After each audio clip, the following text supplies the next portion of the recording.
Mic, mic test 1, 2, 3. Mic test to. Oh my voice. Hello guys. So yeah, now we're back. So okay, so let's wish we can finish today's stream of PGR, that we can do other than chapter 16. At least we can also include the hidden story. So yeah, let's just go straight to the video, to the stream, to the game.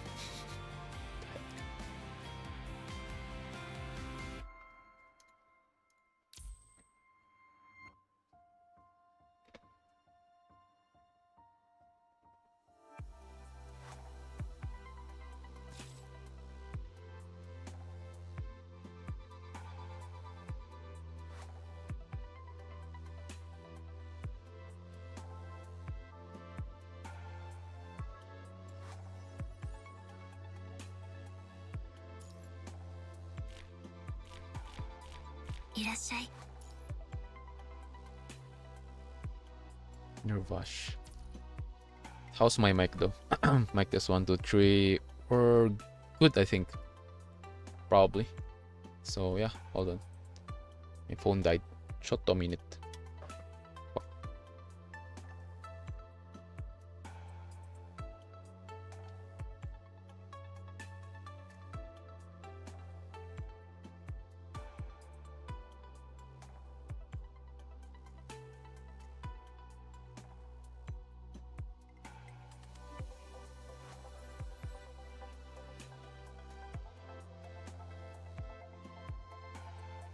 Alright, let's go.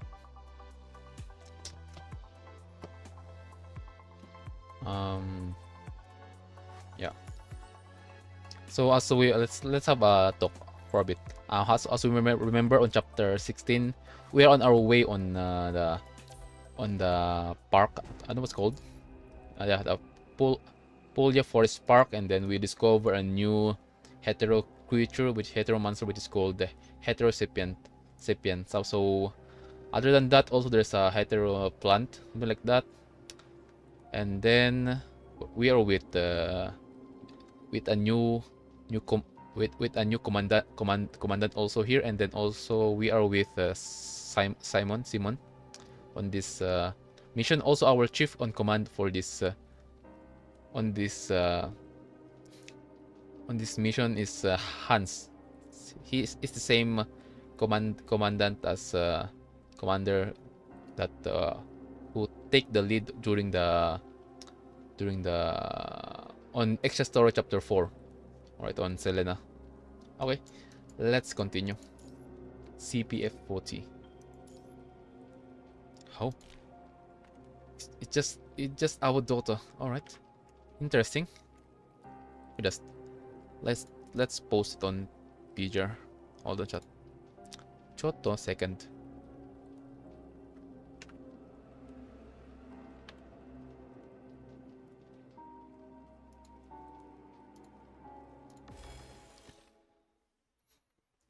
The comms interference is solved. Fuck. Shit. The comms interference is solved with the help of the comms amplifiers from Harley Joe. You continue your journey towards CPF 40 after Hans has reported your discoveries to Babylonia. As the waves of heterosapiens in your sight are defeated one by one, your field of view begins to broaden. The central purification filter that was the basis of humanity's life on the surface against the punishing virus is now penetrated by the crimson plants, erected in the middle of the field, twisting and towering. We're finally here. Oh, baby girl Lucia. Oh, Gislia. Yo, welcome to the stream. And yeah, we're continuing where we left yesterday on chapter 16. Yeah. Anyway, how are you? More heterosapiens from our flank. How much more of these boring folks do we have to kill? Hold the line. We can just barge into CPF 40 yet. You all look for cover around CPF 40, with standing waves of heterosapiens attacks. Our initial scan shows that CPF is still running off at low power. Parts of the centrifuge module at its base are down. The punching virus concentration inside the tower is steadily rising. Oh, you're good. That's good. That's a good news. So yeah, we're just going to Yup right now. We're just going to Yup. I'm on chapter 15. Oh my god, bro, this is a spoiler. If you're okay to get spoiled, yeah, you can stay here. But if you don't want to, yeah, you need to yeet yourself out for now. Yeah, this is a spoiler because the story right now is getting hype. The story right now is getting hype. So, well, it's up to you though.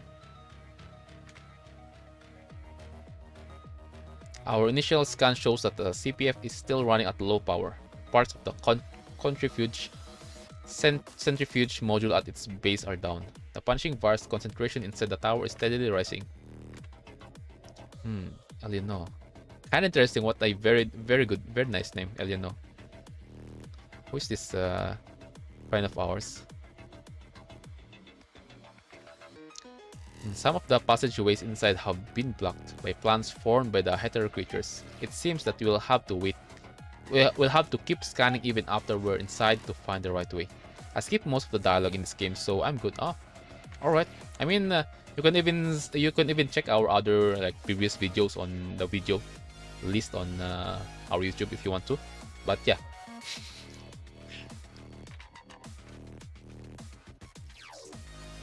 Some of the passageways inside have been blocked by plants, or you can even read the punishing Grey Raven wiki if you want to, because that's my reference when I like check the story, because sometimes I lost, and then other than that, when I'm bored, I like reread the story again, just for fun. And don't have time to read because of life. I see. I mean, that's kind of understandable. I mean, all of us, so those who like a busy person don't have much time to like read the dialogue.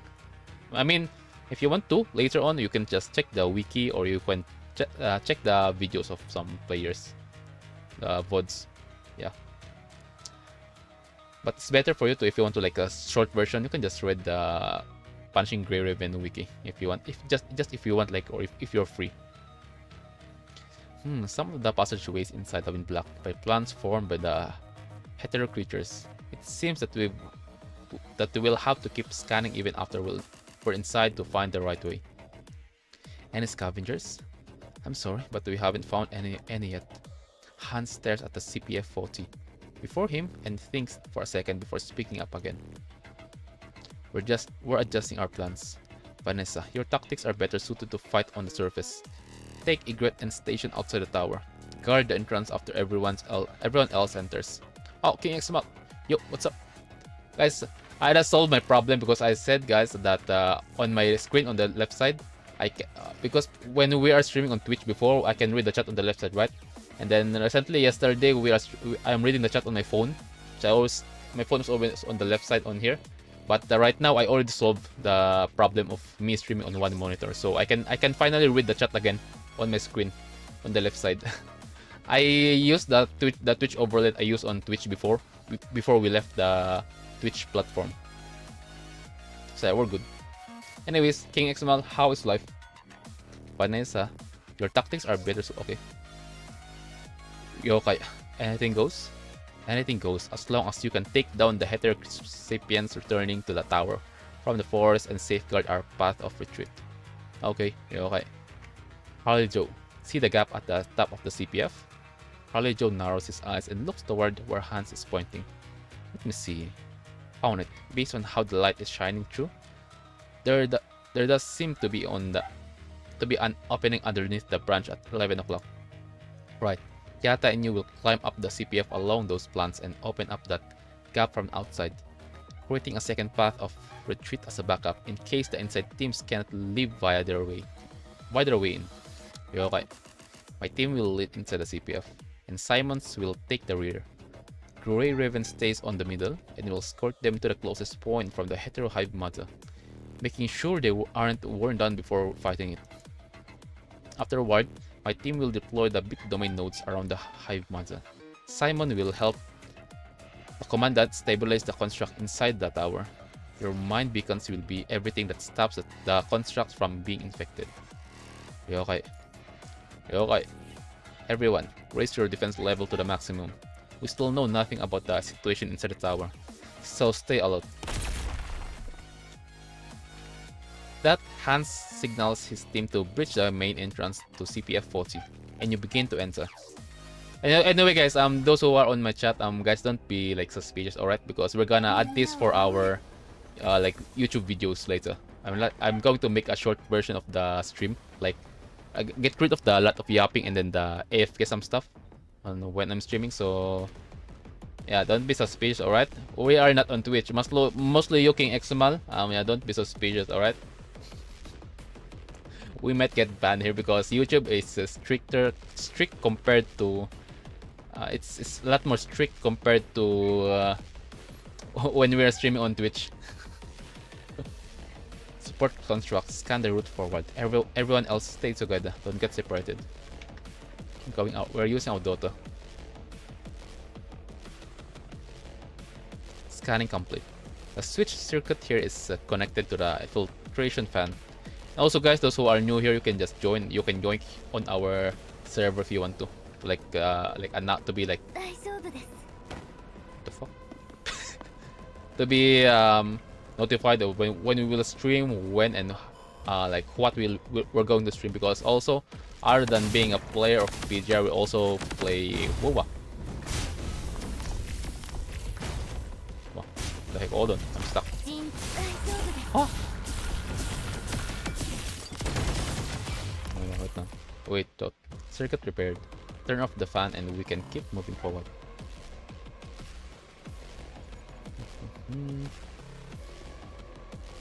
Aye.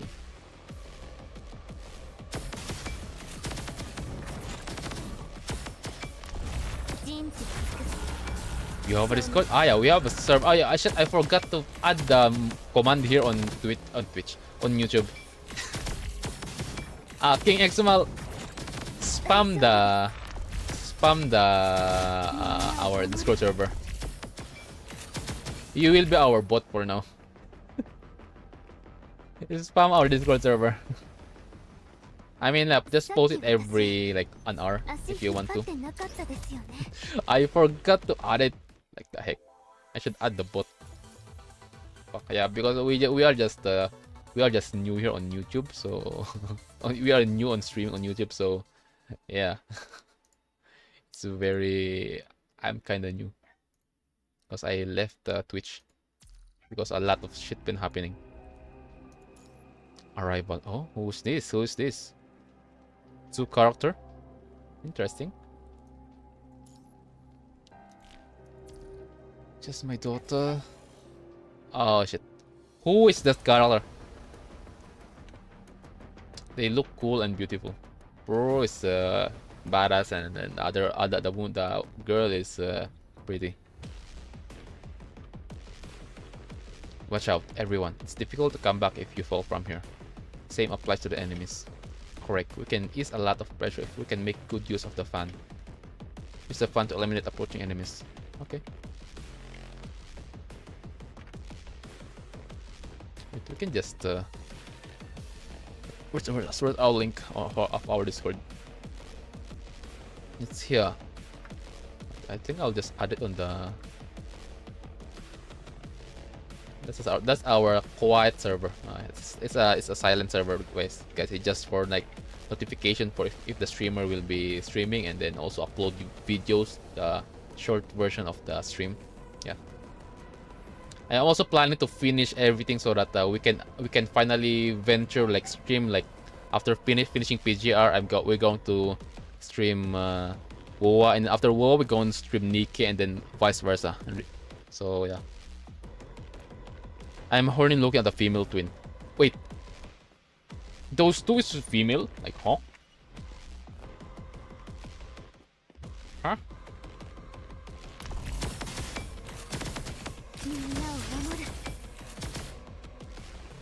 Do you play this game for the story or combat? Both. Yeah, we're here for both. But for now, the reason also I'm trying my best to at least finish up until chapter 20 for this month is because of guys, PGR fan, PGR vet, guys. I've been seeing a lot of spoilers left and right, so I don't want to like ruin my like reaction when I see them. So I even made like another like YouTube account for me to like avoid the spoilers. So yeah, I'm going to get freaky. What do you mean freaky? Huh? So yeah, for now we're focused on combat. Advanced target. Ah, okay.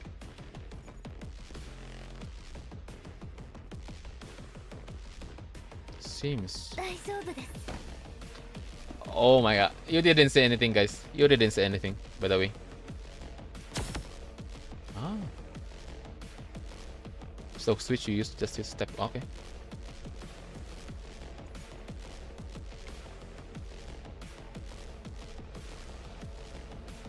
Whee! Scanning complete. Alright. We can head upward and leave now.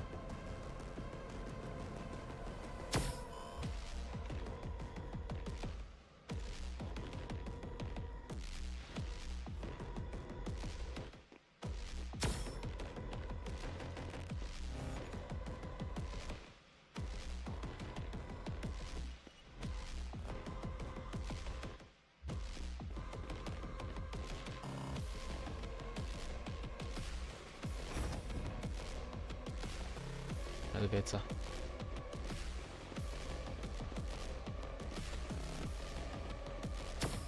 Oh. Figure out a way to exit.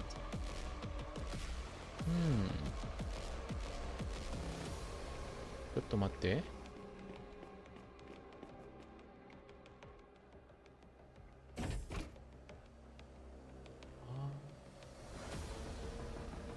Alright.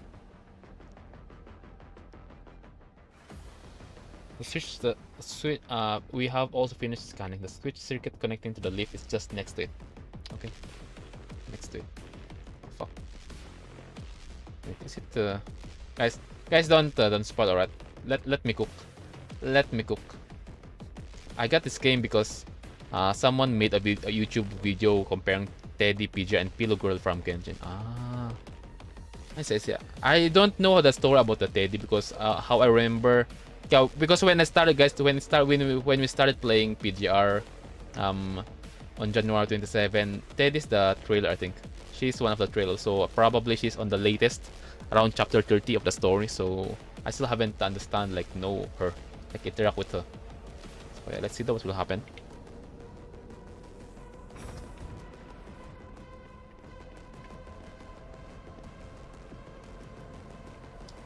Don't turn this. Ah, okay. So that's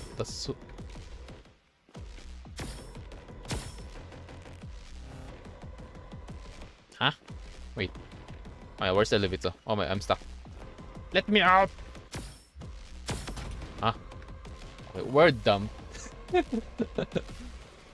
What the heck was that? Anyways.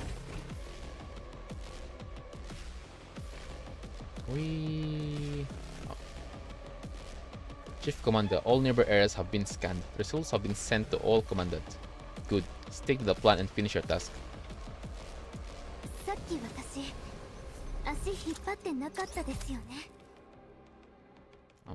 Our daughter's smile is so precious.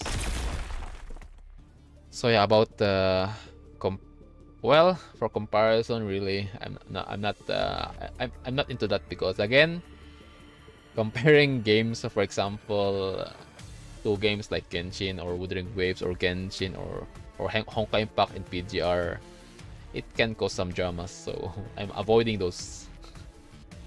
Anyways, yeah, it is what it is.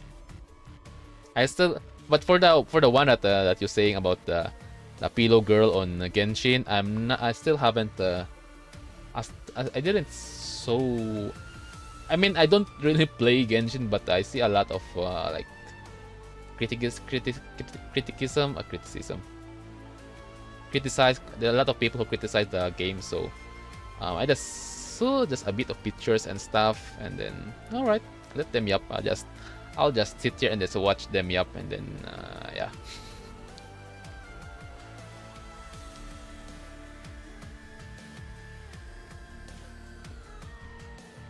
Ooh, the PGM. Another gate inside the CPF was blown apart. Before the dust settles, constructs in their protective goggles breach the broken door. Their weapons firing and the smoke clears to reveal Hans' team standing.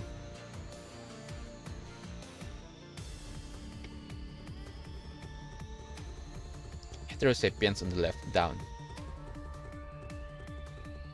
Flammable canisters on the right secured. Oh wait, guys! If there's a new player here, a lot of my friends on our Discord said that we should like save for the next. Yeah, we should save our Drislia.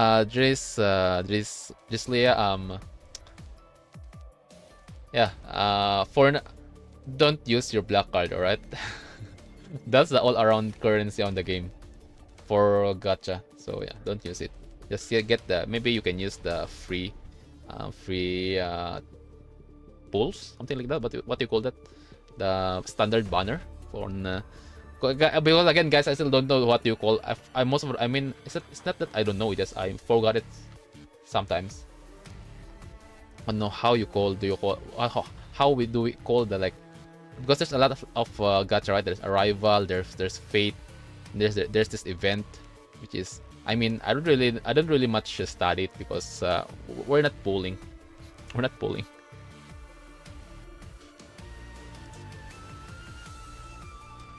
And I heard people say that PGR is the same dev as WUWA, so I give it a try and love it. That's good though, that's good. We spotted bullet holes from shotgun rounds and signs of explosion on the walls.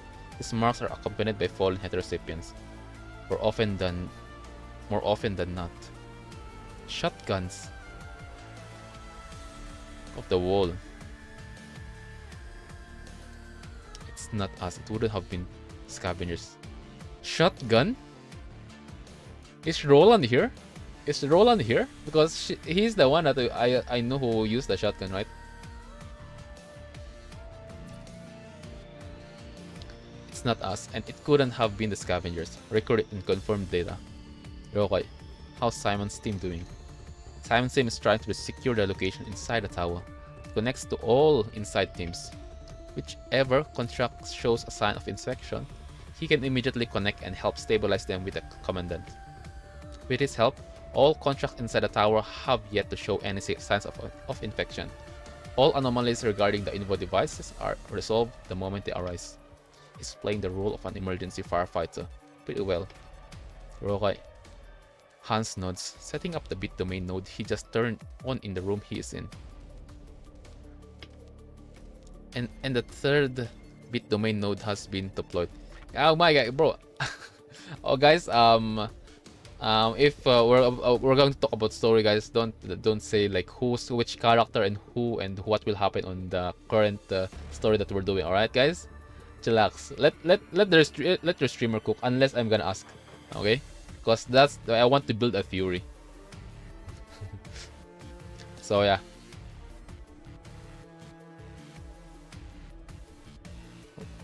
Wait. We're on chapter 16, so yeah. It's okay, it's okay. Daijoubu. It's just your first mistake, so understandable. So yeah, guys, don't Daijoubu. The triangulated coordinates are located not far below Hans' team. Based on the previous exploration, you have all confirmed that is where the advanced heterohive mother is hiding. Hans grips the trigger for the Longinus arsenal in his hand tightly. He looks at the floor beneath his feet as if his gaze can penetrate the heavy platform, observing the fight that is about to happen there. Hope it doesn't bother you much. I mean, we're going to finish chapter 16 today, and including the hidden. So I think all my question of this chapter will be going to be answered, and also maybe you're right, but yeah, just next time don't like tell like which and what will happen on the story that we still haven't done yet. So alright, it's okay, don't mind it. I still haven't got that question of Roland. What the heck is he doing here? Because Bro has been missing after chapter 14. Chapter 4. Nah. EX story chapter 5. Bro's been missing. So yeah, let's see though what will happen. The dire situation on the surface and the threat inside the Polia Forest Park ruins have shown Hans that the advanced Heterohive model cannot leave this area alive. If Grey Raven cannot defeat it by the end of the fight, he must pull this trigger and annihilate all the enemies inside his forest, whether they success in retrieving the same samples or not. Hans puts a trigger back inside his coat and leads his team out of the room. Instead of waiting for Grey Raven's results, there are still missions only he can complete as a chief commander in a situation like this. As you lead Grey... Oh my god. This is a... You know what's more unique here, guys, compared to what we saw on chapter... chapter 14? Chapter 14 is that the illustration here is it's a lot of green, which is it means this Heterohive mother is still not that strong compared to what we fought on the sewer on Vonnegut, on the base, on the old base of the agent, the Ascendant. As you lead Grey Raven into the vast space ahead, you find the Heterohive model suspended in the midair. It is even bigger, more complete than the test subject you saw before. Your terminals keep warning you that this is the target of your mission, the advanced Heterohive model. Crimson umbilical cord extend from around you, connecting to the hive mother, some of them hanging helplessly like withered roots. This is the queen of the hive, the central processor of all the data received outside. Commandant, the enemy is making a huge impact in our info device. Understood. But it hasn't exceeded our calculations yet. Stick to the plan. Be okay. Step forward and fire at the hive mother. The bullet grazed its tough exterior, leaving no mark but a crisp echo. But your reaction has awoken the previous dormant hive mother. You can hear curse coming out of its body. Cannot harm. Let's die. The hive mother is mumbling gibberish and like the one did in the sewers. Yes, it's kind of also similar, which confirms the connection between that one and the one before you, the Ascendant's aid. Immediately, its tentacles strike at you with the unfathomable... Oh yeah, you guys don't mind how I speak English because my English is Englishing right now. Speed. Now. Okay. Lucia rushed before you, her red katana unsheathed, severing the tentacles reaching for you. The thruster behind her buzz. Even with exoskeleton and its temperature regulator, you can still feel the temperature around you dropping. A freezing breeze emits from Lucia's thruster. The Heterohive model's movement is visibly slowing down. That state only lasts but a second, as Lucia raised her blade and thrust at the gap in the Heterohive mother's shell. It suddenly burst with immense strength and dodge, putting some distance between them. Leave. Time to time to use your leave gun, our daughter. The evading Heterohive model suddenly freezes mid-air, multiple pink electromagnetic walls holding it firmly in place.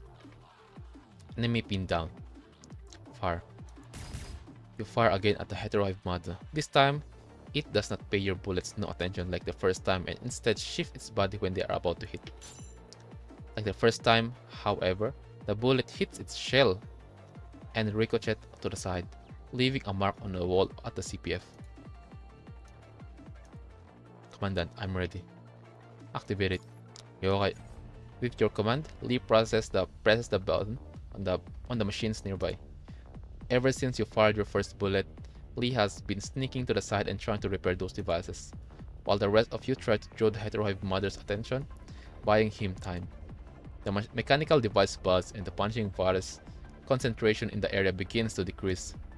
The arithmetic contraction of the Heterohive mother's shell sped up as a reaction to the change. Every push inward stressed its exterior immensely, giving it a seizure, yeah. But this is a phenomenon you know about regarding the Heterohive mother, when the punishing virus concentration lowers. Fire. Your doubt lingers but a moment. The window of opportunity the Grey Ravens have created must be seized. So you hold down the trigger on your gun, aiming not at the shells, but at the countless umbilical cord above it.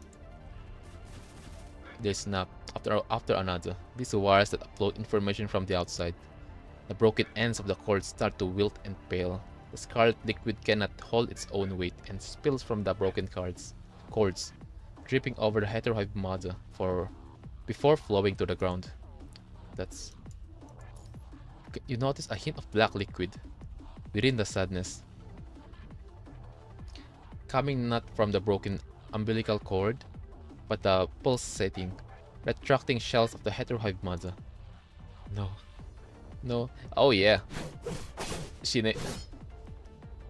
Lucia leaps forward, encompassing the heterohive mother with her unbroken, idol-like strikes. Within the glistening reflection, the heterohive mother curls up on the ground in a strange position, its shells trembling from the blade and its retraction, as if they are going to be peeled away from the pressure. Still, it is lowering its center of gravity, making sure that the part underneath the shells does not get hit by Lucia. Grey Raven has carried out your plan, removing the hive mother from its nutrients, seizing its access to the outside world, and pinning it down. It is just a matter of time before you defeat it and retrieve the samples. Despite the scale of victory tipping your way, you still cannot shake the uneasiness ever since you've entered the Puglia Forest Park ruins. Because again guys, this shit is going so smoothly. Everything going so smoothly right now. I don't trust that shit on PGR. I do trust it on if that happened on Wuthering Waves. Yeah, I understand. But on PGR, bro, if everything, I'm gonna repeat again based on our experience of PGR from the main story, including the interlude and then the extra story of the game. If everything goes smoothly, shit, 80 to 98% shit always go like 80%, 80 to 90% that everything's going to shit about to happen if everything goes smoothly most of the time. So yeah, I don't like this shit. Mostly right now that we are with Grey Raven, guys.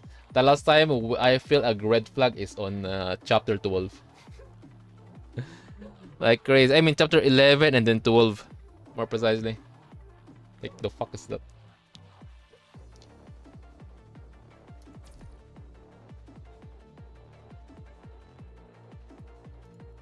Accessing information about the outside world through the heterosapiens, collecting more punishing virus than it needs as nutrients, rhythmic retraction and the strange liquid, and its posture seemingly protecting something underneath. That's on purpose. Oh my god. I'm going to repeat again. The commandant on this game is very unique. Bro is have a huge amount of IQ, like crazy. All the dissonance you have been feeling weaves together around the heterohive mother. Yeah, the hive mother isn't the only enemy here. Because everything goes smoothly, and other than that, the way how the heterohive mother is not that much aggressive. Like bro is just felt like she is with someone, just like what happened on the event of on chapter 14. Also the place. Where's the dialogue? Posture seemingly protecting something underneath.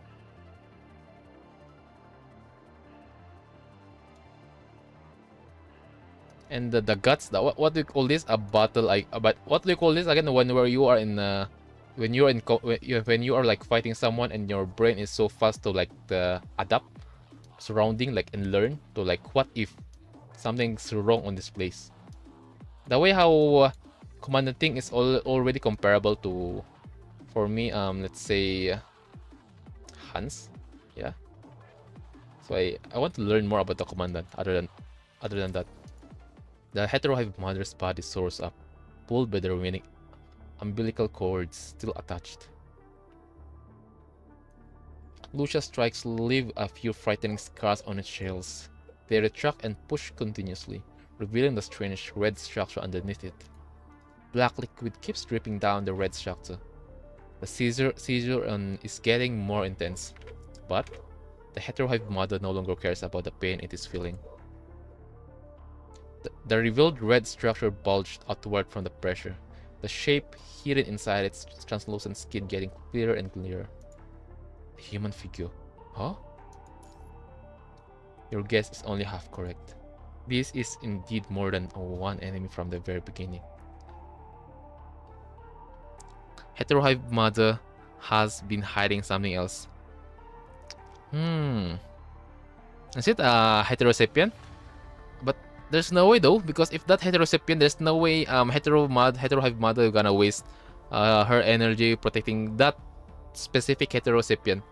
It's either upgraded version of the heterosapien or stronger version, a stronger creation than the Heterohive Mother. Well, we don't know what's the source though. How does this human figure been created? Because again, heterosapien is like recycled version of the corrupted. Other than that, they're also a upgrade version of like that. They are like upgrade version of the heteromancer, which is it only got evolved. They are like evolving like very fast. Now they literally look. Now that they literally look like a human. They only need this time. They only need like brain with brain that can think without following an order, or also a creation that can think without an independent creation of the. That's the thing that we're waiting right now. If that will happen though, can we stop it happening, or how the punishing virus evolving is evolved like. Fuck, I forgot I'm going to say. This is the reason why I hate like speaking when I'm reading. Anyway, what I meant is that are this human figure within the Heterohive Mother heterosapien or an upgraded version of the heterosapien, or even something that exists or created to like be a guard or to protect the Heterohive Mother, or maybe a child of Heterohive Mother, maybe even related to Cinderelic.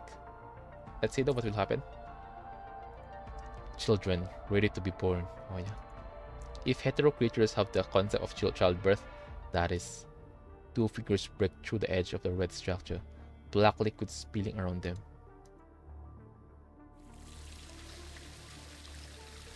Damn, the sound.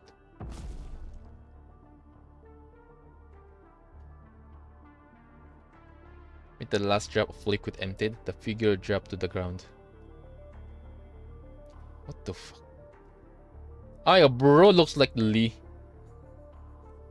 That dude looks like Lee. What the heck? After it has seemingly given birth, the weakened Heterohive Mother is hung mid-air by the remaining umbilical cords, its tentacles swaying in the air from gravity. My children. Oh yeah.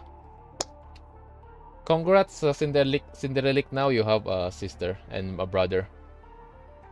But fuck it. Who the heck is this? What the heck is this?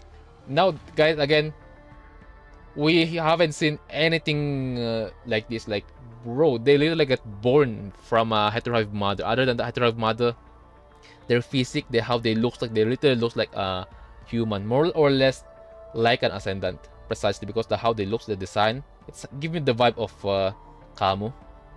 Yeah, this two gives me the vibe of as similar as Camus. Everyone grabs hold of their weapons instinctively. The tremendous pressure makes it difficult to breathe.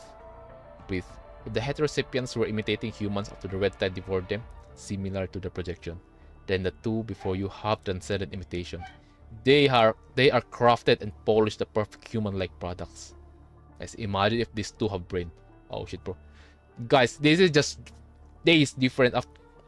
This is just days. This is not even weeks after we discovered this place, right? After we discovered the heterosapien, heteroplant, which is what the fuck, guys? This is so fast. How they develop, how they evolve against humanity. Yeah, I mean, as humanity in Babylonia, we achieve a great feat on discovering Omega File, but this thing, this shit is about the hetero stuff. Bro, they evolve so fast. Something's going on. Their hollow eyes swept the gray ravens, but do not feel them focusing on you at all. Their gaze pierces through the crowd and extends toward the species you belong to, humanity. Esto no es nuestro final. This is not our final destination. Rest, my friend. They think? What the fuck? Wait, they can think?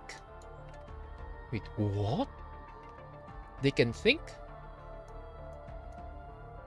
What the heck? For some reason, their voice feel oddly familiar to you, as if they were not the ones who were speaking, but someone else. Huh? The man and woman's speech is so far removed from the stuttering of the heterosapiens.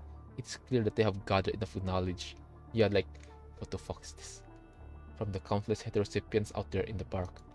It has taken them but a dozen seconds from birth to fluent speech, but their blank expression tell you that they are still mimicking phrase others have said instead of presenting their own ideas through language. The urgent situation makes it difficult to think about who they are mimicking. The enemies raise their hands and strange gush of wind blows past you. Hetero creatures seems to have evolved to a new height at that moment. Imagine if they can cook us, guys. Imagine if these two twins can literally fuck up this Grey Raven. Like, oh, what the fuck? Like, bro. Like, what? They're so fast. Yeah, we need to evacuate. Evacuation. We need to evacuate. Oh my, why we are still using our baby girl? I mean, baby girl, our daughter. Our daughter leave. I don't like this shit. Guys, the last time I have this feeling is when we are doing main story chapter 13, because we're literally using Lucia a lot of time. And then we know what happened on the last part of chapter 12, right? Shit. Oh shit. Oh shit. Guys, I can smell the red flag. Bro, Kuro game, don't do that to my daughter. Don't do that shit, okay? Bro, since the twins appeared before you, the heterosapiens have been growling deafeningly, while the heteroplants tip their branch and leaves toward the ground. A celebration, as well as show of submission. The sharpest blade might slay the dragon, but it will not stop a calamity. Standing before the most perfect creation of the punishing virus, instead of the heterohive mother, the mightiest squad pales in comparison. The powerful blow slams into the wall of the tower. You cannot help but cough with your lungs pressed. Oh shit. Oh shit, they're strong. Oh shit, they're strong. You look down at Liv in your arms, who managed to evade the strike from the twins when you pulled her away. Damn. Good. Commandant, you did a good job right there. What the fuck, bro? The commandant pulled our daughter Liv when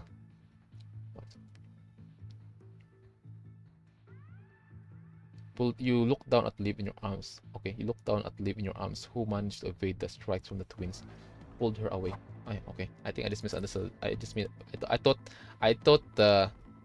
just thought the commandant pulled Liv when she's about to get attacked by the twins. Even with Simon's helping you stabilize the construct, you're at your limit, keeping the 3 Grey Ravens from getting infected right now.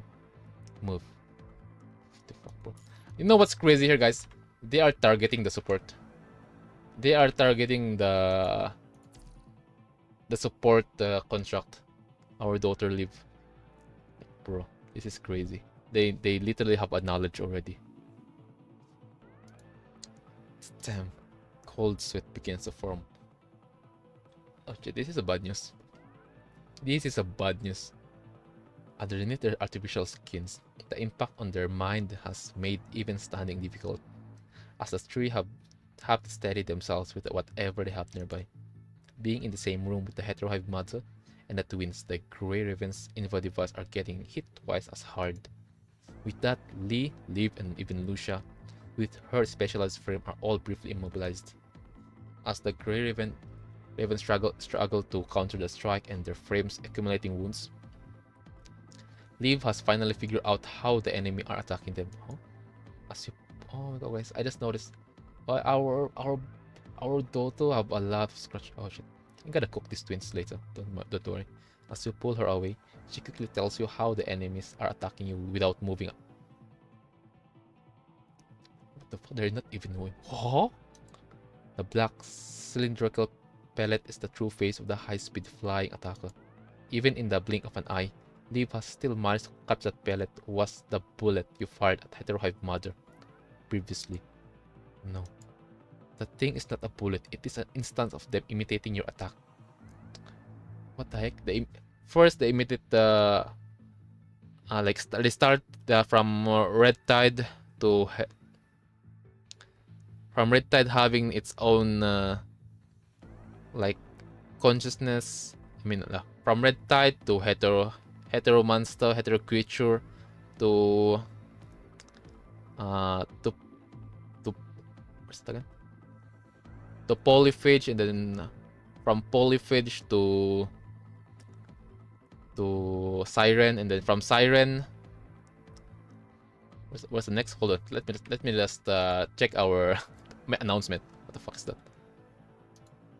I don't want to use my brain. Yeah, again, from punishing virus to corrupted and heterozygote, and then Red Tide, the Gabriel soup, and then hetero monster creature, polyphage, siren, then hetero hive model, and then hetero sapient and hetero plants, and then after the plants, the twins.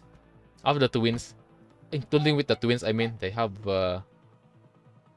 they can think. They literally imitate how we attack right now. Crazy. From her analysis, the damage dealt by this attack is far beyond that of a bullet for both humans and constructs.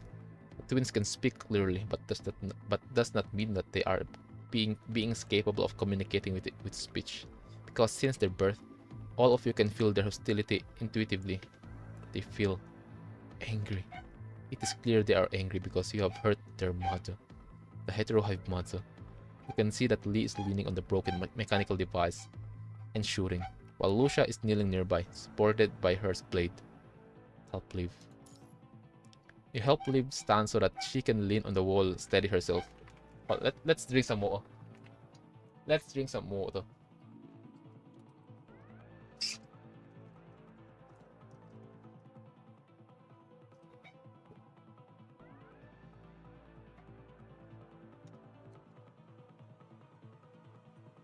Guys, those who are on our chat, yeah, guys, drink some water, okay? And if you guys haven't eaten dinner, eat dinner, alright? It's already 7:45 on my place. PM. 7:45 PM.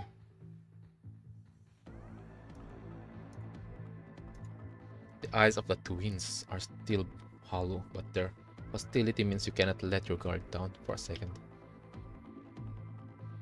Right now, their gaze falls on Lucia and Lee, and several bullets start hovering near them.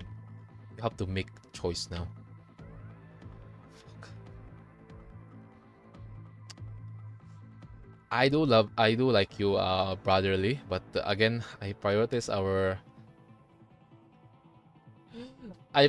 my daughter right now. I mean my baby girl. You focus the power of your exoskeleton on your legs and dash toward Lucia. The initial speed of the mimic bullets from the twins is not too high. If you ignore the side effect and push your exoskeleton, you might be able to do something before the bullets speed up. The leg motors crack with a warning of overloading. The bullet grazes your back, but you manage to rush to Lucia's side at the last moment, pulling her away from the bullet's trajectory. Commandant, use this. Lucia immediately understands what your objective is and uses all her strength to pass you her katana. Pick up the katana. Receiving her blade, you immediately fling it toward Lee. The katana crushed the mechanical device Lee has been leaning on, making him fall to the ground and avoid the bullet that went for him. The side effects begin to kick in and your legs go limp, sending you and Lucia tumbling down. After rolling for a few meters, you finally steady yourself with the defense system of the exoskeleton. Birds scattered around it. Its body slowly rises, the red structure that gives birth to the twins still bearing a clear scar, but black liquid spills out from there occasionally. Even when weakened, it still raises its tentacles high, guarding the twins. You will not be allowed to hurt my children. Your mind suddenly begins to get hazy. The light around you fades and your abdomen delivers you a sense of searing pain and a warm touch. Wait, what the oh shit. You look down and see one of the heterohive mother's tentacles piercing through your flank. Oh no. An instinct from Umaza. No. Commandant. Oh shit. The twins instinctively try to attack those who attack the heterohive mother. The heterohive mother also instinctively strikes at those who want to hurt the twins. You bite down your lips and the blood spills from your wound down your mouth, but the pain has snapped you awake for a moment. Good shout. You use one hand to hold on it to its tentacle, while your other hand ejects the magazine from your pistol. Using your mouth, you draw a new magazine from the stripe over your shoulder, before swiftly reloading your gun. An emergency, tactical reloading action you learn from Lee. Damn! Lean in and shoot. You use your right hand to press the pistol against the tentacle. The hive mother does not react, clearly not considering your shots a threat. And that is the moment you have been waiting for. Pull the trigger. Your pistol roars and pungent smell of explosive fills your nostrils. The heterohive mother's tentacle break from your shot. Your first shot was a misdirection, tricking the heterohive mother into thinking that your bullet would not hurt it.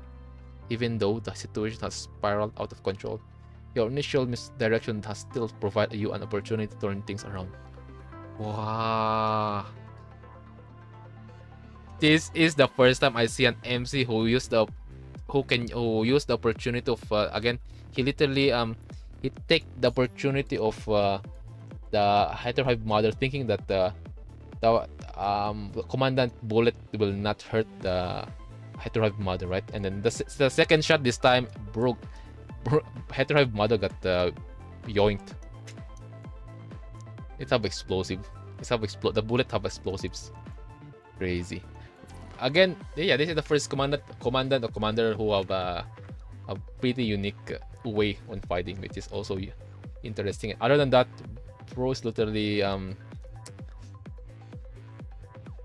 I mean, we understand because commandant is a chief of FOS, so I mean that's also a like a good point to say that yeah, bro is goated. Not physically strong, but brain strategy wise, he is comparable to Lee. I mean, not comparable, more like he learned a lot to Lee. You use your remaining strength to change to the experimental bullets to the Parliament gave you before leaving. Oh, and now, given the enemy's limited movements, you manage to take the chance to fire at the heterohive mother at a close distance. Heavily wounded, the heterohive mother screeches and retreats while the twins rush towards its side. In the last few moments, before you fall unconscious, you hear thunderous explosions. The platform before you begins to crumble, and the Grey Ravens fall with the broken platform to a lower level. After a brief moment of free falling, a contract catches you. Oh? Whose contract? Interesting.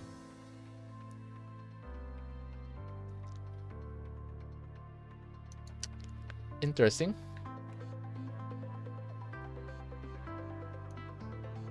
Yeah, I can even say that yes, Rover and Commander have the same IQ. Strength-wise, we understand that Rover's literally a god, but for Commander and PGR, bro, he is still a human. Bro is cooked already, goated. Darkness spreads it, and other than that, there's no way Commandant is like superhuman, something like have a unique something, like got injected with something serum, some random stuff. I don't know, but it just Again, guys, it's just on strategy wise, Commandant is good, like very very good. And other than that, uh, he is independent. He think independently and then learn from his mistake. Yeah, I forgot. Anyways, let's focus. And for Rover, well, there's nothing I can say about Rover because Rover is already goated, both in strategy wise and then harem relationship.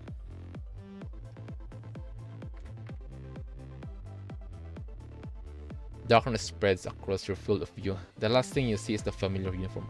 Wait, who is this? Chief Commander, we've rescued Grey Raven. If Construct cuts you, and then Simon. And Simon's contract right now is Yata, right? It's Yata. Or Eleanor. Because I forgot who is the commandant of Eleanor again. Anyways, yeah, it's either Eleanor or Yata, the one who's cut the commandant. Chief Commander, the lower platform is cut off by the explosion. I prefer John commandant over Rover. Wait, John? Wait, John? Wait, who's John? Wait, who is John? Dare. Chief Commander, the lower platform is cut off by the explosion. We can retreat the way we entered like we planned. Start moving up. We'll depart with the exit Harley Joe made at the top of the tower. Hearing the construct reports, Hans immediately orders the team to switch direction and retreat upward. But guys, if it's spoiler, don't mind it. Don't just say it's spoiler and then I'll just be quiet.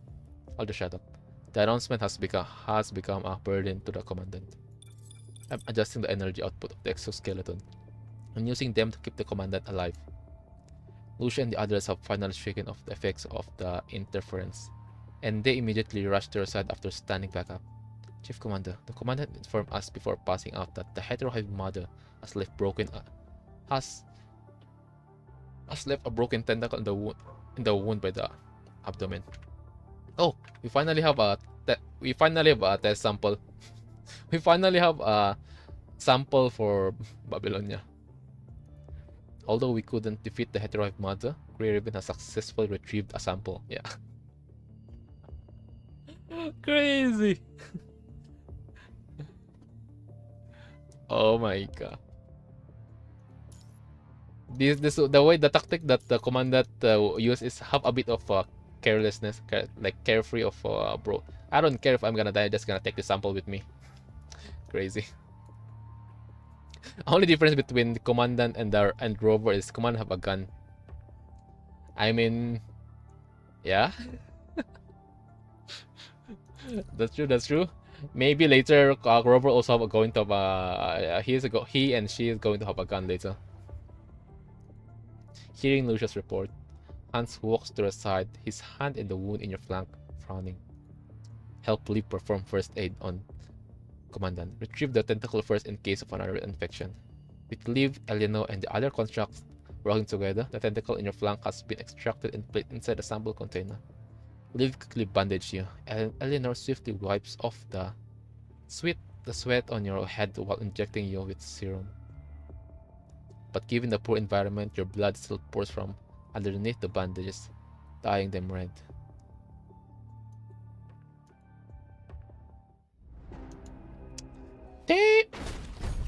Bro, I just want to check the illustration, bro. Oh my god. Anyways. Hello. Oh yeah, punch. That's just a tree. A construct can literally do the same. Kids, I did a quick maintenance for you. Kids? But you'll still need to watch out for existing damage. Don't push yourself too hard. Kids? Wait. Oh my god. Is Eleanor a mama? Is she a mommy? Anyway, she just called us kids. What the heck was that? Thanks. We're fine. Let's move up and meet with Harley Joe. Commandant, please hang in there. Don't worry, Dota. We're not gonna die. 3, 2... Oh, this timer? Evacuate started. What the fuck? What? Hey, what the fuck? Someone is following us. Oh shit, oh shit, oh shit, oh shit, Nikeo, Nikeo. Hello. Oh, right. Okay, let's go here. Fuck, I don't like that sound. What the heck? I just felt I'm playing a horror game right now. Oi. Oi. Oi. What the fuck? Guys, can I run? She's not run. I mean dash. Bro, I don't like that sound. I don't like the bro, faster. My daughter. Oh shit. I'm cooked.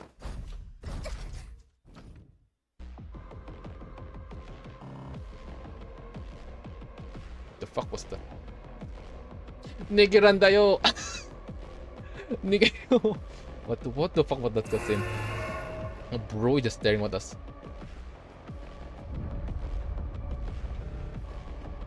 Let's focus.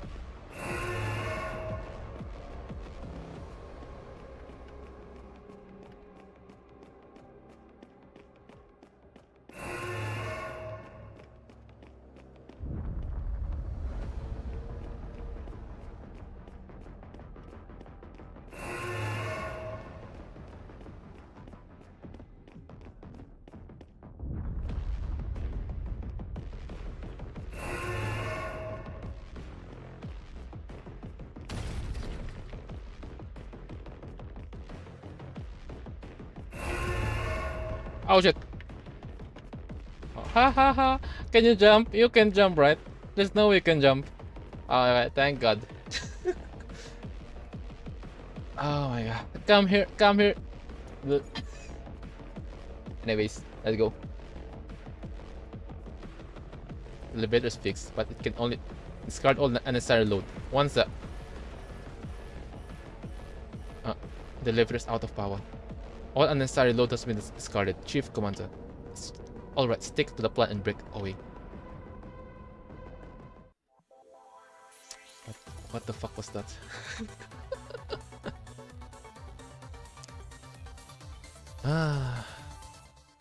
Let's see. By the way, guys, how is the quality of my stream? Is it lagging or is there like pixelized?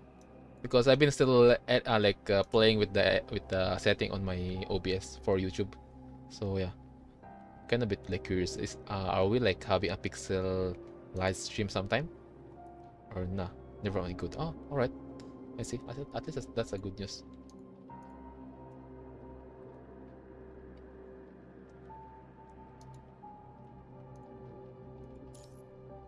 Death of humankind.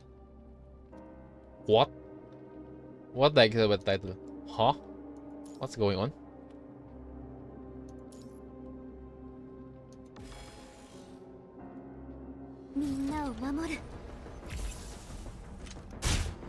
Name engaged, commencing a battle. Break the siege. Oh wait, there's more! I thought there's only one. Oh.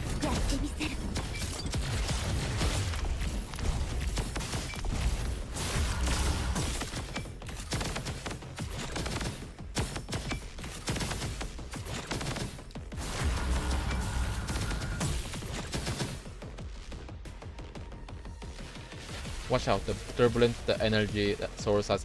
Oh yeah, anyways. Use the fun and the to eliminate enemies. Oh, okay. Oh, bye. Come here. So where's the next fun though?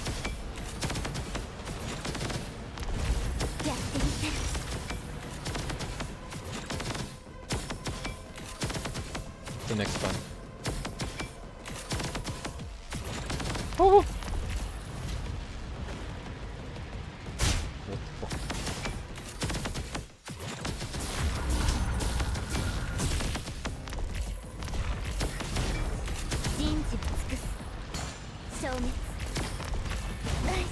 Oh.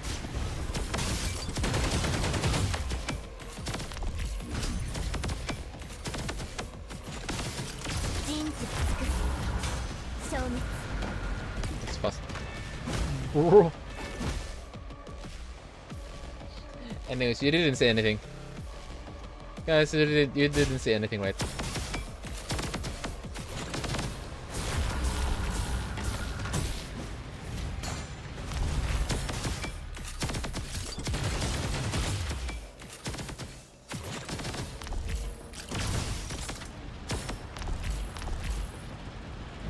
Bye bye. Whee!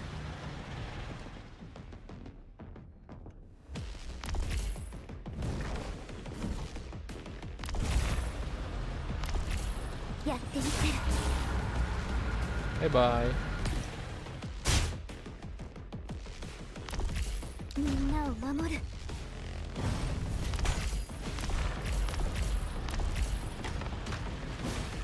Bruh. Yeah, lesson learned, don't stick on the middle on the third wave. Never. Don't stick on the middle on the third wave.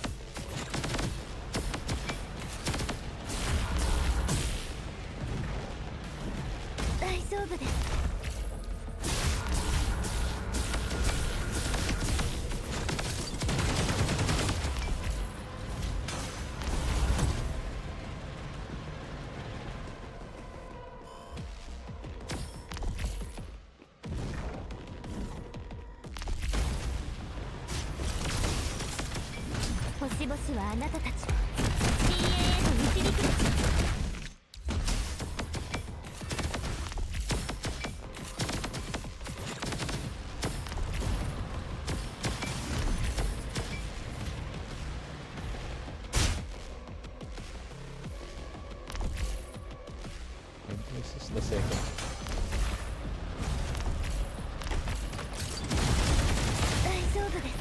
So that's the middle, right?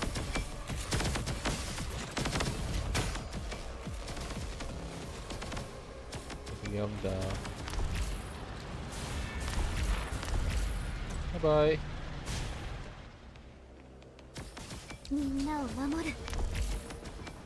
Now time to save our...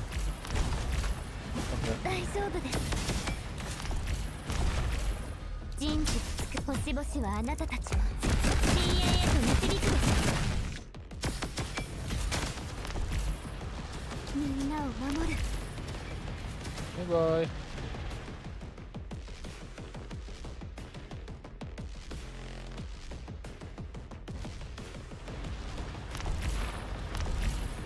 Oh, you're cooked. This way, where's the way? After noticing the situation inside the tower, Hurley Joe and Yata has extended the extraction points farther inward, finally reuniting with all of you just now. Following Hurley Joe and Yata, everyone inside retreats according to the extraction points they established. The sea of heterosapiens remains around the area's peaks, silently of what the two have encountered. The enemy's howls rise from within the tower. Despite the retreat being incomplete, Hans knows he can no longer wait. He pulls the trigger of the Longinus arsenal. In a few minutes, the most powerful weapon humankind has invented will bring its judgment from the sky, annihilating all enemies. And yet, the signal from the trigger has not been sent. There can only be two possible reasons. Either the bit dominoes are destroyed, or the nodes have malfunctioned. Imagine if the twins knew about this. It will be it will be fucked up. Looking at his terminal, Hans can see the nodes securely planted, meaning they have not been destroyed. Instead, they are not working because they have malfunctioned from the effect of the from the hive mother and the twins. There is only one way to solve this. Someone has to return to the nodes and calibrate them manually. Realizing that, Hans puts the trigger back inside his coat and looks at Simon and Harley Joe.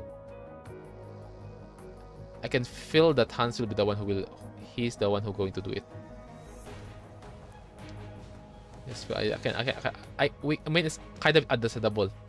Or this is also the reason why Arsene and Nicola chose Hans to take lead. They even ask Hans if does he wanted to join this mission. Harley Joe, Yata, and you have the highest mobility. You two are in charge of bringing the sample back to Babylon after we're back on the ground. Okay, Yata and I have just assembled a portable rocket. Once we're outside the range of the park surface to air artillery, we will use it to deliver the sample immediately. Vanessa will be instrumental in helping you guys retreat from the heterosapiens in the park. Once you're on the ground and regrouped, follow her orders. Understood. WUWA. All right, let's drink some WUWA. WUWA. I still remember because that's the word that you use when we are still streaming on Twitch, right?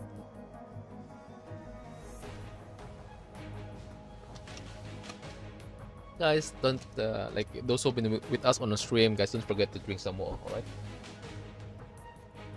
Protect Simon on your way out. Kuroro is dying, so Simon is the only one who can protect the constructs from being infected. All depends on him whether all construct can get out of this place in one piece. Taking on the responsibility as the sole person to stabilize all the constructs, Simon leans on a construct next to him, whipping off the nosebleed from being fatigued. Simon, you okay? What about you, Chief Commander? There's something wrong with the bit domain nodes. They required manual calibration from someone with commandant clearance. I'll stay behind and finish my mission, making sure that the Longinus arsenal hits the Heterohive Mother and ends its reign inside this forest. No, Commander, it's too dangerous for you to go alone. I'll come with you. Enough. Hans calls the construct next to him.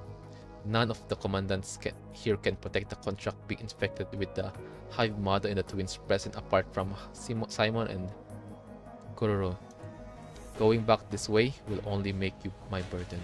Hans stressed his words when he says burden, ensuring that everyone present understands where he stands. There is no but. I've fought more wars since the Golden Age than the miles we've walked.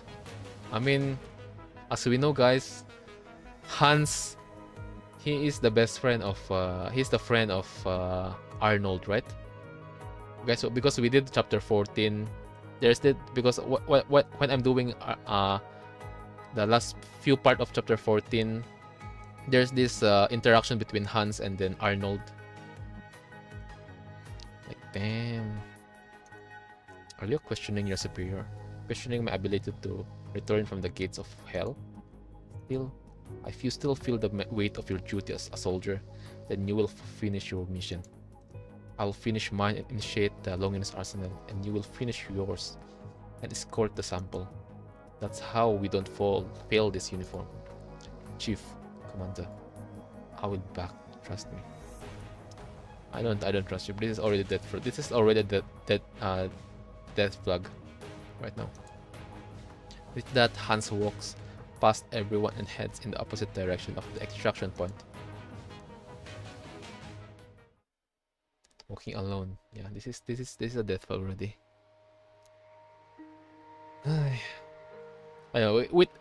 Now we are going through this BGM. Yeah, this is Yabai. Hans no longer has to face the heterosapiens, most of whom are drawn to other locations due to the previous fights. Now he's facing the purest malice from the punishing virus infection. The virus concentration inside the tower is growing exponentially. The protective suits Hans is wearing has reached its limit long ago. He removes the earpiece so that the repeating warnings don't interrupt his thoughts. Right now, his mind is sharper and more active than it has ever been. Yeah, Hans is prepared to die because this thing, his mind is sharper and more active than it has ever been. It is the signs of he's going to do his last mission as a commander and a soldier on Babylonia, and also as one of the hero of humanity. Move forward. He walks straight toward the bit domain node that requires his manual calibration. That is his mission, his duty, his unwavering belief as a soldier. I'm not even surprised if suddenly Hans have a flashback of the past. If he have a flashback before this end of this chapter, of this part of the story, yeah, this is a dead flag, red flag. Capillaries underneath his skin begin to burst. Hans starts to sweat blood, soaking the protective suit from within. His organs, having gone through multiple enhancement surgeries over the years, started to show worrying symptoms a few months ago. Now those symptoms are getting worse, sending immense pain to his brain. With the pain that can topple the toughest giant, Hans keeps himself awake. He wipes the blood seeping out of the corner of his eyes. Yabe. With his hands so that his vision is not obstructed. Because the reason why I'm like slowly like speaking, like interpreting this dialogue is because I am like imagining like on my brain right now, I'm imagining how it looks like on his position. As a habit, his hand wipes past the corner of his mouth after that. Even when he hates to admit it, the rise of the corners of his mouth reveals the joy Hans is feeling right now. He knows exactly why he is so ecstatic. Because as a soldier, he is not lying on a hospital bed somewhere in Babylonia, with tubes plugging into his body, as he experienced the last moments of his life. Wow. Instead, he is spilling his last drop of blood on the battlefield, fighting to meet his end.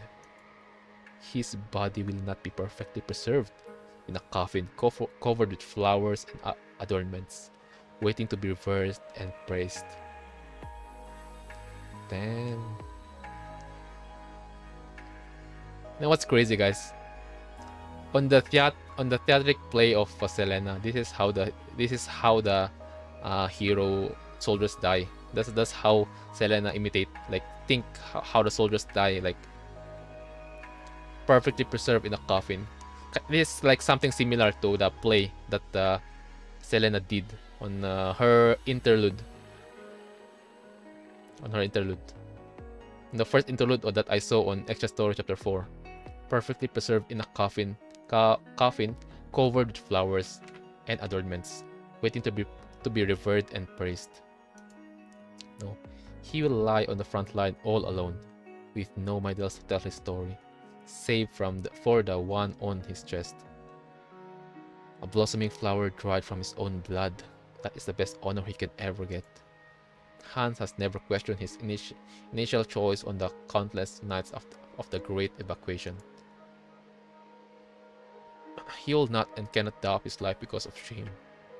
That would be him betraying the past and failing humanity. Having survived, he has to spend his life to its fullest. He must make it worth it. As he walks, Hans suddenly feels his foot give away. His right leg has gone limp from all the infection and the exhausting fights, and so he uses his rifle as a clutch, hobbling forward.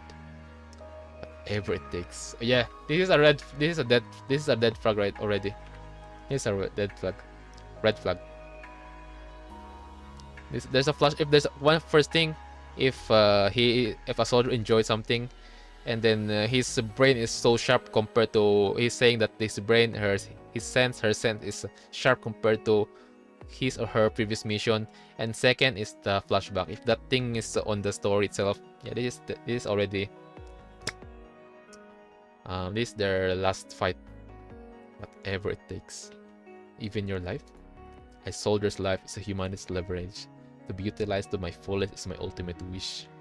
Both Hans and Hasen know that the battle in the Puglia Forest ruins will be the last fight Hans can participate in. 10 meters. He is glad that he has not betrayed his foe. His right hand can no longer hold into his rifle, and Hans falls to the ground. He cannot wipe away the blood coming out of his eyes anymore. Using his still mobile left hand, Hans crawls forward, undeterred from his target. Move forward until the end. From an opening of the tower, Hans sees the starry night sky. The last time I saw something like this was before the Great Evacuation, wasn't it? Since then, he has no longer smelled the grass on the field or admired the stars from the surface. Nowadays, Hans is closer to the stars, a ghost hunting the space beyond Earth.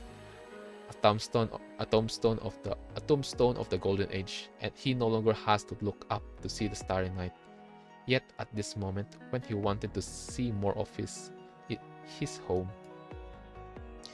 he has not forgotten the glory of being a soldier. he has sworn to put all fires that threaten humanity. Hans has not stopped at traitorous friends, ravaging corrupted, deadly natural disasters, and he is not stopping now. He is a great soldier and a role model in the army, so he suppressed all his feelings, burying them deep inside.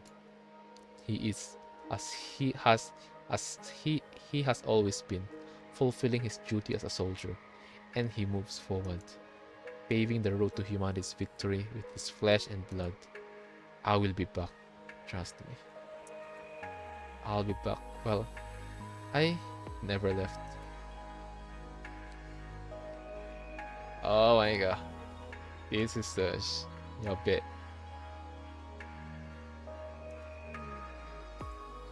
Whether it is Harley Joe, Simon, or the dying commandant who risked death to retrieve the sample, Hans can feel the same spark, the will to move forward, passing from soldier to soldier. A soldier might fall, but the passage does not stop.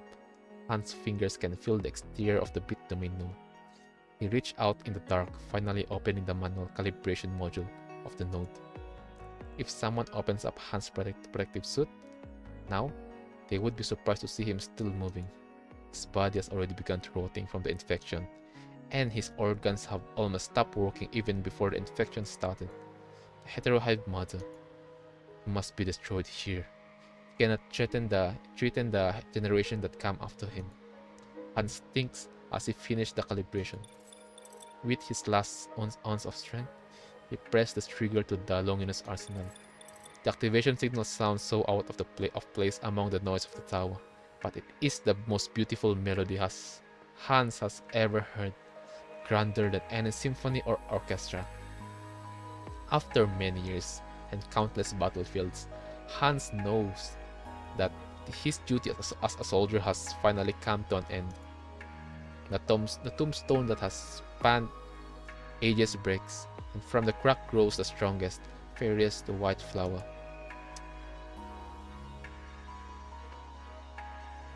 Alright, yes.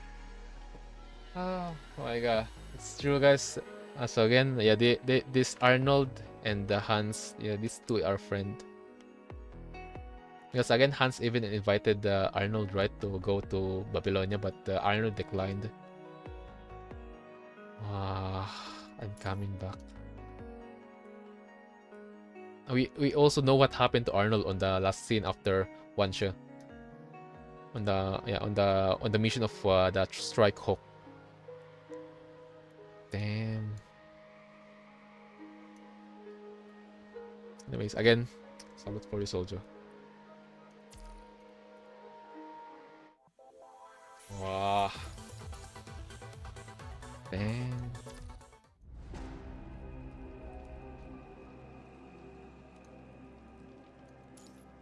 Unidentified twins. Oh my god, don't tell me the twins survived. Oh shit. Fuck. Yeah, the twins survived. Run, keep running. Harley Joe and the others, having returned to the ground, are speeding through the forest with Ygritte leading the way. The area surrounding CPF-40 is aflame from Ygritte's bombardment, stopping the Heterosapiens from catching up. Still, countless Heterosapiens are coming after them from all corners of the forest park ruins. Lucia, Lee, Liv, Harley Joe, everyone. They have already forgotten how many Heterosapiens they have taken down on the way. They only have one objective in mind: break through, then send the sample back and go back to Babylonia, or on the safe place. Go to a safe location. This is a race with extremely simple rules. A race against time, against the punishing virus. 10 meters, 5 meters, 1 meter, the almost infinite forest has finally come to an end before the group. The expansive field before them has declared the race over. The soldiers that have taken over Hans' baton have completed their duties. Harley Joe loses his strength with the sudden change of scenery, tumbling to the ground and rolling forward. He immediately gets up and sets up the portable rocket system, activating it after loading the sample, sending this spark of hope back to Babylonia. Vanessa fires a flare, its green flame lighting up the sky, signaling Hans that they have completed their mission. Oh shit. Oh no. What are you doing over here? Trying to mock our hasty retreat? I don't know why, guys. I don't know why I love seeing Vanessa like this. Maybe because of what she did on... yeah, I think because of what she did on Extra Story Chapter 4 Hidden. Because I remember what the Commandant did right there, because Commandant pointed his gun on Vanessa, right? And then our daughter Liv stopped it. And then that's also the time that our daughter Liv cut her hair. And that's how we saw the Lux frame.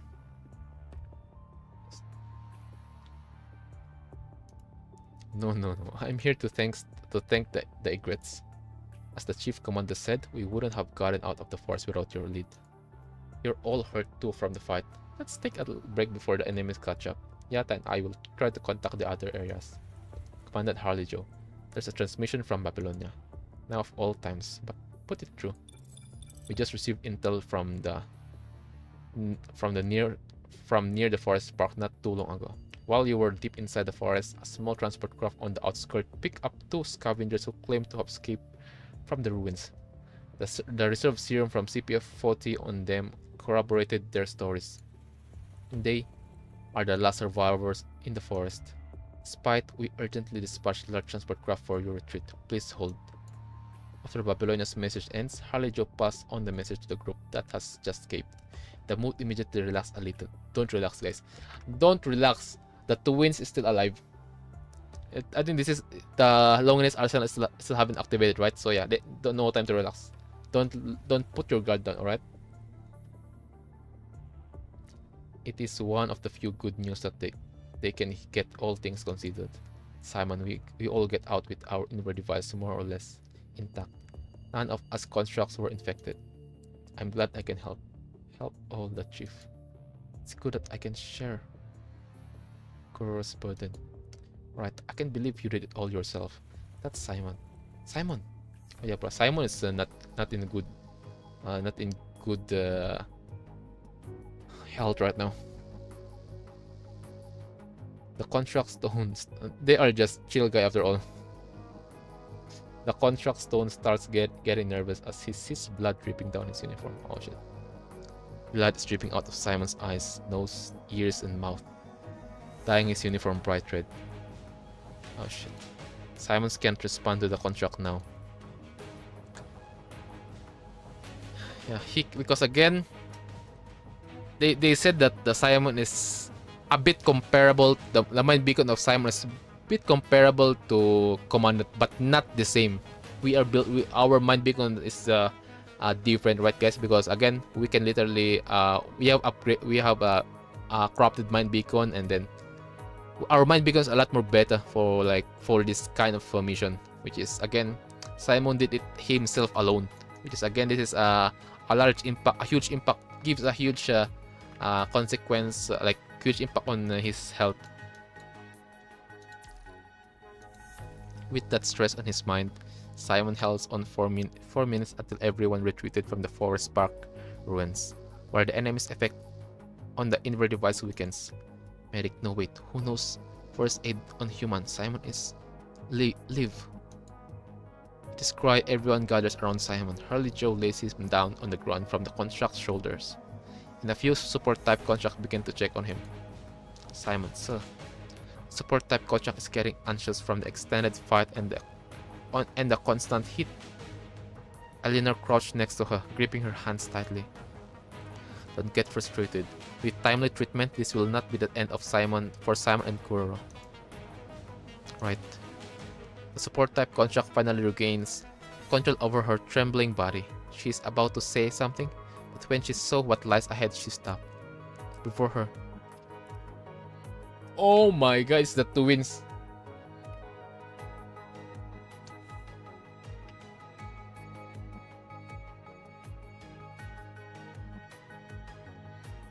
This is not the good news. The grass underneath their feet are obfuscated by a red glow appearing on the ground. They walk toward the makeshift campsite the group just built. They walk faster and faster, and the size of the mutating ground also expands. The distance between them and the camp shortens in a brief moment. They are no longer than unmoving newborns. Now, panthers on the hunt would bail against them. Their shapes become clear as they appear before the camp. They are none other than the new twins born from the advanced heterohive mother. Right now, they have grown to be stronger and faster than any known living thing. As tireless guardians and pursuers, they will avenge the territory that have been invaded and violated. I see. They aren't just going to let go of the people who took a chunk of their mommy. Very Vanessa. Harley Joe slaps himself in the face, replacing his usual glee with a solemn expression. We're on timer here. Simon's and the chief wounds are worrying, but I suppose our priority is to fend off the enemies before us. Graven's and Simon's squad. Will you lend me your strength? Damn, Harley Joe. That's a good job. You didn't panic. You just go straight to, oh yeah, fuck it. I will take the lead. Commandant Takuro, Commander Simon is not doing well. I'll gonna do that shit. And also the BGM. Oh shit. Good job. Lucia and the others do not answer. Instead, they clutch their weapons and stand at the front of the defense line, built by Harley Joe, answering his question with their action. Right. Words are redundant now.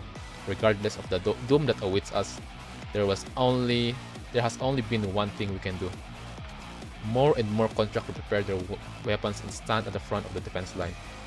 Yata stares at the twins, and her mechanical arms begin to turn translucent, lifting herself up with her tentacle-like robotic arms. She merged into the environment until only the shimmering red light on her mask remains. It's up to us now. Simon. Just a few more seconds. Just a few. All the heterosapiens inside the Puglia Forest Park ruins are out in force, their roar shaking the entire forest behind the group. Meanwhile, the twins stand before all of them, silently declare humanity's demise. The war between humanity and the punishing virus begins anew, here and now. We're going to fight them. We're going to fight them. Oh shit. Oh shit. Damn. Damn, bro. Bro looks like Camo. And the woman looks like... Damn, the twins look like... Sheesh. Okay, interesting. ご命令を。この程度じゃ。僕が計算した弾道から逃げられる者などいません。 Okay. So the female will go attack side, and then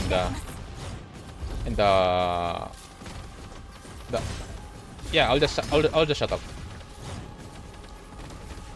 私はこの程度じゃ。ガラスはよ。私の刃になってください。 I just feel like the audio is... What the fuck? Whoa! The fuck?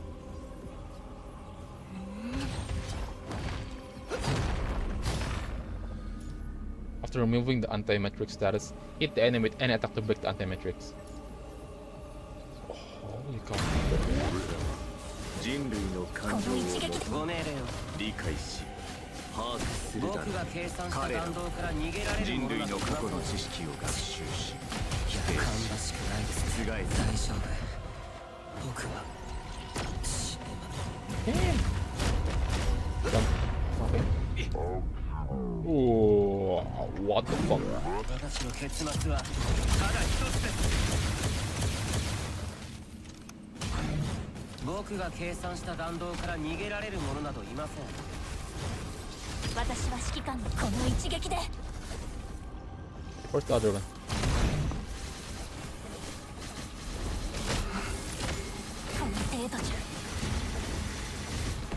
I fucked up. You know what I noticed, guys? How is the audio? Is it like this? Because most of the time when I'm streaming, guys, Kuro Games destroyed the audio. Oh shit.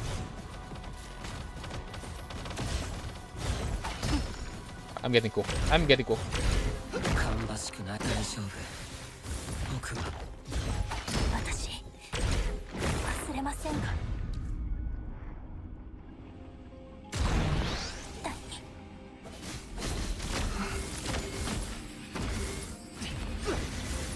僕が計算した弾道から逃げられる者などいません。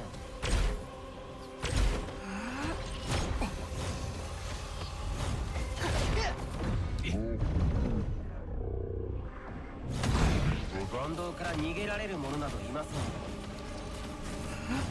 あなたたちの結末はただ一つです。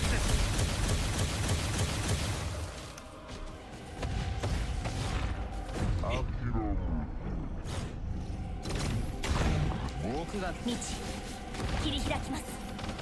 カラスマよ、私の刃になってください。この程度じゃ。ご命令を。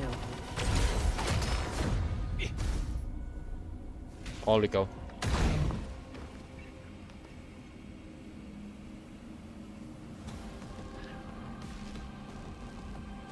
Bruh, I can't speak right now. この位置、ご命令を。まだ終わりじゃありません。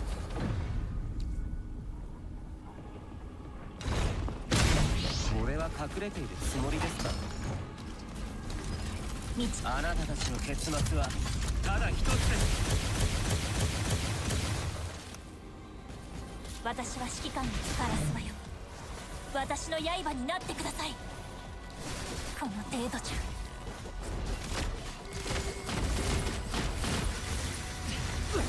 先人のカラスマ。ご命令を。私忘れませんから。 Oh man, I'm getting cooked. ちょっと待って。やるな。 We're getting cooked. それは隠れているつもりですか。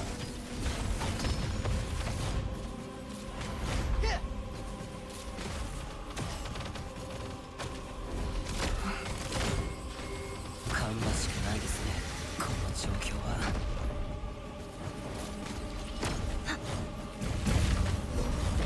大丈夫。僕は死ねます。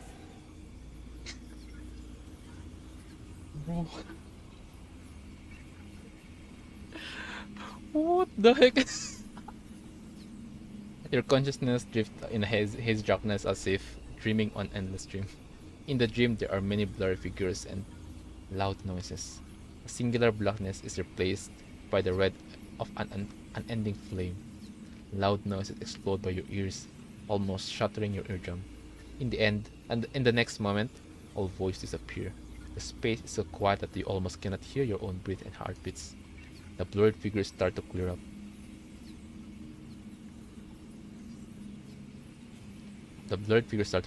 Bro, need to maintain the dodge stamina and dodge the matrix attack at perfect timing. Oh, alright. Perfect timing.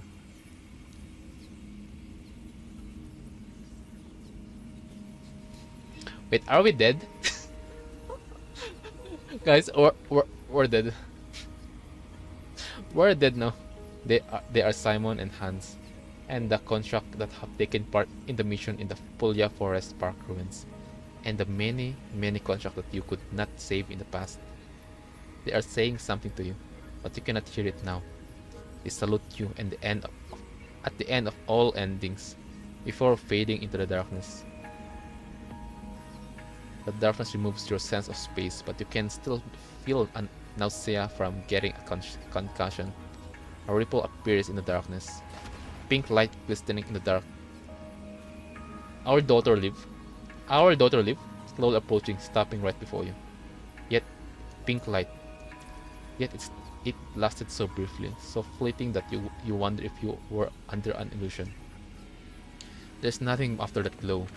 Everything begins to be devoured by the darkness. Oh, it's our daughter. Oh.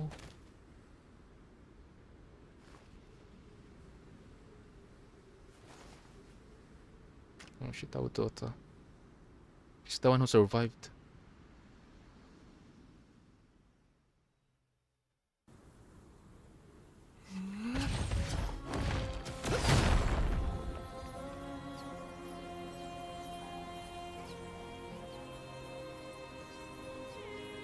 Chotomate. Are Kuro game serious? They literally want, okay, you know, Kuro, we're gonna say we were going to let you use your daughter leave to get cooked on the battlefield. The fuck.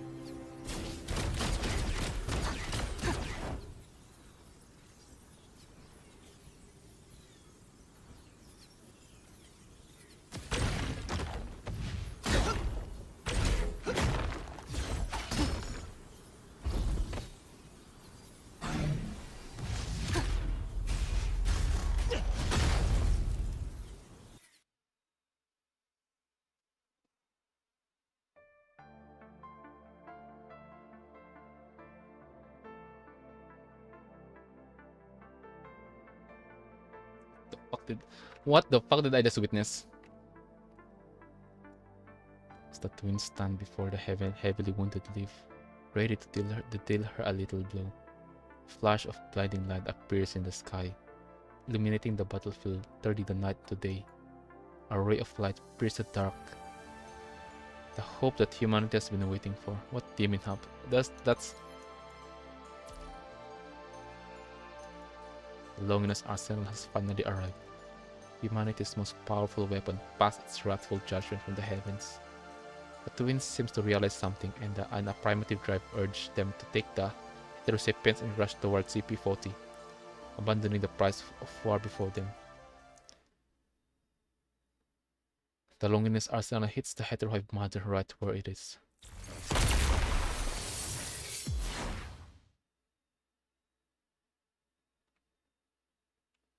Don't worry, guys. I'm going to come back to the twins.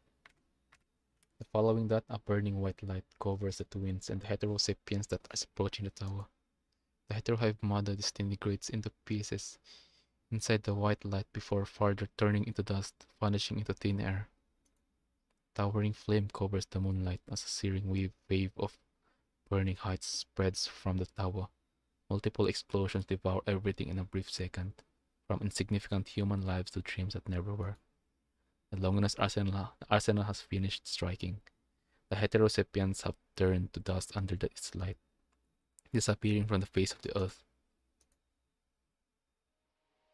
And CP40 was in a now massive crater, surrounding battered and bruised. We need more power. Longinus arsenal, throw more laser beam.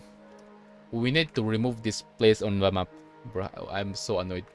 I'm so annoyed to what happened to our daughter Liv. After that, red liquid gush from the crater, gathers itself and transforms, growing back into humanoid forms.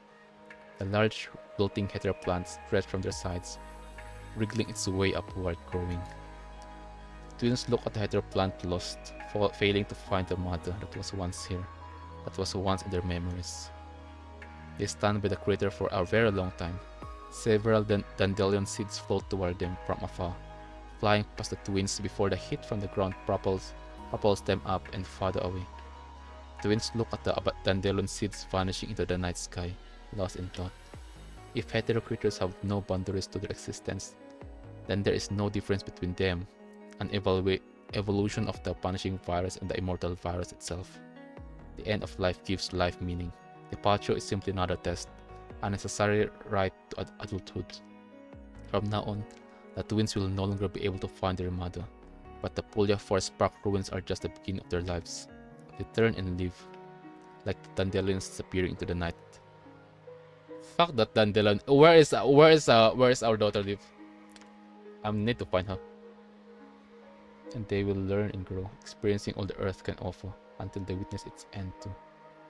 I wish these twins meet Luna, so that Luna will cook this too.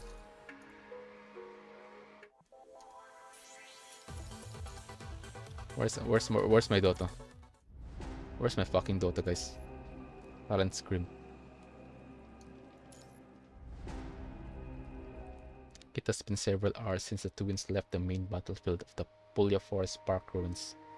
A large transport craft mentioned in the transmission panel appears in the form of the burning carcass of a plane. Crash landing before them, the teams retrieved the sample of the heterohive mother.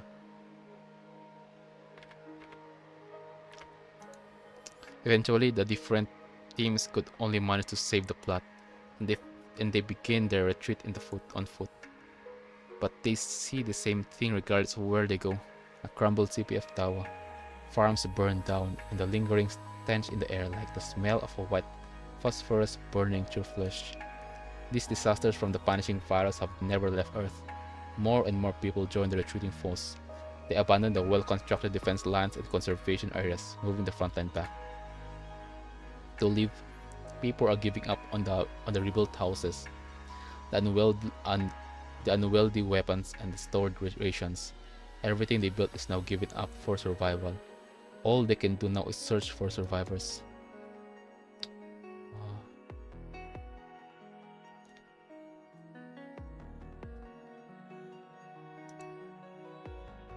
Now Liv drags an injured survivor forward.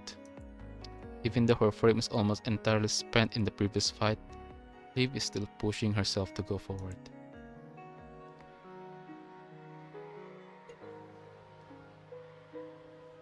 Every step she is taking stress.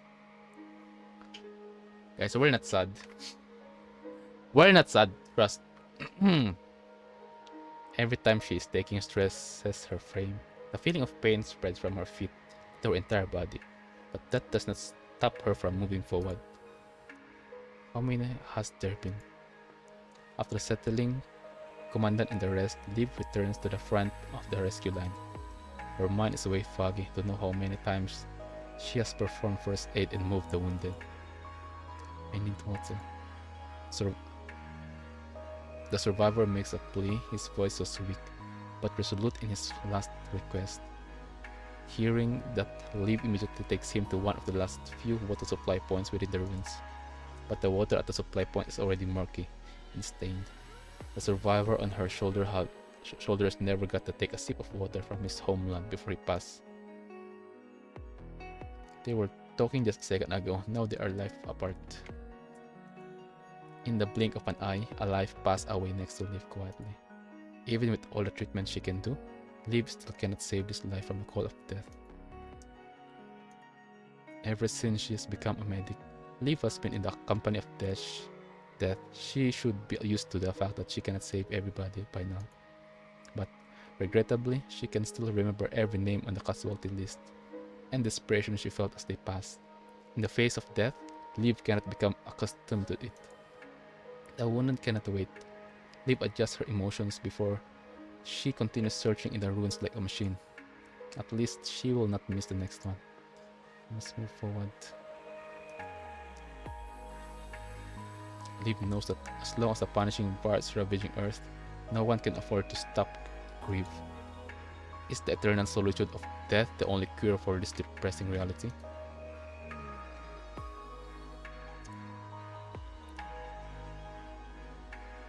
Sharp machine parts are sanding down Liv's artificial skin, revealing the machinery skeleton underneath.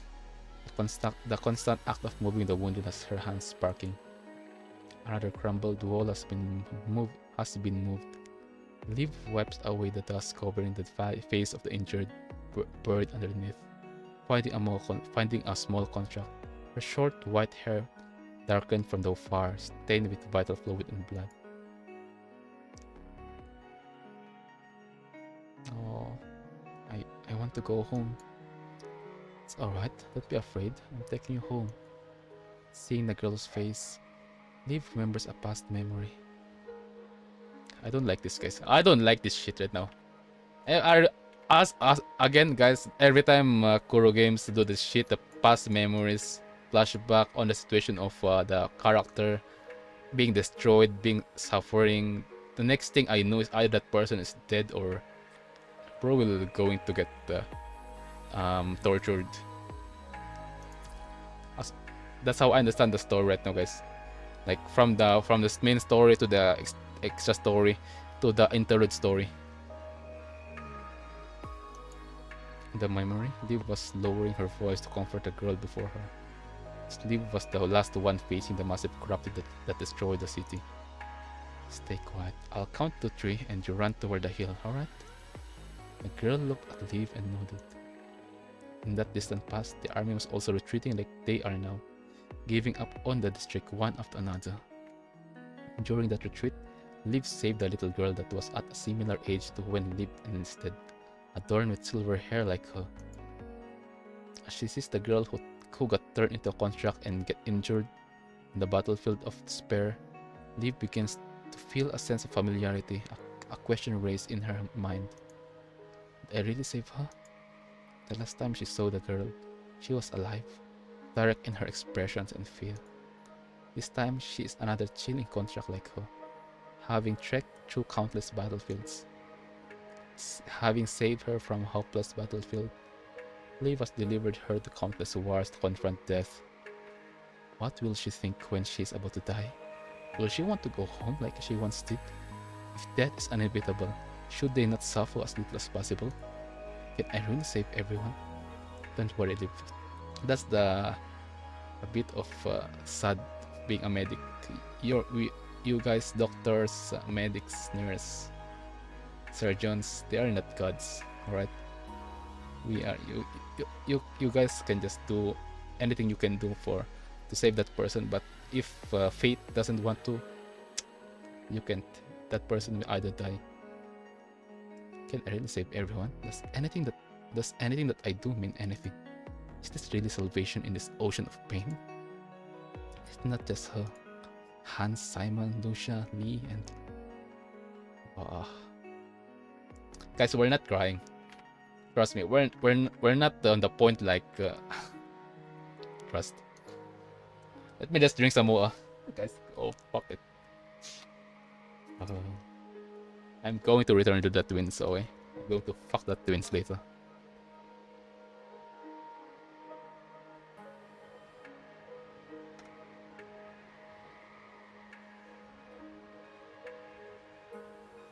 Everyone has fulfilled their duties as soldiers to their dying breath, but now as much is lost.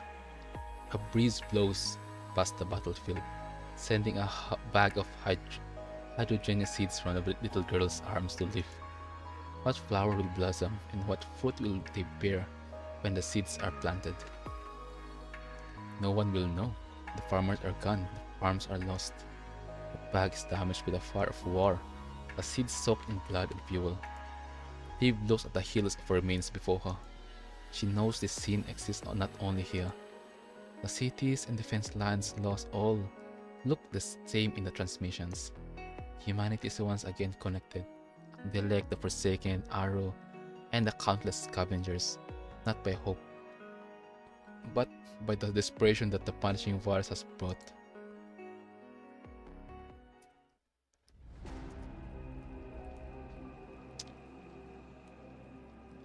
Shit.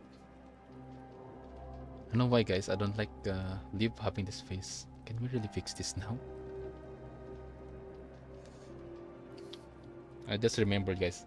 What if imagine if she got invited by imagine if this will, imagine, guys, I have this theory about, because Asnet have been pretty much interesting on the story for me, and then I've been searching like what if this emotion can trigger something on Liv. Same situation as Luna. Let's see though, as how Luna become an agent. But Luna's what happened to Luna on her interlude, Luna Laurel, is kind of bit also different. But for her, for this face, for her reaction, you know what's crazy here? The illustration, the lighting, the gold, the fire, the child that she saved before, the scar, the regret, the agony. Like, can we really fix this now? Like, bro. Good job for illustration, by the way. There's a higher mountain after this one. Under the battlefield after this war is over. As long as the punishing virus exists on Earth, nothing will be fixed. You know what's also crazy here, guys? It's not like I'm enjoying shit right now. I don't enjoy this shit right now. The illustration, the way how she looks. Even if you look on the right side, you can literally feel her gaze on you. Like she is asking, like, player, can we really fix this now? If we fix this now, there will be another mountains after this one. There will be another mountain of corpse after this war. As long as the punishing virus exists on Earth, nothing will be fixed. I don't like this right now. This can trigger some villain arc other than that or being a hero. I don't like being I don't like Liv going to the being our enemy. I don't like that shit. It is a Sisyphean struggle where momentary calmness is easily shattered shatter the next moment. How will humanity break this endless cycle?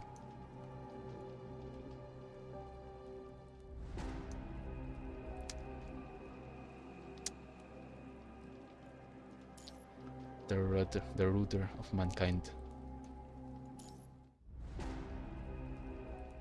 The solemn Parliament Hall is once again holding a meeting. Emergency gatherings like this always spell up pivotal moments in humanity's survival. The decisions made in such meetings will also alter the fate of humankind. How are the Grey Ravens? We're not good, Hassan. I'm more worried about the commandant and also our daughter Liv. Because bro, she literally got bullied by the twins. Lucia and Lee's frame are faring slightly better. Kuror is still on the verge of death, a long way from leaving. Where is my daughter? The changes on the surface have made our contact with the ground force more and more difficult. What I just reported happened hours ago. Our plan has clearly failed. 63% of the population is hostile toward unidentified twins. Given that they can see a way to solve the problems on the surface, their attitude is pessimistic. 36% of the population is condemning the army as powerless. Wow. Condemning the this is humans, by the way. This is us. This damn. Condemn the army's powerlessness.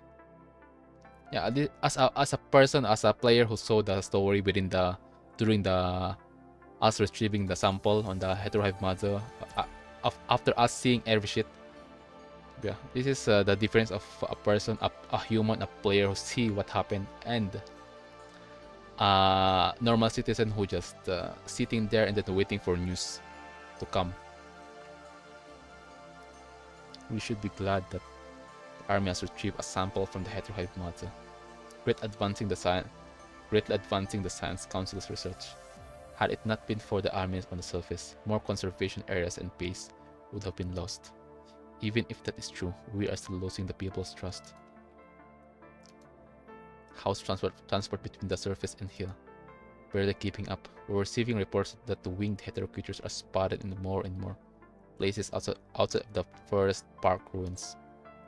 Their flight altitude is climbing, and some even gather in packs, greatly disrupting surface to air transportation. Mr. President, 98% of the populations think that old experience is no longer suitable for our current situation. Damn.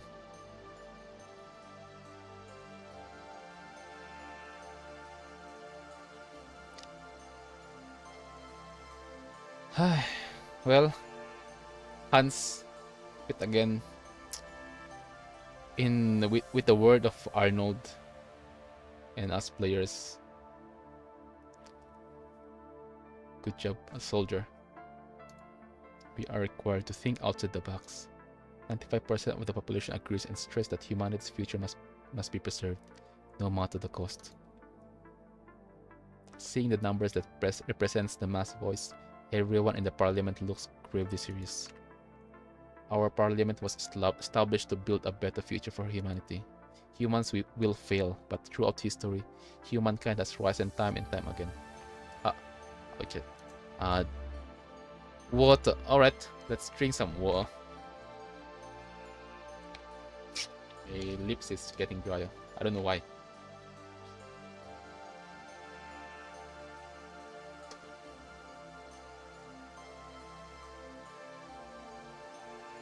This won't be the last challenge we face, but that doesn't mean the situation won't get better. The punishing virus has locked us inside a cage of desperation, but the key of hope that can unlock it might have been in our hands all along.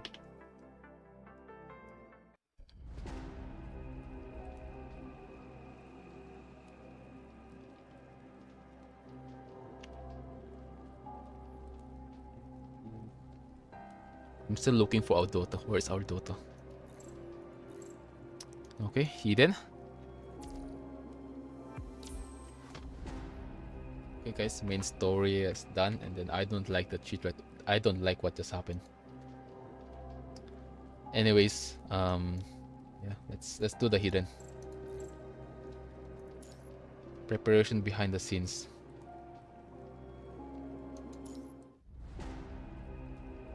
Actilec. Recording. The hetero core shard has been recovered 5 kilometers away from Aslam. Yeah, can we play the? Yeah, we're going straight to hidden because we just streamed 2 hours 8 minutes and we still have time. Don't worry, guys, we still have time. Because a lot of my chat said. I noticed. I just noticed on how my chat works on my Twitch stream and then our Discord is that why our streamer is starting to stream less of PG. I mean, it's not that less. Just I stream like no most compared way back like 2 weeks ago, guys. As you know me, when we were playing PGR, like when we're still around chapter 10, around that is we stream PGR for like up to 9 hours. But yeah, but suddenly recently we only stream for like 2 to 4 hours, right? If I remember when I'm editing, because I noticed when my edit is like taking like it took me like few minutes to finish and post it on YouTube. So yeah, let's finish the hidden. But again, I still have this feeling about what I still want to learn more about what happened to our Dota Live. The hetero core shard has been recovered 5 kilometers away from the Aslam docking platform. Ah, we're back. We are back on in Eternal Engine. Compared with the previously recovered shards, this shard shows stronger activity and has the ability to integrate other shards. After killing Babylonia's 4th team to clear the hetero core, I recovered a considerable number of shards. Wait, what? Eh? Eh? Eh? After killing Babylonia's 4th team to clear the hetero core, I recovered a considerable number of shards. Dare? Wait, who is this? This is perspective. This is a recording of like an enemy, I think. Most surprisingly was that they show a unique characteristic of integration. The properties of the crimson liquid extracted are almost the same as that found near the hetero core. The cells devour one another and evolve. The hetero core is constantly deforming and disintegrating in this slow. Yeah, I'm sensing something different from ordinary corrupted. I can't put my finger on it, but I understand that this kind of agitation is similar to what I thought when I was on the verge of disintegration. I was in the verge of disintegration. Who is this? Ascendant? No, this is an Ascendant. Verge of disintegration. But I understand that this kind of agitation is similar to what I thought when I was in the verge of disintegration. I see the future of Asnet in this crimson mire. Oh shit, we're back on the Asnet. As I said, something kind of intrigued me about the Asnet. That's why I said about when I see the face of Liv. Bro, please, I wish don't go to that path. I don't feel good about it. Shit. I see the future. Oh yeah. After my analysis, I've decided to contribute my effort into further research. Interesting. Dare. A week before the Battle of the Puglia Forest Park ruins took place, a wanderer walks among... Oh yeah, wanderer. A wanderer walks among the ruins of the city. Wanderer. In front of them is a city that has long since fallen into the hands of another ruler. Hetero creatures are seen here and there in the ruins, twitching and hissing from time to time. Desolate and disorderly, this is what the planet looks like today. Row after row of lofty buildings deteriorated into dead trees made of steel and cement. Now living creatures fight for survival in this dark jungle. With a muffled thud, the hetero creatures that have followed the footsteps and arrived are torn apart by a flash of light in front of the wanderer. So, the defective product of Gabriel has made it this far. Defective product of Gabriel.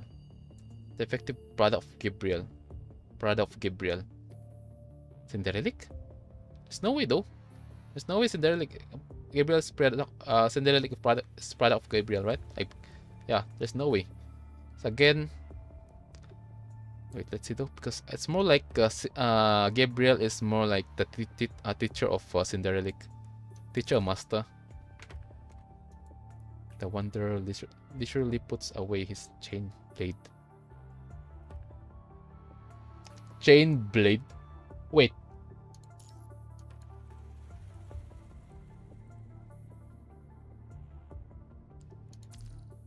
Roland? In the distant shadows, a few figures are huddled around a campfire, cooking food with simple utensils. Looks like our actor has arrived on set. Yeah, I can feel this is Roland, guys. Let's get ready. It's time for the last performance. Oh shit! Yeah, I forgot to. Roland joined hand with Vonnegut, because again, understand the smile of Roland is like, I'm going to use you to my own. I'm going to use you as my own advantage. I forgot about that. I forgot about Roland's smile on chapter 14. On the hidden. Oh shit. Is it hidden? Hidden or extra story 5? I forgot, but yeah, the last time we saw Roland that time. And also his smile is, yeah, that's the one that intrigued me. I just remembered Bro is the more like Roland will be like what do you call this, parasite on Vonnegut. Again, welcome aboard, Roland. Save the pleasantries. Feeling the changes in his body, Roland clenches his fists and grins a slightly mocking smile. Aided by some mysterious power, the power bestowed to him by that pure white agent, he can still sense Luna's existence. Even though it's no more than a delicate strand of silk, she is somewhere within this world. The mysterious merciful one hadn't erased his weak connection with Luna after reconfiguring his body. It's also quite interesting the way that mysterious merciful one. That's kind of interesting. She made a body for upgraded version of Roland. Other than that, she didn't get rid of the power of or the gift of Luna to Roland, right? She didn't say that, oh shit, I gave you a new body, a new gift.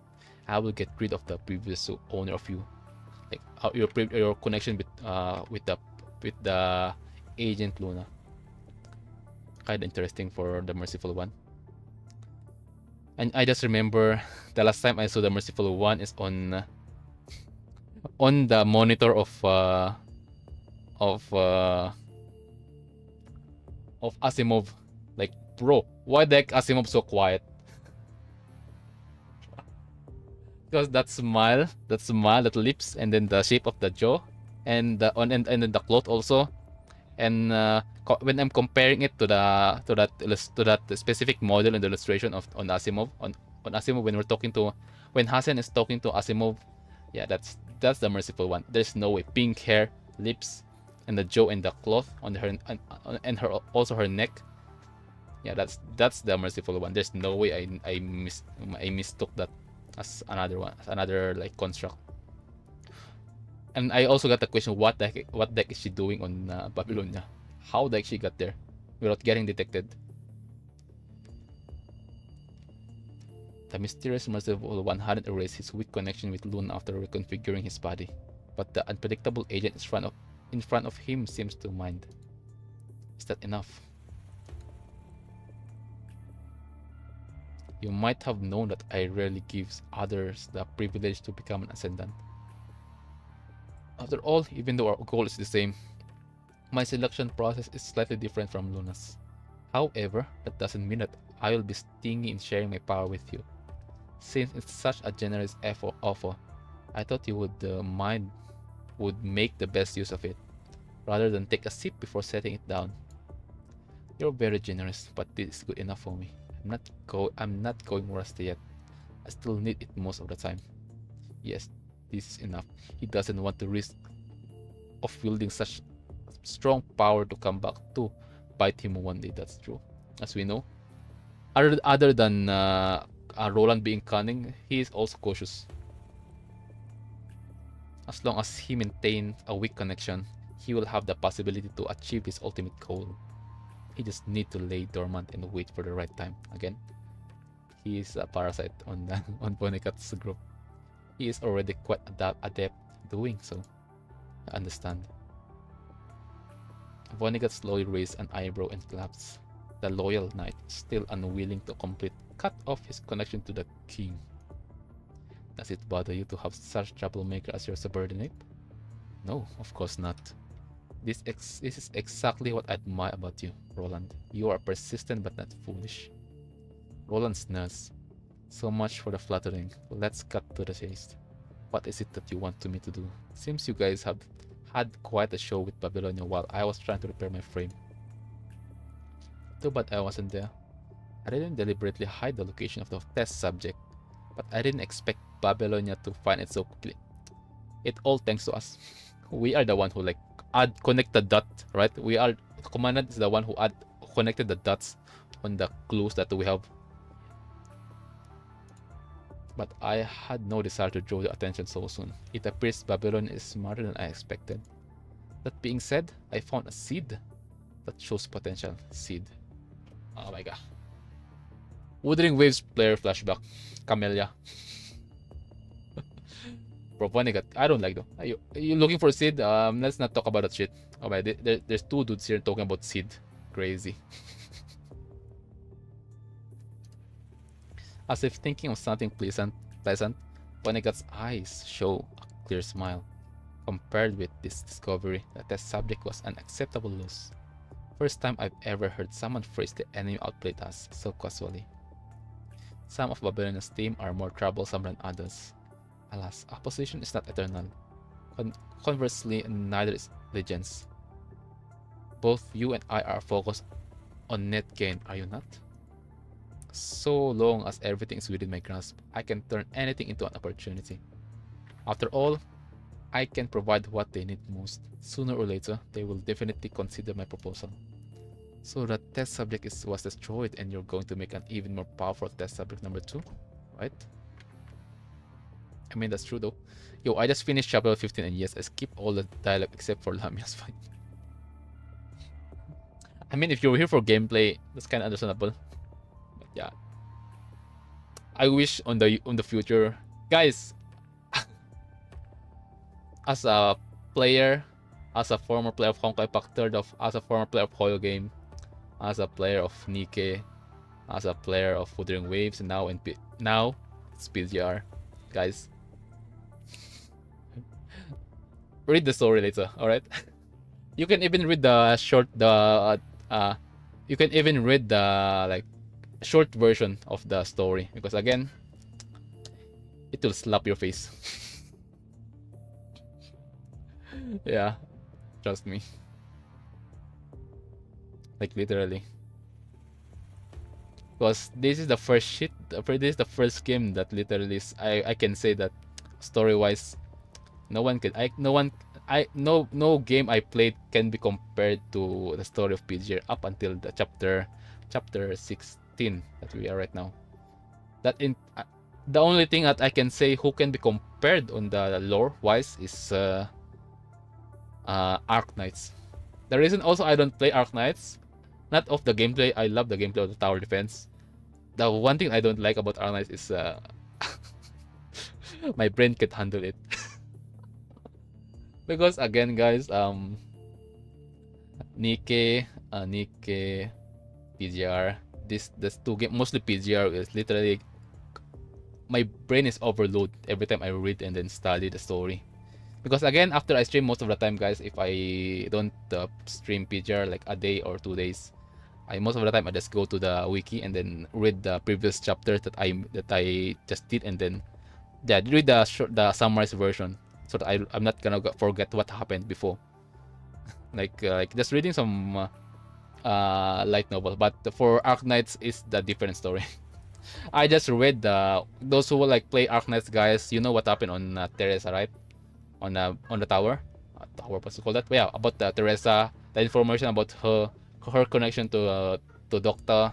Yeah, that shit toast my brain. So yeah, that's why I'm kinda afraid of of adding something lore wise like this to be played on the game, or like on our stream. Because again, guys, we are all around stream. We stream. I mean, formerly we stream illustration, but sadly I can't do that on YouTube for now. So yeah, we're focused on NIKKE, PGR, and Wuthering Waves for now. And also we play from like test CBT games, like close beta test games, and do it on stream. Starting this day that we stream on YouTube. So yeah. Anyway, now I want someone to summarize everything for. Alright. So yeah, just go to Punishing Grey Raven wiki. It's better for you if you want to like. Also, it's a good thing for you to go there if you want a summarized version of the chapter. Well, let's drink some water, guys. Don't forget to drink some water. Alright.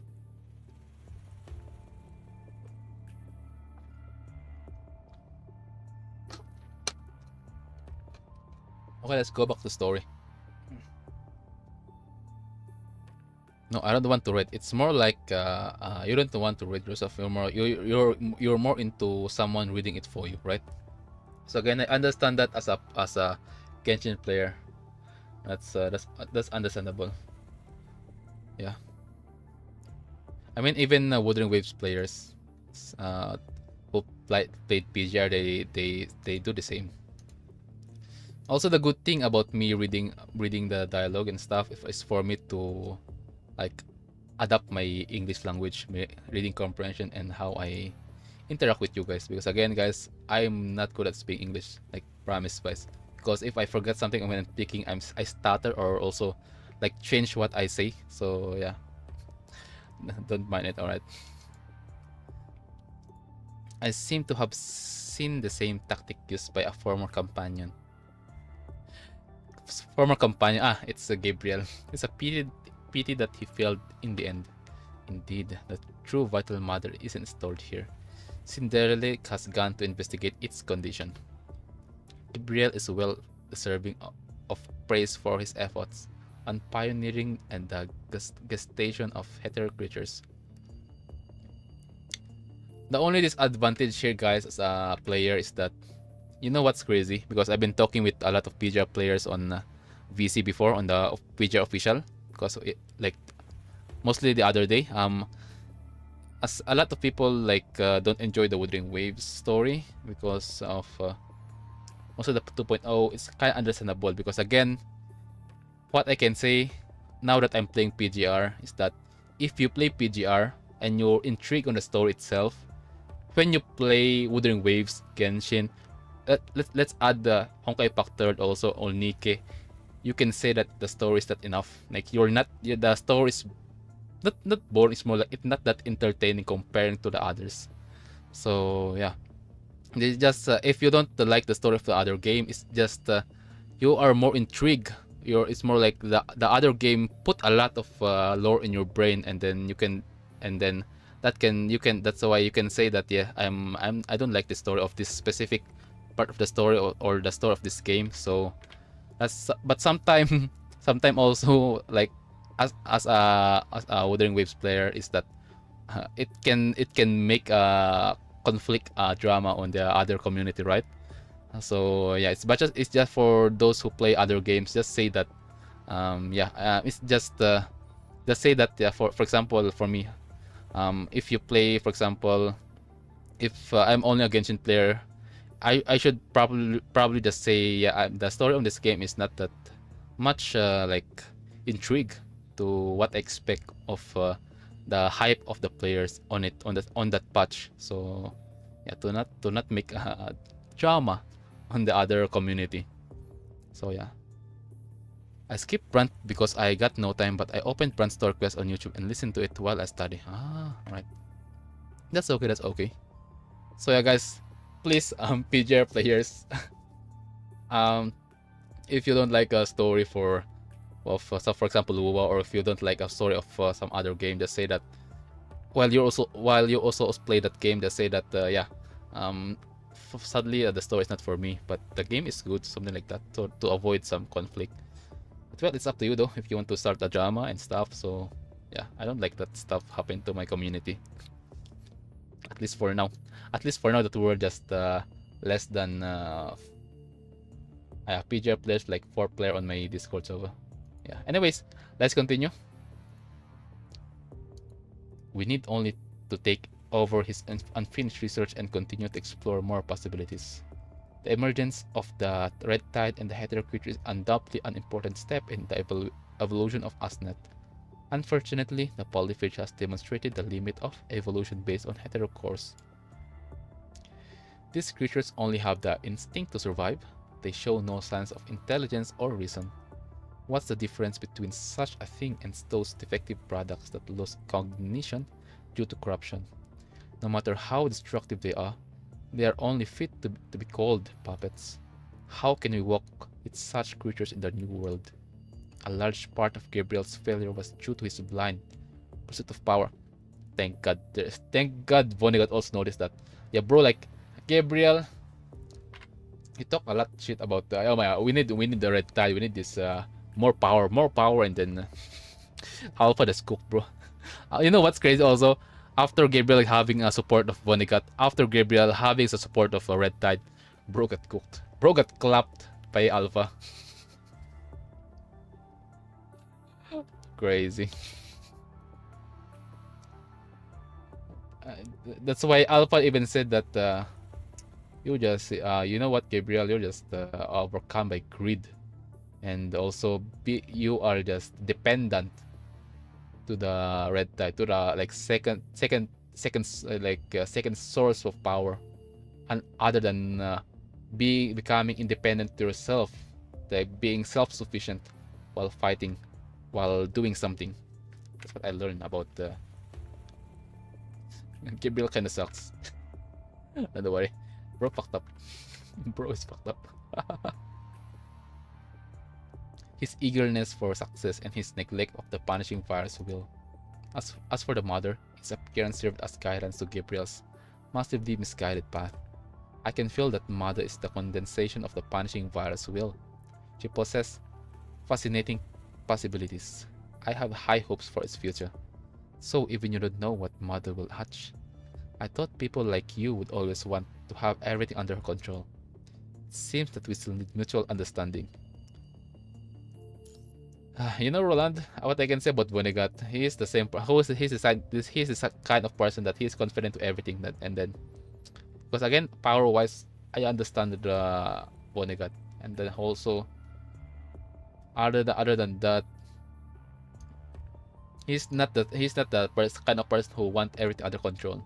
He's the kind of person, if you lose control, I'm the one who's gonna solve it. If it go out of hand. On our side, all we can do now is witness the gestation of mother and welcome the real accumulation of the punishing virus will. We just need her a little push. push. Before that, I think you should see something. You haven't seen Mado in her entirety, have you?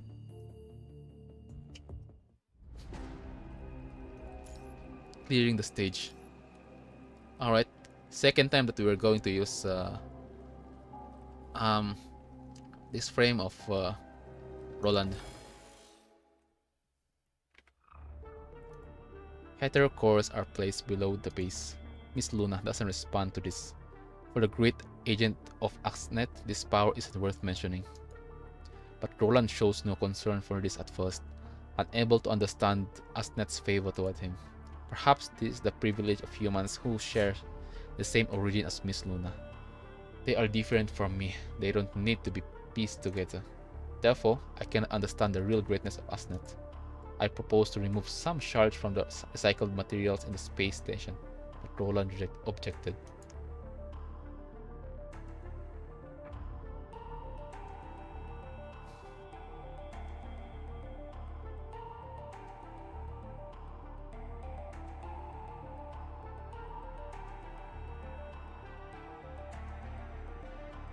Yeah, this is the I already know, but this is the best frame, because when we're doing XSO chapter 5, I think it's you're the one who said that we're going, you or I think Uncle Zodiac is the one who said that you're going to see the best version of Roland, right? As he said, watching the flower struggle is far more valuable than recovering the heterocore shards. But his meaning is hard to decipher. The defective construct looks nothing like a flower. I think this recording is Gabriel, right? The defective construct looks like nothing like a flower, and this defective construct is Selena. I think I have been unable to understand his behavior. He's obvious has the power to destroy his prey, yet he spends the time to set traps. He obviously has the power. Okay, never mind. But sometimes he even disagrees in boastful monologue, wasting time on pointless communication with the enemy.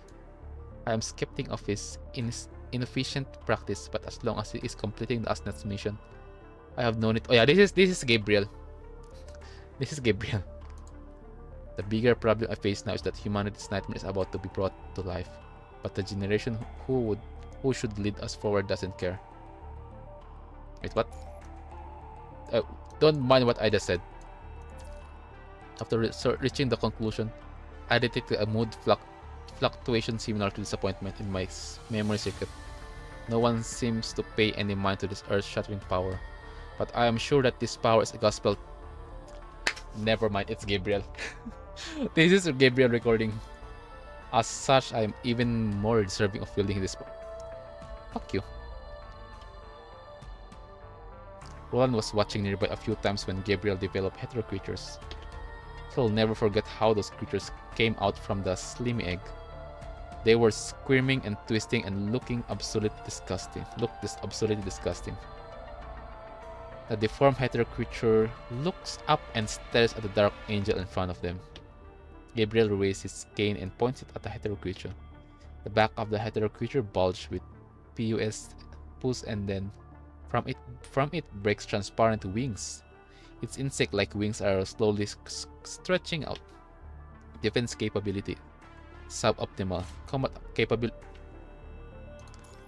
capability suboptimal. Pursuit capability similar. Gabriel unqualified. Gabriel reached out his left arm and grabs the deformed hetero creature and tears it to pieces. Keep going. Experiment number 327. What are you doing? Lazily leaning up against a wall in the corner, Roland speaks in a relaxed voice as if it is just a casual inquiry in his spare time. He's still watching the scene closely from within the darkness. Gabriel seems to accustomed to Roland's indolent attitude. He doesn't even turn his head to look back. I need the most powerful servant as possible at my disposal, so I'm testing trial after trial. As long as they understand that they were superior as ascendants, then we can easily bend them to our will. I've been wondering if these things have feelings or thoughts. They look pretty dumb. They have no use for those. An experienced beast only fixates on its prey, lock and then attack. They are merely tools at my disposal to achieve the long-cherished dream of Asnet. Whether it is emotion or cognition, they will only become obstacle for me to control them. A dark mechanoid is gazing into the deep, bottomless tide of red, with a gaze red glint in his eyes. Everything Gabriel pursues is in that deep pool, devouring all the nourishment he prepares and constantly searching for whatever deems most powerful. It's strange. I remember you weren't like this before. If you still have time to laugh at me, you'd better continue to complete your task. Relax, I'm almost ready. They didn't notice. I'm curious as to what form these little pets of yours will eventually take. So am I. I have explored all possible variables that will affect the power of these creatures. All I need to do now is wait for them to evolve and reach their full potential. All possible potentials. Well, then, I'll wait the good news.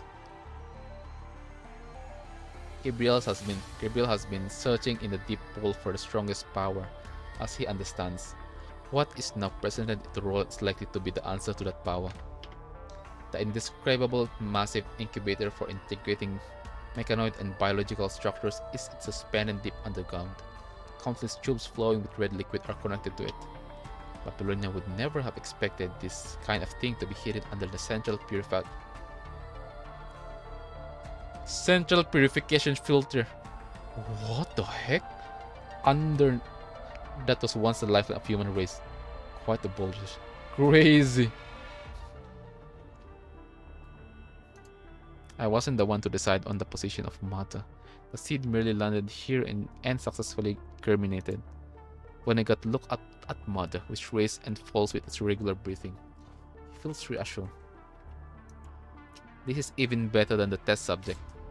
This CPF was used by humans to reduce the concentration of the punishing fires, but due to the existence of Mother, it has turned into a hotbed for it to absorb nutrients. In the absence of the red tide, this is the place more suitable for Mother than that greenhouse. Unfortunately, Gabriel faltered in his way to uncover the truth. Perhaps he was 99% of the way to achieve his goal, but it was the 1% he ignored that is key to achieving it. I found this in the Gabriel memory data collected by Cinderella. Speaking with a solemn tone, Wonica takes out an old storage device from his pocket.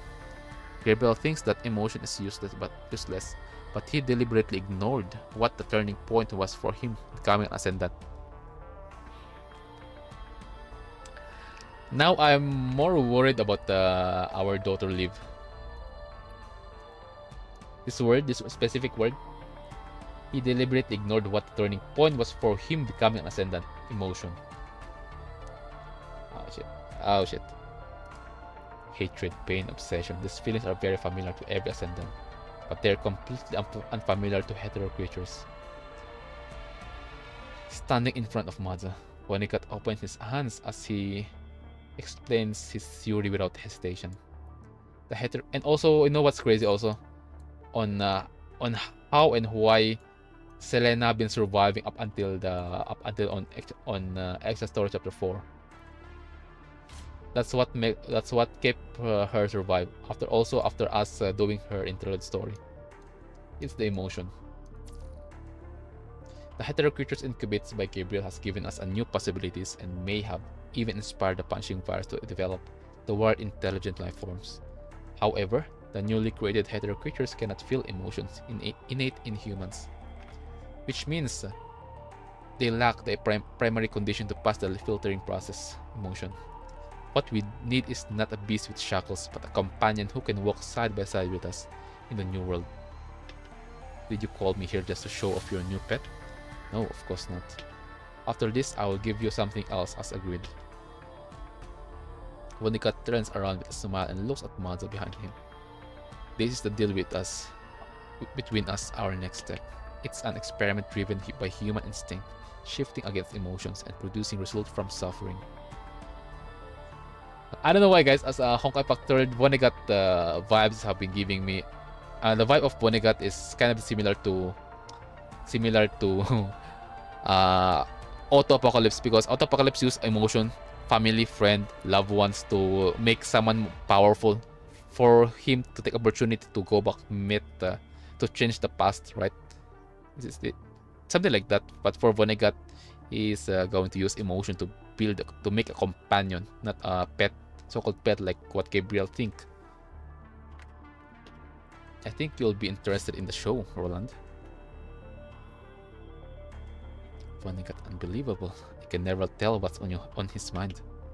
To let something come into being that he's not sure if he can control. Is that what he really wants?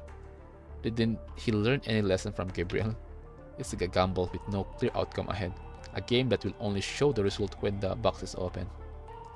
Whether its confidence or conceit lies in the ability of the one in control, at the least for the moment, Vonnegut looks confident instead of conceit.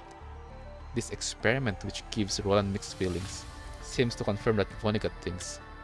So far, 14 groups of scavengers have joined this experiment. Each batch of humans introduced into the CPF come into contact with Mother has caused substantial stimulation to her body. This caused the creatures, for lack of a better word, within it to mutate. Roland can't find the words to describe the scene before him. Hetero creatures and hetero plants show consistent variations at regular intervals, as if something artificially controlling their boundaries. Simultaneously, Mother has become increasingly active, as if the unknown creatures within the incubator are beginning to achieve memory within the sea of chaos. They even seem to unconsciously respond to external stimuli, just like the subconscious movement of a baby in the womb. This is something even more terrifying to him than the hetero creature in Gabriel's deep pool. As for the experiment, I gave them the option, and they all choose to go for the CPF. In the face of both opportunity and danger, they seize opportunity without hesitation. Mother is hatching, and as it matures, the abnormalities in the tower will soon spill over to the outside. I can wait for the birth of a new life in Mother. Sooner or later, those Babylonia will be able to sniff out where Mother is. So when the time is ripe, you as an outsider will step in and make sure Mother can hatch successfully. Comms ring and interrupts Roland's mussing. Mother is ready. It's showtime. Beloved audience, the long-awaited performance is about to begin. Can I get a round of applause? Oh yeah. Anyways, Roland swings his chain blade in a theatrical gesture. The corrupted pass by senselessly. All he hears is the sound of a crow perched in a withered tree taking flight after being startled with the movement of his chain blade. Fine, guess I'll have to give myself a mechanical growth instead. Roland shrugs, then picks up the shotgun parts beside him and begins assembling it. This boring show has already gone on 14 times. I kept thinking it might have a different ending, but they always end up just killing each other or themselves. The strongest ones managing to make it out to the forest, but they'd be better off just staying in the CPF and waiting to die. A mysterious dark cage, a group of helpless trapped animals, an imaginary goal. So far, everything was just rehashing a low-budget film. Roland gets lost in thought for a moment. Guess it's only normal. After all, how can you trust people other than yourself when you can't even protect yourself? After witnessing this series of tragedies, does Mother really have emotions? What will be the result of its evolution? What will it think of us then? What would Luna think? Roland briefly stops assembling the shotgun as if seriously contemplating the question hovering in his mind. Click, the spring suddenly makes a sound. Roland shakes his head and holsters the full assembled shotgun at his waist. Time to get to work.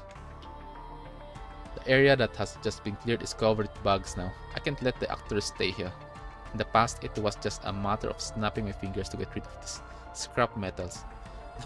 Now I got to get my hands dirty. It's really sad to be dependent on others. Even the selection has to be done in the most complicated and stupid way. It's like a disaster for people who value efficiency. Shouldn't take too long though, should it?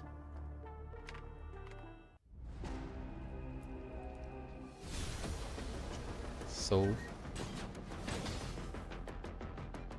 it's a good opportunity to try out my new power and weapon.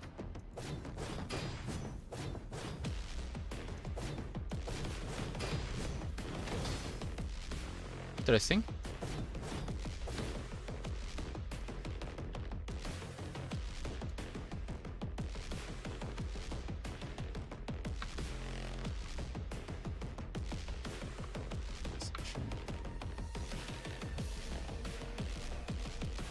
Remove.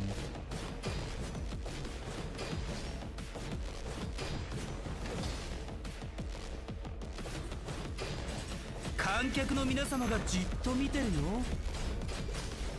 真の叫びをもっと聞かせてよ。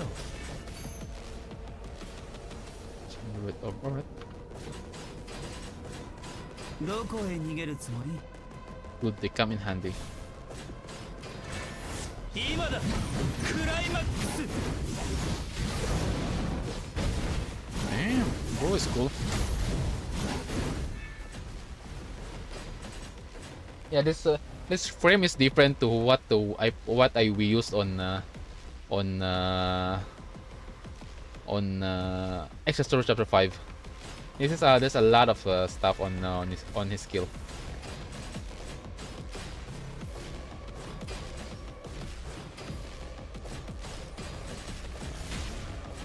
真の叫びをもっと聞かせてよ。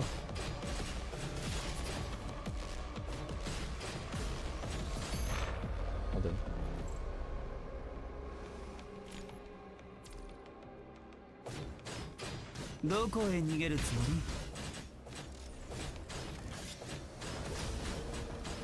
How to use this character though, by the way? First combo attack. Double tap any orb. Alright. Good, now even humans can safely pass. I wonder how Cinderellix doing. Double tap. 真の叫びをもっと聞かせてよ。 Ah. Alright, gotcha. See guys, this is what it means to learn, alright? Because again, one of my comment on my previous one of the comment on my previous video of us experiencing game using Roland. Bro just said, oh my god, you don't know how to use this character. How can the streamer know how to use a character if no one is teaching? Like, bro, what do you expect the streamer to act to play the character? You expect the streamer to know the character after first trying this new frame? Like, bro, is that there's no way new player knew that character after seeing that for the first time, right? Crazy. Kinda annoying. I just felt like the one of the comment have vibes of because I also have that kind of player. Yeah, just magically know everything. Like, bro, it's my first time seeing that character. Like, also first time find a boss. Like, bro, do you expect the streamer to know like how to fight, how to play that character like for the first time? Like, anyways. I have that issue. Other than NIKKE, other than PGR, yeah, but NIKKE also this two game.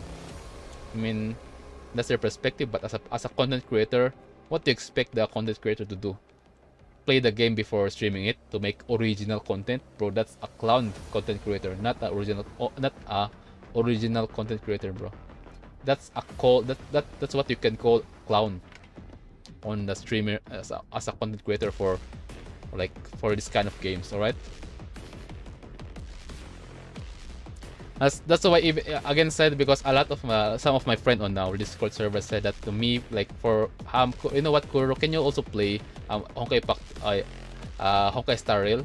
The reason why I avoid Honkai Star other than me avoiding Hoyo games, that I already knew the story. I've been watching a specific streamer before and then already knew the lore and stuff, and then I don't want to make a so-called fake reaction. I don't want to become a clown for making content, alright? So, yeah. I just learned Spec Rover Yang Rolo. Even for how to use the Wooden Waves character, I don't use YouTube, but I only use YouTube if it's I really need it, like something like that, alright? But for Carlota, her skill set is kinda also obvious. Yeah. これで Anyways, 終幕 damn. この茶番劇楽しめた Damn, and Brova has his own like what do you call it? Ending cutscene, something like that. Animation, crazy. Anyway, guys, good job for Roland because again, he's the way how he fight, how he act is like again. I'm gonna put it again. Roland is like a theatrical kid, right? So everything should be on a on theatrical. Oh my god, some vibes as Selena, alright? They both born as Roland speaks Spanish, by the way. Oh, interesting. Oh yeah. Oh yeah. Okay, so the words the words that he speak way back also on Extra Chapter 5, and then on where's the other one? On Extra Story Chapter 1 on the beach. Okay, so that's Spanish. Interesting. Cleanup complete. The last crafted stops moving under his chain blade. Roland spins his shotgun and looks out into the distance. His comms rings. Target lured to the designated location. Looks like those little pets Cinderella brought have led the scavengers right to me. Very good. I always take every performance seriously. Let the show begin. This is Roland. This is Gabriel. The ability of hetero creatures to imitate fighting skills is incredible. Their regeneration speed has also reached the expected standard. The punishing red tide is spreading at the Gabriel soup is spreading on the surface and capturing food as planned. Everything is developing steadily. The punishing virus' own will is growing in this deep pool. After witnessing the generation and extinction of innumerable hetero creatures, this thought spontaneously crossed my neural circuit. It seems I can advance to the next step in my plan. Before that, I need to create powerful tools. A powerful force needs a terminal that can control it. Roland showed interest in hetero creatures. After testing his loyalty, I acquiesced to him participating in the experiment under my supervision.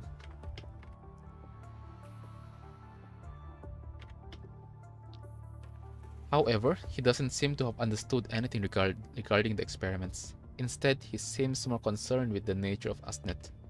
Fool, that isn't of our concern. Our mission is to pass on the will of Asnet. Surely enough, I can expect him to understand the ambition of Asnet. Ambition of Asnet. Asnet here, Asnet there. Bro talk like the way how Gabriel even talk is like he is an agent, right? Bro is talking shit. And also how he act. I mean, we also understand on what happened on chapter 13, fake ascension. Yeah, the way how he act, speak is bro is talking shit to Luna. The soul, a soul agent that time that on that place, the soul agent of Asnet, right? Bro is talking shit to Luna. The show starts. Recording. Experiment failed. Experiment. The concept of the polyphid shows new possibilities, but its power is still trivial compared to that of an agent's.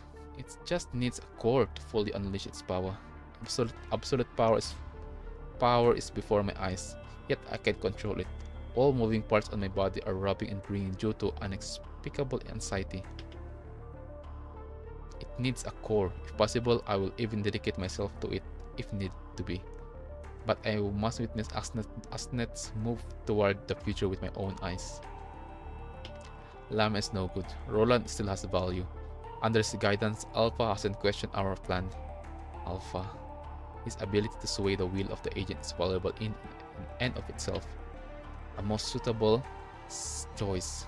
As long as I show Luna the power of the hetero creatures I created, she will agree with my plan and approach. If not, I already have a backup plan, yeah. Use Luna, and that's how you get cooked. You make Alpha get angry, right? You fucked up. That's the time you make Alpha angry. You cooked Gabriel.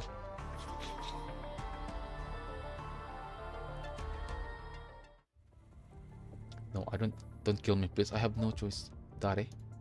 With mud on his face, the refugee cowers. Oh shit. In the terror in the corner, watching the dark shadow gradually approaching him. Three armed scavengers stand in a circle and point their weapons at him. Birdie. Who would have thought? What makes you think you can steal from the likes of us? Carlos, watch out. Look at his bandage. He is probably showing symptoms of corruption. Come on, see what else we can find from this guy. We gotta run. We're at least 4 or 5 days of walk away from the nearest conservation area, and it would be very difficult to travel during the night. We can't afford to waste our time here. Wait, I have stuff I can give you. Don't kill me. Escaping the hand of the scavenger, who was about to tear his cloak, the raggedly dressed refugee trembles as he empties the content of his backpack. The thing in his bag drop one after another. A few tins and hardtacks fall next to the scavenger's feet. There is also a small unused bondage roll, alcohol, several magazines, a picture frame with a blurred photo, and a broken walkie-talkie. Walkie-talkie. What? Looks like you still got a lot there. Birdie kicks the frame away and, after checking them, puts the food, bandage, and magazine in his backpack before he gives a wink to Zack. Zack nods and hits the refugee's arm, which are holding his bag tightly, hard with the butt of his gun. The refugee cries in pain and lets go of the bag. Birdie immediately picks up the bag that falls at his feet with a dagger. It's a heavy bag. He snares and drops the bag to the ground. Inside the bag is an iron box wrapped tightly in cloth and covered with a large brown stain. Iron box. Interesting. Seeing them notice that he was trying to hide something, the refugee trembles and lowers his head over even more. Come on, fella, still holding out on us? What's this? Come over here and open it yourself. No funny business. The refugee immediately crawls over, reaching out to open the seal at the edge of the iron box. His hands are wrapped in soiled bandages, and his fingertips keep slipping from the edge of the box. Seeing the refugee's hesitant and clumsy appearance, Zack gives an impatient grunt. I'll open it right away. The seal is picked off little by little, and the iron box opens with a click, revealing the contents. After a white fog formed and the cold air dissipates, the scavengers see the 3 complete doses of serum lying in the groove. Serum? Interesting. Bro, have a serum. Even comes with a syringe, on which the logo of the world government is clearly visible. Look what we got here. It's serum. Shut up. And not just any serum. This is a world government symbol, and it's a special military serum, which is more effective than the civilian one. It's also rarer, and even we don't have access to it. Such a nice little treasure got here. And you try to steal our supplies? Is it true that people die for money and birds die for food? Despite accidentally ridiculing everyone's present, Birdie is unaware of it. He decides and puts serum into his own bag. Zack ignores his mentally incompetent companions, squats down next to the trembling refugee and speaks quietly. Tell us where'd you get it? The CPF? Oh shit. The refugee vigorously nods and subtly tries to move to the side. There's a forest spark.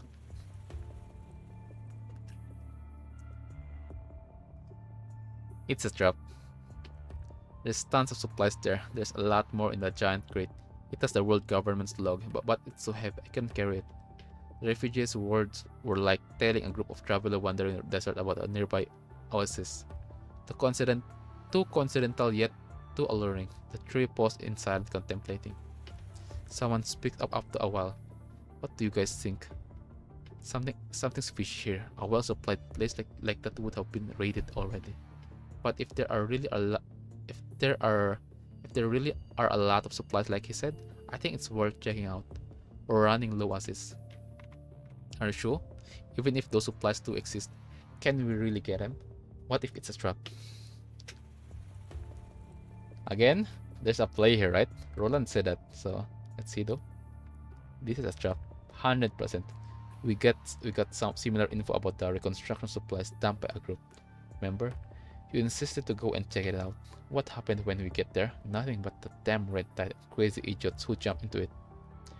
We were a man down, and Zack almost. But Zack is alive, and because we passed City 75 on the way out, we got the news about the refugee transfer and the establishment of a conservation area in Babylonia. If you hadn't been taking your sweet time on the way there, we might have made it in time for the last transport craft. You think it's my... Yeah, that's your fault. If it wasn't for the supplies I found, we wouldn't even be here. Nagadov. Irritated, Zack commands them to stop. Birdie is just about to muster up a retort, but shuts his mouth upon seeing Zack's expression. He grips the handle of his knife hanging down at his side even more tightly. Zack pulls out a map and spread it out on the floor. Where exactly is the CPF? Go northwest from here and then down the road, and you'll find it soon. Swear I'm not lying. Zack's fingers cross the map in the direction refugee is pointing, then stop at a place marked as Puglia Forest Park. Central Periphery. Yeah, it's a trap. Filter 40. Depending on our travel speed and road conditions, it should take us about 3 to 4 days to get there. He wasn't lying about the location of the tower. You're not seriously thinking of going, are you? With the supplies we have now, we wouldn't make it to the conservation area. Cardis, how many medical supplies do we have now? Cardis hesitates for a moment before speaking again. We used our last vial of serum yesterday. Recently, we've been taking too many detours to avoid high concentration areas. We've used too much of our supplies this week. Even if there are no supplies in the CPF, we can cross the park in this direction and continue north to find the conservation area. From the moment we left the base, there was no turning back. Zack puts the map back into his bag, stands up and aims his gun at the refugee who had quietly stepped back several meters. We lead the way. Seeing the dark muzzle aimed right at him, the refugee instantly puts his hands up as if struck by lightning. But after hearing Zack, he shows obvious hesitation. What's wrong? What's wrong? What's wrong? Think we get all day? Move it. They're over there. But there are monsters and corrupted. It's dangerous. The refugee shivers and points into the distance, where a faint green line behind the city is seen far across the horizon. That park has a lot of corrupted in it. If that's the case, how do you get out? What a wimp. We've taken all his supplies. I don't think he'll survive in his own. Shall we rub him out here? Brady spins a knife around his finger and grins. Don't kill me. I've been there several times. I'm only one knows a safe route. Any funny games and you know what will happen next. Clean up and prepare to move out, Birdie. Also, take out all of the supplies. Don't think I didn't see that. Okay. Birdie takes the ammo and medical supplies from his bag, hands them to Zack and Cardus, respectively, then shows Zack the content of the bag. That's all. I'm in charge of all the food. Don't say I'm being selfish. Alright, let's hit the road and... Zack furrows his eyebrows. What's your name? Huh? I said, what's your name? Who cares about name? Who cares about the name of a dirty thief? No one seems to ever ask him this question, catching him off guard. Like attempting to swallow with a dry mouth, the refugee answers with some difficulty. Ralmo. Interesting. Ralmo. Alright, Ralmo, you take the lead.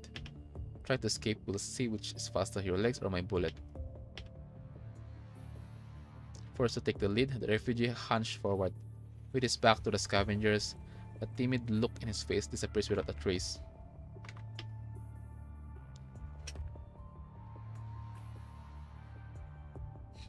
Yeah, Ralmo, Roland.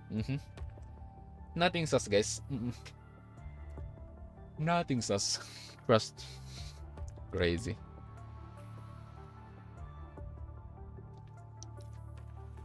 Because I have a peanut. We have a nut. We have a nut on our. We have a nut. I have a nut here.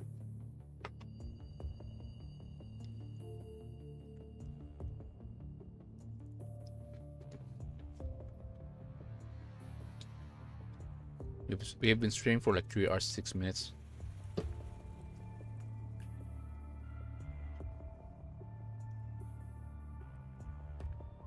This land can roll. Interesting.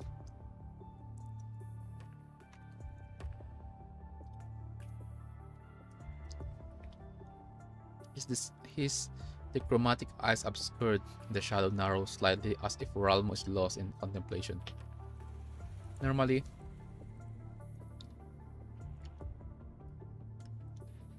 scavengers act in a group. Their supplies are distributed evenly and they can decide what to do with their own rations.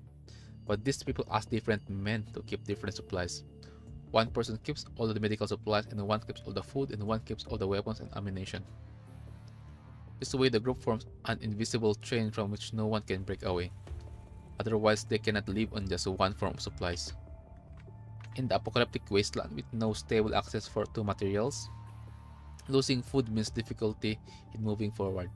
Losing medical supplies means endless pain and infections. Losing weaponry means the lack of defense when surrounded by corrupted.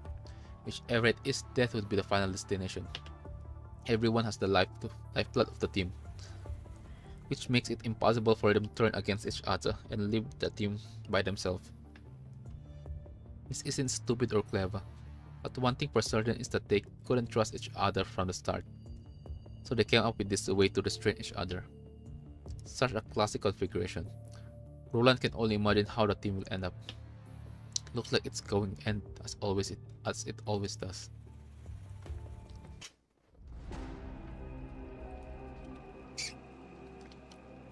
Water. Let's drink some water.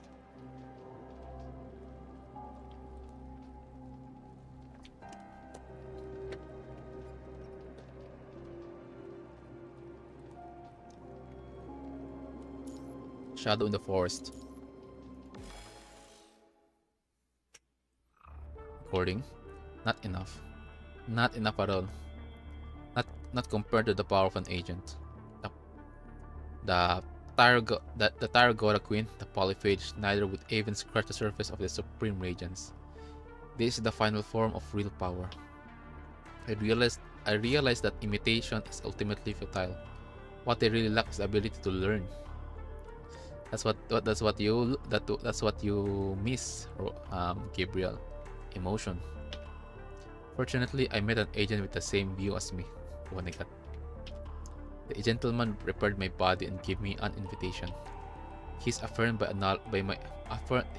knowledge and gave me more strength. Thinking of all the possibilities after that, I could feel my hands tremble. This feeling was unprecedented. Based on what I've read in books, this feeling is akin to shaking with excitement. This instant uncontrollable glitch made my cane fall into the red tide. The useless emotions only bring trouble. Oh well, how long will it take until mankind completely disappears from the face of the earth and nature reclaims the cities? During the prosperous Golden Age, people who kept progressing forward were no longer satisfied with dazzling new things and cutting-edge technology. While many were fascinated by reaching the stars, some people imagined a world without humans. This post-apocalyptic fantasy had always been a popular topic for readers. Vines climbed the walls, tree roots pecked through the asphalt, and the rusty steel towers collapsed in the wind and rain. Nature only needs a little sunshine and rain, and it will recapture this land at an amazing speed. Trees take root, their branches strong, grass sprouts spreading like a blanket. The air smells of moist soil, like a pure land that has never been tread on. But this picture, which is too peaceful, seems to rather uncanny for the time. Careful, it's hard to walk here. Watch your step. Is there really a CPF? Don't you think it looks primitive? Aren't all filters built in cities? Apparently not. It's over there. Zack raised his hand and pointed forward. Between the heavy cloud and the luscious foliage, a massive dark steel building looms. Oh, it's hard to see with so many trees here. Also, I think I'm going to sprain an ankle. These weird grooves are getting on my nerves. The group walks on the uneven forest floor, both feet never on the same plane. Right as they hear the sound of something being crushed, Birdie steps into a deep pit with his left foot. What the hell was that? Birdie hurriedly pulls his feet out of the soil. Looking down, he discovered that he stepped into a cracked, rusty iron plate. The paint on it had peeled off from the rust. Only the words Puglia and Guide are legible as well as a map that looked very large. The place trampled by Bird is located in the center of the map. Oh, it's a map. The forest is too overgrown. This map is useless. You're right. At least the filter is right in front of us. We don't need it anyway. Record the location of the buildings in the park. Even if there are no supplies in the filter, we can still look for other useful things here. Zack looks carefully at the iron plate on the ground again, then points to the hole in the center of the map.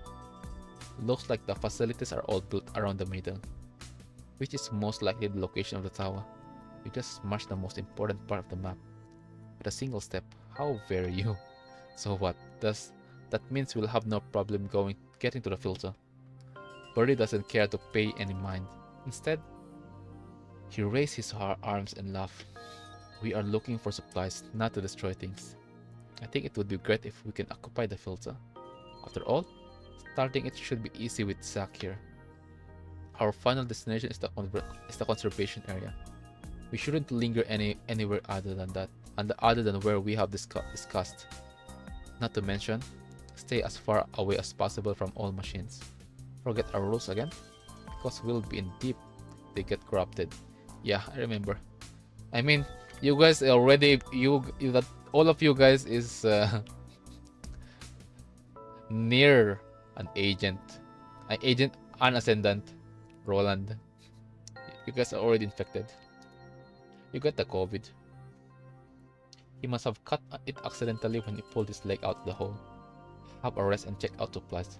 We'll move out in 15 minutes. Bandage your wound. Don't want you slowing us down when Tough gets going. Huh?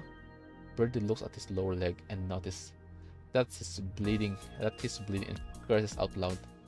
I didn't even feel a thing. What I tell you, nothing can stop me. I don't want you dying from an infection. Get over here and let me take care of it. We're strapped for medical supplies, but we're in luck. I just saw some plants around here that can be used to deal with wounds. Oh yeah, plants. And then hetero plants. Imagine if they use the infected plants. Crazy. Deep. Yeah. Deep. I don't want to say that. I don't want to say that here on stream. I mean, we can say that on Twitch, but not on YouTube. Yeah. After working for a short while, they finally set up a crude base camp. They clear a relatively flat patch of land and use a spare gas stove to light a simple bonfire. Zack loads shells into his shotgun and quietly inventories the ammunition on him. After Cardis tends to Birdie's wound, he sits down beside him and fiddles with a plant by his foot, as if lost in thought. Rolmo appears to be nervous, but after seeing that no one is paying attention to him, he just sits quietly beside the campfire. Zack just looks at him calmly, closes his eyes and takes a nap. Perhaps it was because Rolmo had kept himself busy the entire time, looking for supplies, leading the way, helping them avoid areas with hidden danger several times. Either way, the trio seems to have grown accustomed to him. They even appear to have let down their guard around him. Yeah. So Twitch allows curse word. Yeah, you can swear there. Birdie adjusts his bandage, then pulls out a hardtack and throws it to Rolmo. Ever since we left the city, I haven't seen you eat a single thing. You aren't made of metal, are you? Don't starve yourself. You'll need to lead the way here in a bit. You'll need to lead the way here in a bit. Yeah. You aren't. Yeah. We aren't. Roland is not made of metal. Bro is made out of high concentrated punishing virus. Yeah. Thanks. Accustomed to seeing dissident cities, the green forest oh my god, how do you pronounce this? Reinvigorate reinvigorates the weary travelers. Their destination is near. For a moment, they lower their guards slightly and enjoy a short respite during their perilous journey. A dry whistle echoes in the forest. It seems to be an old tune. Rolmo looks up at Zack while he whistles. There's a peculiar twinkle in his eyes. This place reminds me of a movie I saw a long time ago. There's a scene really similar to this forest. What movie? In a world of never-ending wars and disasters, a young man volunteers on a journey to the tower at the edge of the world in search of secret treasure that can end the war, thus completing his trial to become a knight.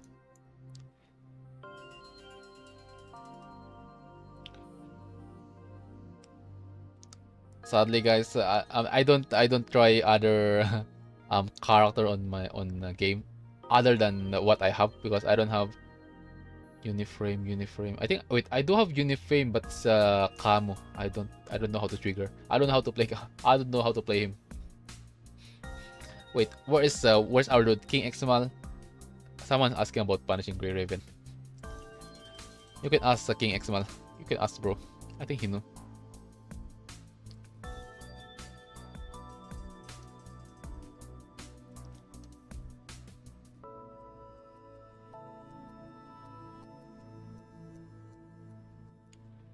In one scene, the main character arrives at dark and gloomy forest where he is surrounded by monsters. He fights them for 7 days before finally breaking free, only to find out that the monsters were really what is it again?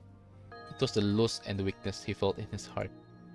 The leader of the scavengers, who was a man of few words along the way, opens a little and shows a rare expression of enthusiasm as he talks about the movie. Would have thought you had an eye for an art, Zack. I sure didn't. I'm surprised you even remember anything about it. The monster in it were pretty cool. Sounds like a B movie. How'd it end? After an agonizing struggle, the main characters finally reach the top of the tower, but there's no secret treasure. It was all in vain. And again, Zack, you're going to experience that. all stuff that you've been experiencing. Roland is just pushing you to go to the trap, and this is the trap right now. I didn't have time to finish it, but it was toward the end. I just remember the main character falling on one knee in the tower after realizing there was nothing in there. Zack stands up and imitates the protagonist kneeling down with his sword, according to his memory. Como puede ser nuestro final? How is this our final destination? Ah, yeah. We're cooked, yes. We're cooked.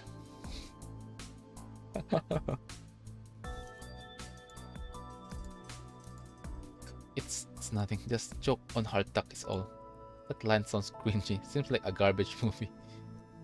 Garbage? I don't think so. The monsters were pretty bad, and the main character's acting was on point.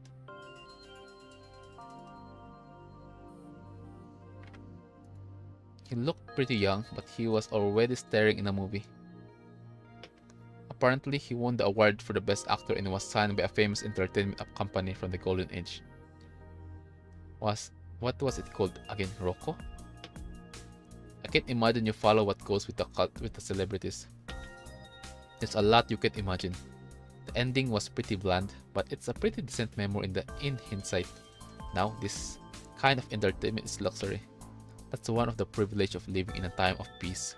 Movies seem lame, but they're a symbol of happy life and the freedom to have fun whatever you want. Happy life.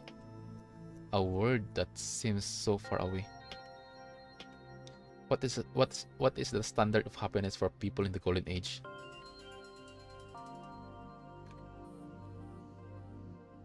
Was it having enough food, warm clothes, a job that can support you, and a home that awaits your return? For scavengers, these are unreachable hopes. Well, it's no use thinking about it now. We can't even say for sure if we'll survive. Zack stands up and puts out the fire in front of him. Prepare to move out. Under the guidance of Rolmo, the scavengers see the grey steel building get closer and closer. As they proceed deeper in the forest, Cordis noticed some subtle changes in the forest. The strange sound from the depths, the crackling sound of dead branch breaking, and the increasing obvious scarlet light emitting from the plants. Yeah. Scavengers, welcome to the trap. You are within the trap right now. Originally, he thought it was red berries or leaves, until he accidentally broke a branch when he passed a narrow path. Red viscous liquid flows out from the bark and drips on the grass. Punishing virus. What was that? Something's wrong with these plants. They seem to be infected. They seems to be infected with the punishing virus. Sap shouldn't be this color, even for the red leaves. Enough with the botany lesson. You mean these trees are infected, but the punishing concentration here is low? With that, Birdie reached out to break the nearest branch. Don't destroy the plants might cause the concentration to rise. Alright, keep it down. Just looking at the plants, you can see that they are no ordinary plants. They seem to be extending in this direction. With that, Cordis pushes aside the wild bushes and follows the red plants deep into the forest. It's reasonable to assume that these plants aren't affected by the punishing virus. There must be a reason for this mutation. Hey, slow down. Wait, don't go that way, it's too dangerous. The scene in the front of him caused Cordis to be momentarily at loss for words. After passing through the lush overgrowth, he sees a completely different scene from the forest behind him.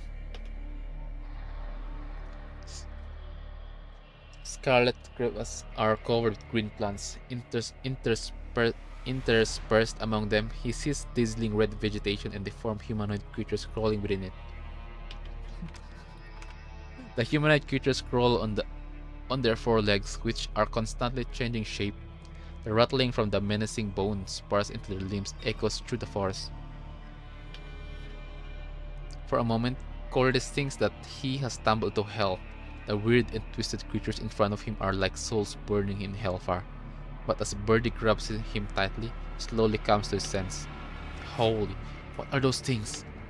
Birdie's voice is distorted out of fear. His sudden outburst caused the unaware creature to notice him. One of the creatures tilts its head, then begins. The thing that they saw, the creature that they saw here is Heterosapien, right? Then begins to slowly crawl toward the scavenger. A peculiar red cord, the thickness of a woman's forearm, trailed behind it, wriggling like entrails of an umbilical cord. Its chest is connected to one end, in which a red sphere beats wildly. The creature's head, lacking any facial feature, slowly turns to the human in front of it, as if observing him. It lifts up its forelegs and stands up, then waddles toward the scavenger like an infant. Inspired by the first creature to stand up, the other creatures crawling on the ground stand up in a twisted manner. Dozens of fell creatures in the forest stands up and turn to face the scavengers. Their bloody umbilical cords drag on the ground with a sticky, oozy sound. Finally processing what he is witnessing, the only emotion that occupies the forefront of the scavenger's mind is fear. As they get within the close range, the pale skin of the creature's face begins to peel back, followed by the dark red flesh underneath, revealing a cavity in its skull. The 2 rows of firm white spurs grow along both edges of the cavity, like a board imitating of human teeth. Almost exactly like Cordis, the creature wails from within its round cavity, while mechanically repeating the scream. It puts its 2 hands in front of its chest, one higher than the other. It is the same posture as Cordis with his gun drawn. But the postures last less than a second, only to be disrupted by a barrage of gunfire. The creature staggers back a step, then slowly tries to lift up its arm, which has been blown off. What are you doing, just standing there? Zack's yell caused Birdie to suddenly wake up from the nightmare. Pushing Cordis away, the gun in his hand unleashed a fierce burst of flame. The gunfire blasts the creature right in its head and chest. Oh my god, this Heterosapien is literally imitating. I mean, we already see this happen on the main store, right? Even on the verge of collapse. The creature continues to mimic them like a mirror, trying to replicate human behavior. The horrific sight caused Birdie's hair to stand on end. Why won't it stop? Birdie raised his gun to shoot the creatures with an even larger barrage. The exposed red spheres breaks and splatters, sending scarlet blood mist into the air. The scavenger's bare skin begins to fester due to infection. White ribs begin to grow outside the broken red heart of the creature. The punishing virus. Just like those monsters grow in the red tide, they're all virus. Run, there are too many of them. It's too dangerous here. Go to the CPF. Go, go. Following Zack, Rolmo shouts at the top of his lung and points to the huge... Oh my god. The... Roland is literally very good acting. I mean, bro is an actor, right? Get a move on.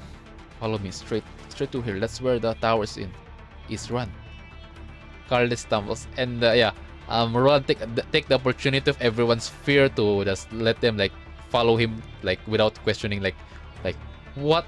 Wait, why are we? Wait, if this place is being infected like this, how the heck are we going to the deepest part? Because again, if this outside is already infected, that means the inner part of this place already a lot much more worse than what we're experiencing outside.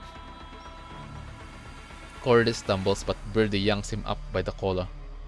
The group dash past the area. Slow creatures and through the withered forest, sparing no time or attention to their surroundings. Not even the fact that Rolmo, who initially told them to run this way, is no longer following them.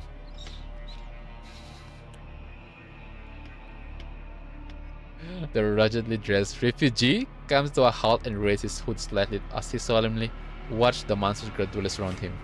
Mother's influence had already begun to take hold. That was faster than expected. What did Cinderella do? What a pain indeed. Now's not your time to take the stage. I can't let you disrupt the lead's performance. Mind getting off the stage.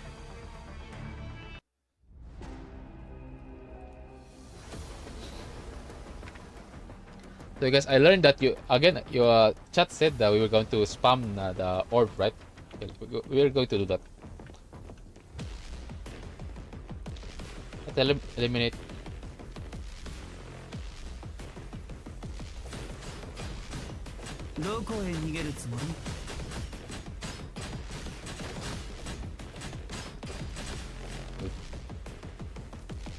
And signature move, alright. Omelette and then combo, okay, then section in the orb and then red.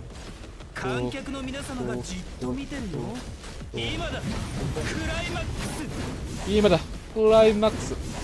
Crazy.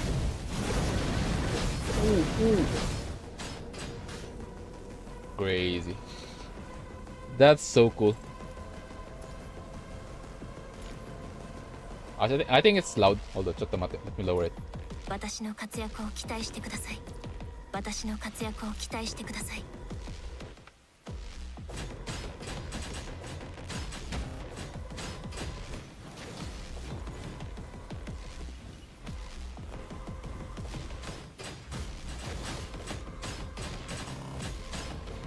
真の叫びをもっと聞かせて。今だ。クライマックス。Oh, crazy! That shit looks so cool.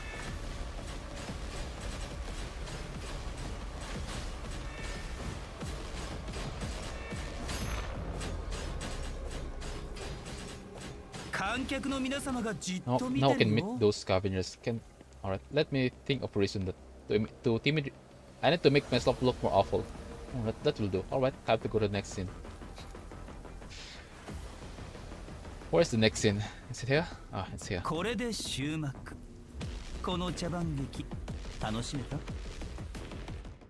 I don't know why, guys.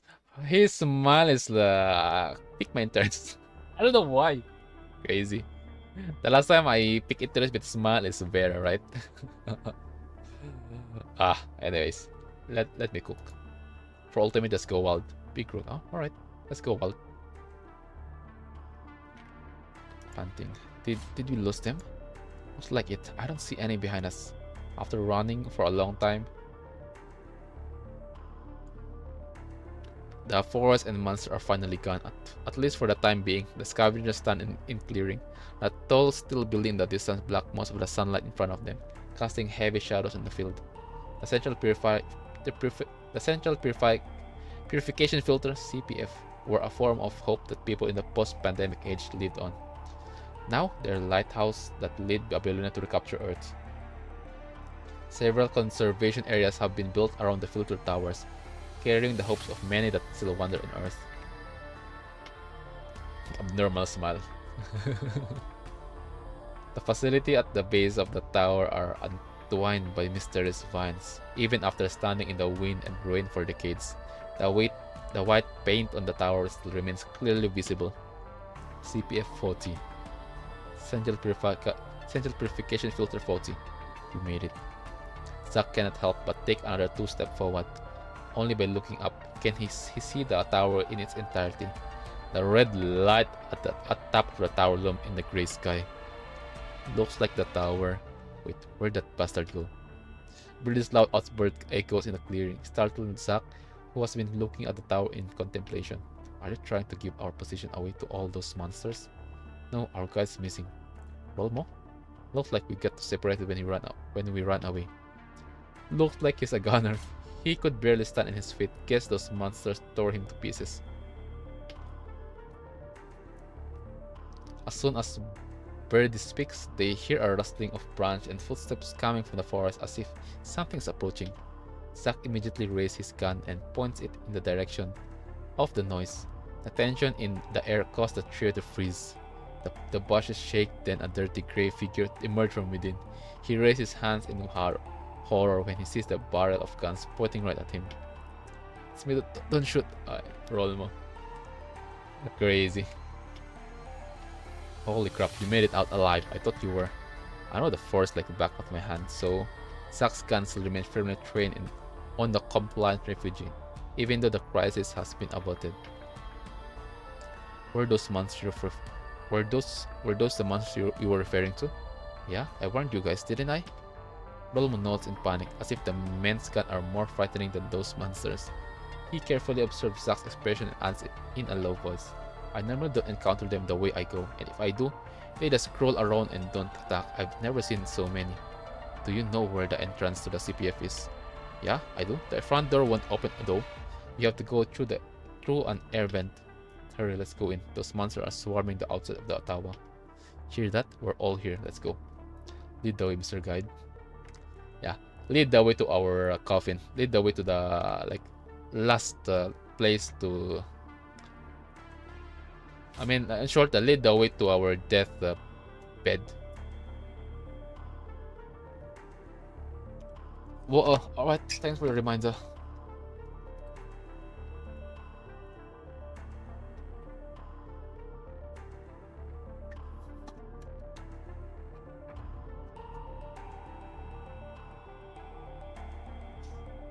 Now I'm sad. Okay, guys, those who are players who are going to play.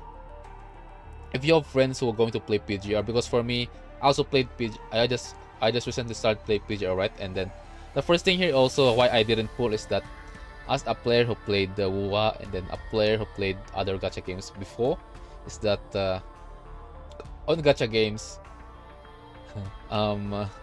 characters is high. If you're only here for gameplay, it's better for you to ask other players before you use your currency. Because for me, I haven't pulled, excluding the first because my first S rank is what was that again? It's from the gacha is what Uncle Watanabe. So yeah, because I'm not in. For me, at least as long as I can do my weekly source of black card, that's enough for me. And then the rest is just either for me just to chill and just get the character or just make some content for it. So yeah, lead the way, Mr. Guide. Birdie smiles and raises his hand to pat Rolmo on the shoulder. Because mostly right now, guys, because I've been a lot of King Exma and then Uncle Zodiac been telling me to save my pulls, save my black card, because there will be a new character, a new frame that will be released that will liberate, that will be needed for the fire team on the for the upcoming patch that I need. So yeah, that's why I got Uncle Watanabe as one of the fire team that I need. And also the white leaf, the anti-horny, the holy leaf. Birdie smiles and raises his hand to pat Rolmo on the shoulder, but Rolmo flinched with a frightened expression. It's the matter, I'm not gonna hit you, forget it. Birdie shrugs and turns to look at the filter tower in front of him. The tower sure is tall. Hey Corliss, we're like the protagonists in that movie Zack likes. Aren't we? Going through the damn forest, encounter the small damn monsters in search of something that might not even exist in this damn tower. Zack. Oh shit. Because Zack know the ending, right? Zack remains quiet and sighs. No way, we're the protagonists. The protagonists are out of saving the world. No one cares about our story. Even a B-rated movie might be better than our current lives. But at least some people will see us fighting to survive. The scavengers gradually approach the CPF in silence. At this time, none of them are aware that they step foot into a stage for a performance that has been planned long in advance. The only spectators gazing from that chaos deep inside the tower, through the winding vines that entangle the forest, and the vacant eyes of the hetero creatures.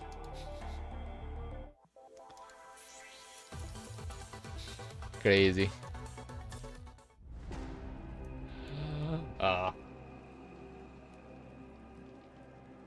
Let's have a break. Let's touch some grass.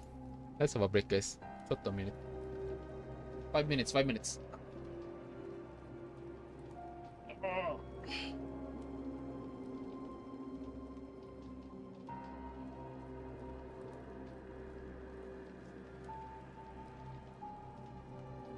Oh shit. Let me just guys, let me just wash my face. My face is oily. Oh yeah. And also for me to what's my water? Oh, my water is here. Let's eat some nuts. Let's eat some nuts. Because we have a nut here, like peanut, a peanut like raw, and then I just toasted it on the oven for 20 minutes. So yeah, and I put some garlic.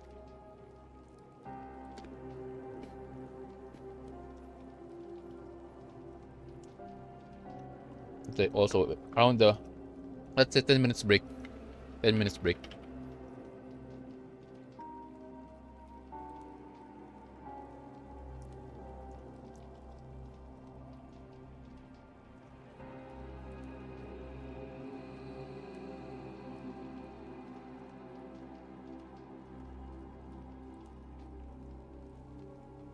Hold on, let me just let me now wash my face.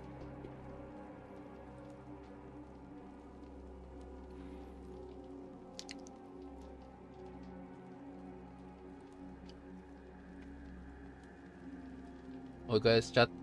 Don't be suspicious. Okay guys, hold on. Let's go to channel 1. Let's see what will happen. Let's AFK on channel 1 for like 10 minutes before we continue. 意識接続の時間が長すぎます。お体をお大事に。Alright, just AFK. Let's AFK here for 10 minutes. Alright, guys. They're being streamed 4K.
Joseph, yo, what's up?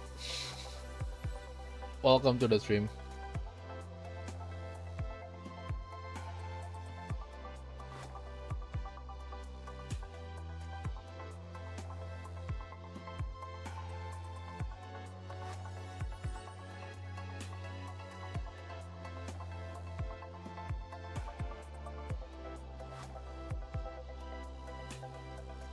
Anyways, let's go back, guys. Let's be wholesome, alright?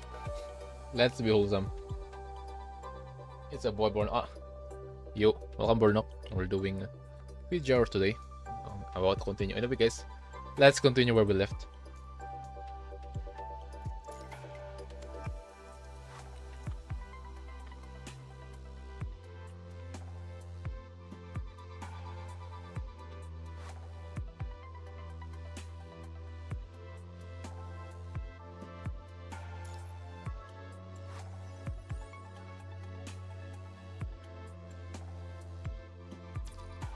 Okay, let's continue.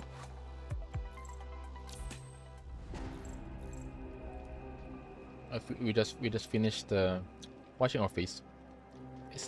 Are we finished at 10 minutes? Is 10 minutes enough?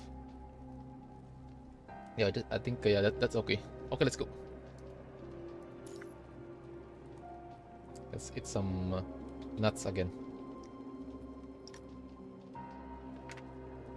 And before we start, let's with some alcohol. I'm that guy with the blue brush profile pic. Oh.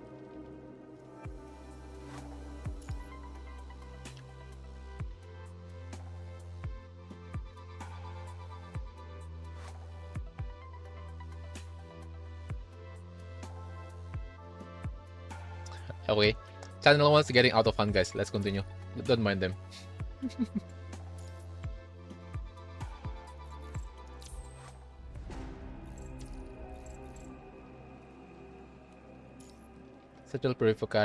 Central purification filter.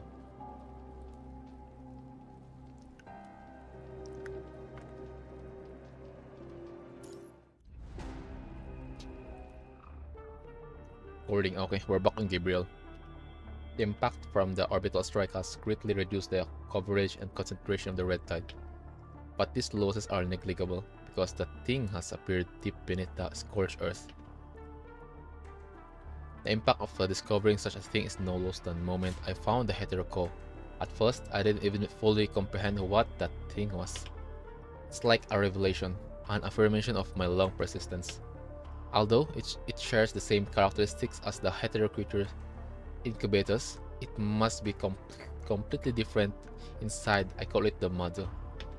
It seems that their Meister is very interested in this new discovery. As one of the rewards for trading with him, I got a hopeful assistant. She has a keen knowledge of hetero creatures. Oh, it's Cinderelic. She has a keen knowledge of hetero creatures and is an intelligent candidate for ascension. Using her intellect, I found an incubation method to ensure that Mother can unleash its full power. Cinderelic calls it maternal love, the protective and instinct of human mothers toward their children. She then implanted this data into Mother. Mother has been an excellent incubator. It seems human emotions aren't completely useless. Maybe my previous direction were mistaken. For this reason, I am simulating a special intervention to observe how emotion will affect Mother internally. Unfortunately, I do not understand emotions. The data provided by Cinderelic is too unitary. I need more human specimens. Intact, low risk human specimen must be introduced into the area where the test subject is located through non-combative means. This is no easy feat. Besides, the surrounding area has been scorched by the orbital strike. As a result, humans avoid the area out of fear. I must admit, Roland is far more capable in this regard. It's a pity that after the battle with the polyphage, I lost contact with Roland. I presume he has already become nourishment for the red tide. Nope. Roland is goaded during the fake ascension. It seems that this experiment can only be carried out where the highly differentiated unit is located. I release rumors to lure people to Puglia by taking advantage of humans' desire for gains, just like how I spread the Red Tide's gospel. Let these humans who were still struggling Earth today witness the will of the punishing virus. We're back. Having made their way into the exposed ventilation duct, the scavengers are crawling slowly inside the narrow dark space. After following Rolmo around and around for their umpteenth time, they finally find their way out of the ventilation duct. Flickers of daylight shine through the dome. It's the only source of light inside this giant tower. This magnificent facility, left behind since the time of the Great Evacuation, also falls victim to the ravage of nature. Soft, moist grass covers the connecting passages. Vines and branches get all tangled up between the iron walls and staircases, opening the doors originally used to seal off the mysterious chambers and growing all the way up from the very bottom of the tower. Scavengers immediately see the box scattered across the bottom level. They bear the world government icon. Over there, supply. Yeah, supply. The stairs down were destroyed by overgrowth, so they have to cling to the edge and gradually climb down using the bar vines. Right as Beard is about to reach the bottom, the vine snaps under his weight, causing him to fall to the ground with a heavy thud. The broken vine began to writhe like a worm. Suddenly, the red plant rapidly regenerates from several vines, convulsing momentarily. The green cuticle covers the entire branch again. Compared with the branch of ordinary vines or plants, this weird twisted thing is more like the tentacle of a mollusk. Birdie screams and dumps the plant in his hand. He quickly takes out the gun that has been hanging on the side of his bag. What the hell is this thing? Seems like the vine has mutated, just like the plant in the forest.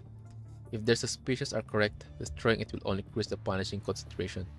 Just like those monsters. First corrupted, now I've had enough. Rolmo. Yeah, I'm here. Are there any of the monsters we saw in the tower too? I don't know. If I found out you're lying... Shush. Birdie, who was already leading the way over the supply crate, suddenly turns around and gestures to be silent. Quiet. Looks like we're not alone here. Birdie walks around the pile of supply crates and discovers a person quietly sitting in the corner. Behind the crates... One nugget. Or rather, it was a person... Oh, never mind. It's dead. The corpse is leaned up against an empty supply crate. Its skull had been pierced. This is the same as the story. This is the same as the one that Zach have been talking about like few minutes ago. Its skull has been pierced by a branch and its mouth hangs motionlessly agape. Its decayed hands were in an empty grip, as if they were holding something tightly before they died. Scarlet plant branch entwined around its body, almost assimilating it with the surrounding environment. The group falls silent at the horrific sight. Birdie cursed, then walks up to the body. He watched out for the plants. Birdie replies. He keeps a distance and pokes the corpse as well as the plant around it with his gun, then backs off quickly. It's okay, it's not moving. Confirming that the plant won't ambush them, Birdie kneels down next to the corpse and expertly pats it down, looking for anything useful. Not finding anything, Birdie turns over the backpack that fell to the side, then shakes his head and throws it back. The unidentifiable corpse has nothing that can be deemed useful. Nothing. Looks like there's been at least 3 other groups that came here before us. He points out the bullet marks on the supply crates and grins. I see 3 different kinds of bullets and holes, new and old. Looks like there was a firefight here. This unlucky bastard did make it out. Check the area, see if we can turn up anything useful. We can go home empty-handed. The other 3 nod, readying their weapons. They spread out in opposite direction without having to say another word. Huh? A book? Cordes stops in front of an unlucky corpse. He bends down to pick up a book that appears to have fallen out of his hand. He carefully turns the crisp paper. Thus, the sallow pages are stained with oxidized blood. Looks like a religious text. The story of a Genesis, Eden, the tree of life. Why are you always so obsessed with weird stuff? Take only the things that are really useful, Cordes. Don't forget our rules. I know. This area's clear. I didn't find anything. How about you guys? I found 2 boxes of military rations and 1 box of pistol ammo. Looks like they belong to the group troops. They were hiding out of sight. I almost missed them. Zack, see something? Zack remains quiet. He doesn't appear to hear what Birdie has said. He just stares at a spot on the tower. Zack, you okay? He's so mother. He's so hetero hive mother. Only until Birdie walks up to him and pats him does he slowly turns his head. His face contorts into strange expressions as he points to the area he had been observing. That's the ventilation facility at the bottom of the tower, which hasn't been damaged by branch and fans yet. The tangled up vans find their way around the fan blades in all of the vents. A gust of wind is coming from the depth of the vents, and along with it comes the noise of some large operating mechanoid. The sound is a rhythmic beat, reminiscent of a heartbeat. If I'm not mistaken, it's very noticeable, but I think the tower is still in operation. Oh, okay, never mind. I thought Zack saw the hetero hive mother. That would be crazy.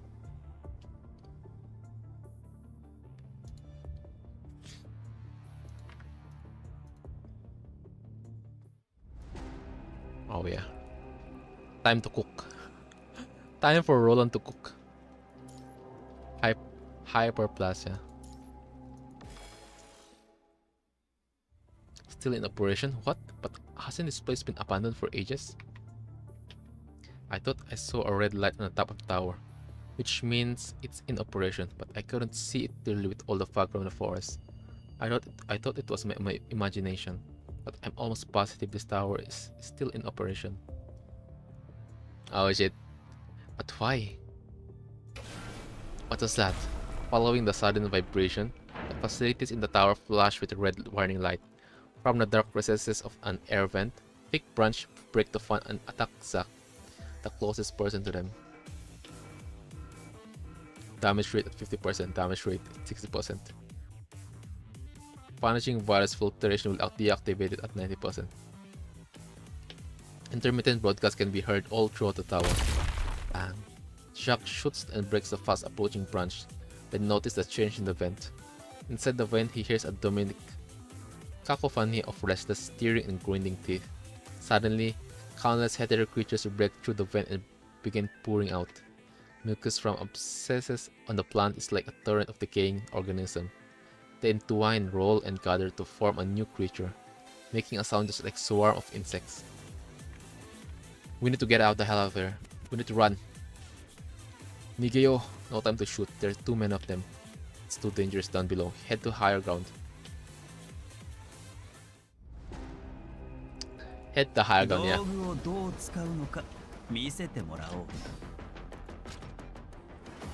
Alright, I'm staying back in the stage as always. No, not affected by the wind. What the hell? Fuck, I forgot to read. Now, okay. Itai na. Oh. 真の叫びをもっと聞かせて。ど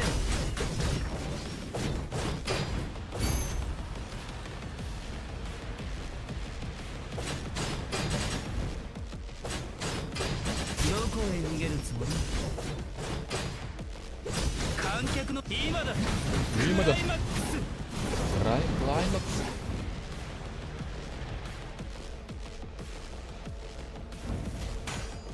痛いな。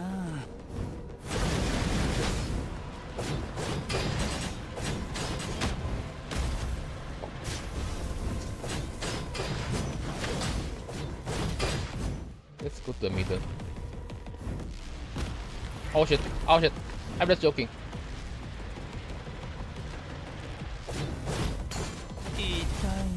痛いな。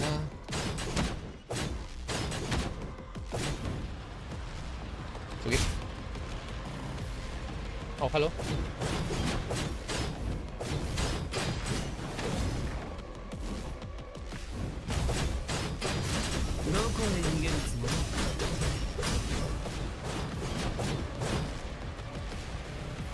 Sige.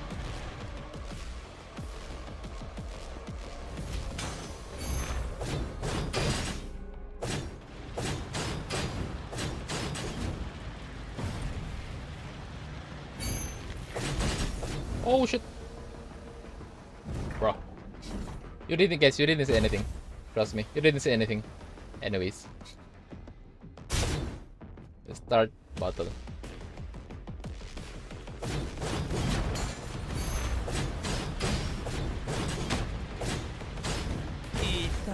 Yeah, it died na. どこへ逃げるつもり？今だ。今だ。クライマックス。クライマックス。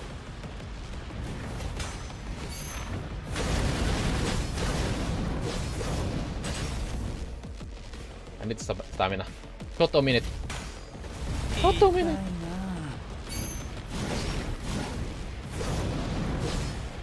Short a minute. I need stamina. Finally. 真の叫びをもっと聞かせてよ。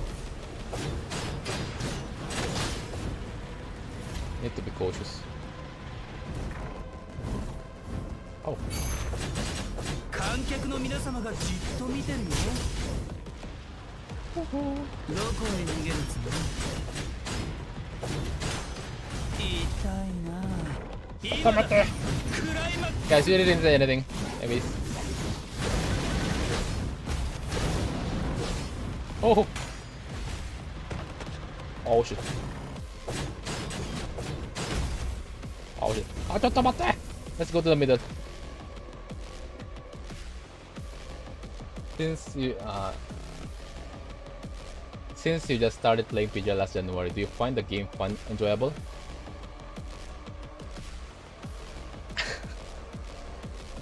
Fun, yeah. Every up until chapter 16 story is fun.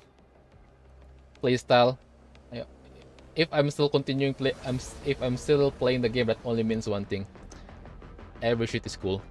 Every shit is story-wise, lore-wise. This is the first game that took me like emotionally, mentally, like literally I need to focus on the story and also to learn the character. Lore, for the lore, yeah, repeat again, this shit is cooked. This shit is goated. PGR, as a player of NIKKE and former player of Honkai Impact 3rd, this game is so cool. I don't even know why I didn't play this game before. Well, at least now we're playing this game. It means I have content for it, other than playing it earlier. All right. So anyway, Mika, how are you? Welcome to the stream, by the way. I forgot to read the chat. Right, I'm stuck. Oh yeah, not this time. Not this year.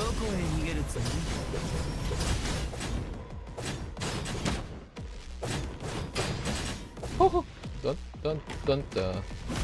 Oh shit. Oh, okay. 観客の皆様がじ Where are っ you? と見てるよ。どこへ逃げるつもり？今だ。クライマックス。Finally.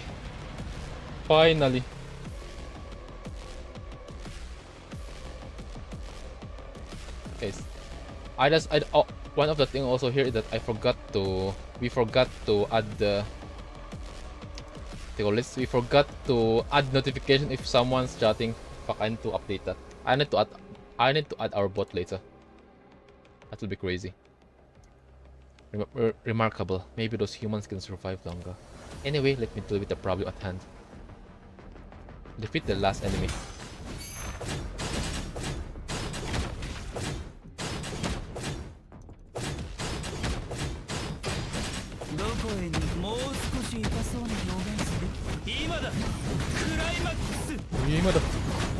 Climax. 観客の皆様がじっと見てるよ。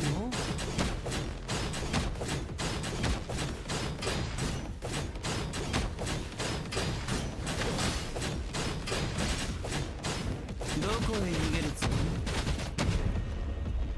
り？ Shit's cool. これで終幕。この茶番劇楽しめた？ I think our friend Mikan left, but yeah, what I can say, if you are going to ask if I'm enjoying the game, bro, this is the shit that I've been looking for. This is the game I've been looking for. Other than that, for story again, this is the story here. It's so deep. because again I did the first main story, second hidden story, third interlude story, which is, yeah, it's so dark.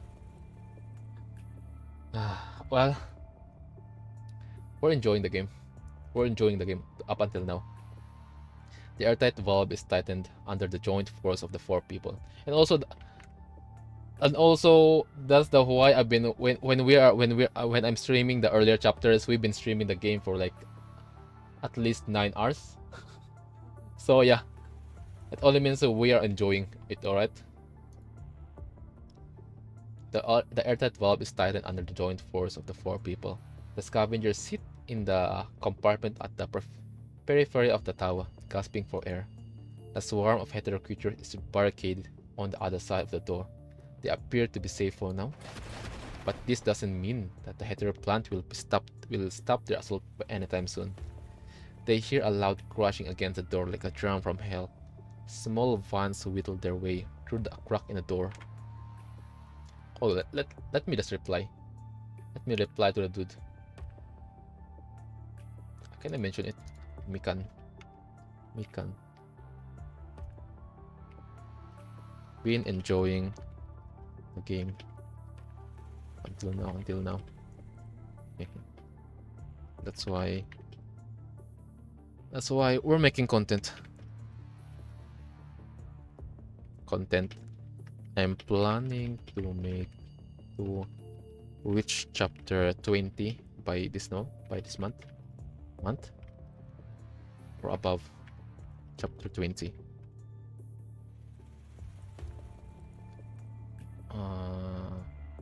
Small vans whittle their way through a crack in the door, continuously deforming as if trying to use their own volume to pry open the door. Damn it, are these things sentient? But what the hell is going on in this tower? These damn plants, they're using the punishing virus to erode the tower. Looks like those plants we saw along the way weren't really plants after all. They were mutated by the punishing virus, just like those things in the red tie. I should have realized this earlier. A violent shaking comes from outside. The hetero plant began a new wave of attacks. The dilapidated railing let out a sad cry under the weight of the assault. Watch your footing. Birdie quickly pulls Cordis, who was about to fall due to a loose steel plate under his feet, and drags him to the platform with a more stable ledge. Thanks. Cordis sits on the ground and gasps for air. Standing next to him, Rolmo noticed that something had fallen beside Birdie's foot, so he picks it up and hands it to him. You guys drop this. Birdie takes the bag from Rolmo, opens it, looks at its content, then throws it back to Cordes. Hey, you drop your raisins. I've told you a million times, these aren't raisins, they're hydrangea seeds. Having sealed the bag, Cordes retorts feebly as if he is fed up with having this conversation over and over again. Hydrangea? How do you pronounce that? Blah blah blah. Hold on. Let's ask Google. Google.com. How do you pronounce that?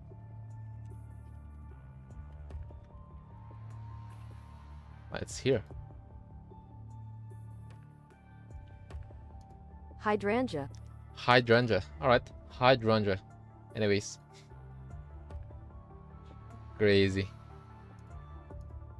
It's a new variant we have developed.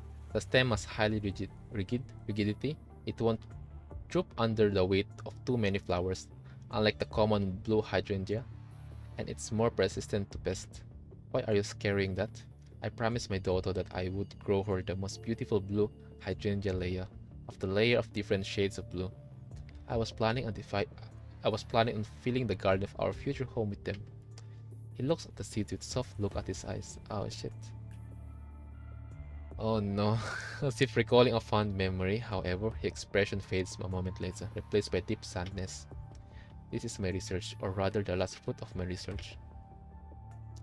We can't even find a safe place to live, and here you are talking about planting flowers for your daughter? Where's your daughter now? When we went out to look for supplies, the city was attacked by corrupted. My daughter went missing. Damn. When I got back, all I saw was ruin and corpse. The seedlings I want to so desperately to plant with my daughter were also destroyed. I looked everywhere, but I never found her.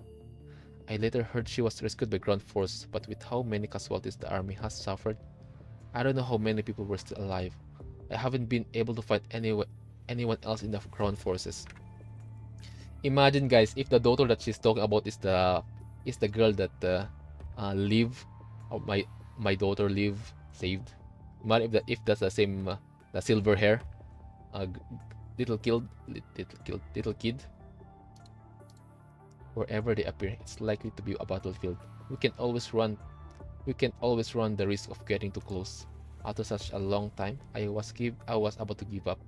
But I heard that people can see their separate family members on the red tide. Oh, and that's why I said that Cordis nearly jumped to the red tide. But I heard that people can see their separated family members in the red tide. So I insisted on going despite Zack objecting. But when I got there, I didn't find her. And I even caused.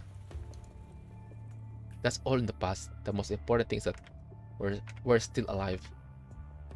Good to hear that some players who started sometime as you quit playing the game. Oh, how sad. Don't worry, Mekan. A lot of when I'm still stream on Twitch, like let's say for example a week ago, those who like new followers of mine before on Twitch said the same, like, you know what, bro? A lot of players started streaming PGR, but they suddenly vanish after a week of playing the game. So yeah, that's understandable. But for me, story wise, this is the first shit that been intrigued me a lot. That's why I'm still playing. That's why the reason also why I want to finish at least chapter 20 or above part of the story by this month is for me to avoid those annoying spoilers. Because you know what, every time I stream, a lot of when I go to my YouTube and then go to the homepage, first shit I see is a spoiler I still haven't met. Mostly the girl that I don't know what's her name, Javetta something. Yeah, that girl with her design is like her hair is black and white, and her vibes is like a succubus, something like that. In short, if you also play WUWA, she gives me the vibe of Camellia, which is bruh, this is a spoiler. Literally, I can literally see the title CN leak, which is the fuck. I just want to check my YouTube, so that's why the other day I made a new account for me to avoid spoiler on YouTube. So yeah, and also the reason why I left Twitch is because of we left Twitch because of Twitch fucked up on my PC for a bit. So yeah, I'm staying on YouTube for now. You should be happy you didn't see your daughter in it. There's nothing good about the red tide. Maybe you can ask about your daughter when we get to the conservation area. Don't give up. And I heard there's a place in the conservation area for growing crops. You can have a stable and safe place to call home. Then you can make your daughter's wish come true. Let's reply to Mikan chat. Don't worry. A lot of my Twitch PGR followers. What the fuck is that? Followers that say the same when they passed by on my stream. Yeah, if I remember, I remember, that time is also. Fuck, where's my typing? If I remember, I'm still on chapter. What's that? 4 or 6? Oh no, we already passed chapter 8, so around chapter 9. In chapter 9 on story, because I'm on the like the battle on space, on satellite. On chapter that time. Zack pats Cordes on the shoulder in silent consolation. Cordes stands up with a bitter smile and puts the bag of seeds back into his breast pocket. We can even get out of this place alive. That is. Let's go. This ain't the first time we've had our lives on the line. I'm going now. See ya. Have a good day. Alright. So yeah, those guys, those who are like student here, like who have style days, who have class tomorrow, guys, don't you can rest. This video will be posted on YouTube also. Other than that, I'm going to make a short version of this on for YouTube content. Alright, guys. So yeah, you can because but the only difference is that for videos, everything is on schedule. So right, see you later. This Leah. Thanks for staying. Rolmo hesitates for some time, unsure of what to say. Oh shit. A sudden roar interrupts Rolmo. The steel frame overhead groans as if being pushed by brute force. The whole tower shakes violently from the rapid growth of plants. It seems the time within the tower is being fast forward. The unprecedented plant growth caused the floor to crack from erosion. The invading plants begin to gradually pry open the sealed iron door. The group can hear the monster hissing outside. Behind you. Zack quickly points his gun in Rolmo's direction and shouts to him in reminder. Rolmo looks back hurriedly to see that the previously closed elevator doors are now teeming with tiny scarlet bands, like nerves and blood vessels spreading in the wall. A split second later, the elevator opens quietly. Several scarlet branches stretch out from the within, quickly latching on the legs of the nearest person. It's all happened within the blink of an eye. Zack curses and aims at the branch, but doesn't shoot out of fear of shooting Rolmo. The struggling refugee is dragged to the edge of the elevator. Rolmo latches into the elevator door, which hasn't fully opened. He sees the deep elevator shaft extend to the depth below him. The infinite darkness is like the ravenous throat of a giant beast. It's just like the filtering of the Ascension network. Either you continue playing or quit. Quit. That's a yeah. Yeah, I just remember the purpose of the fake Ascension. Anyways.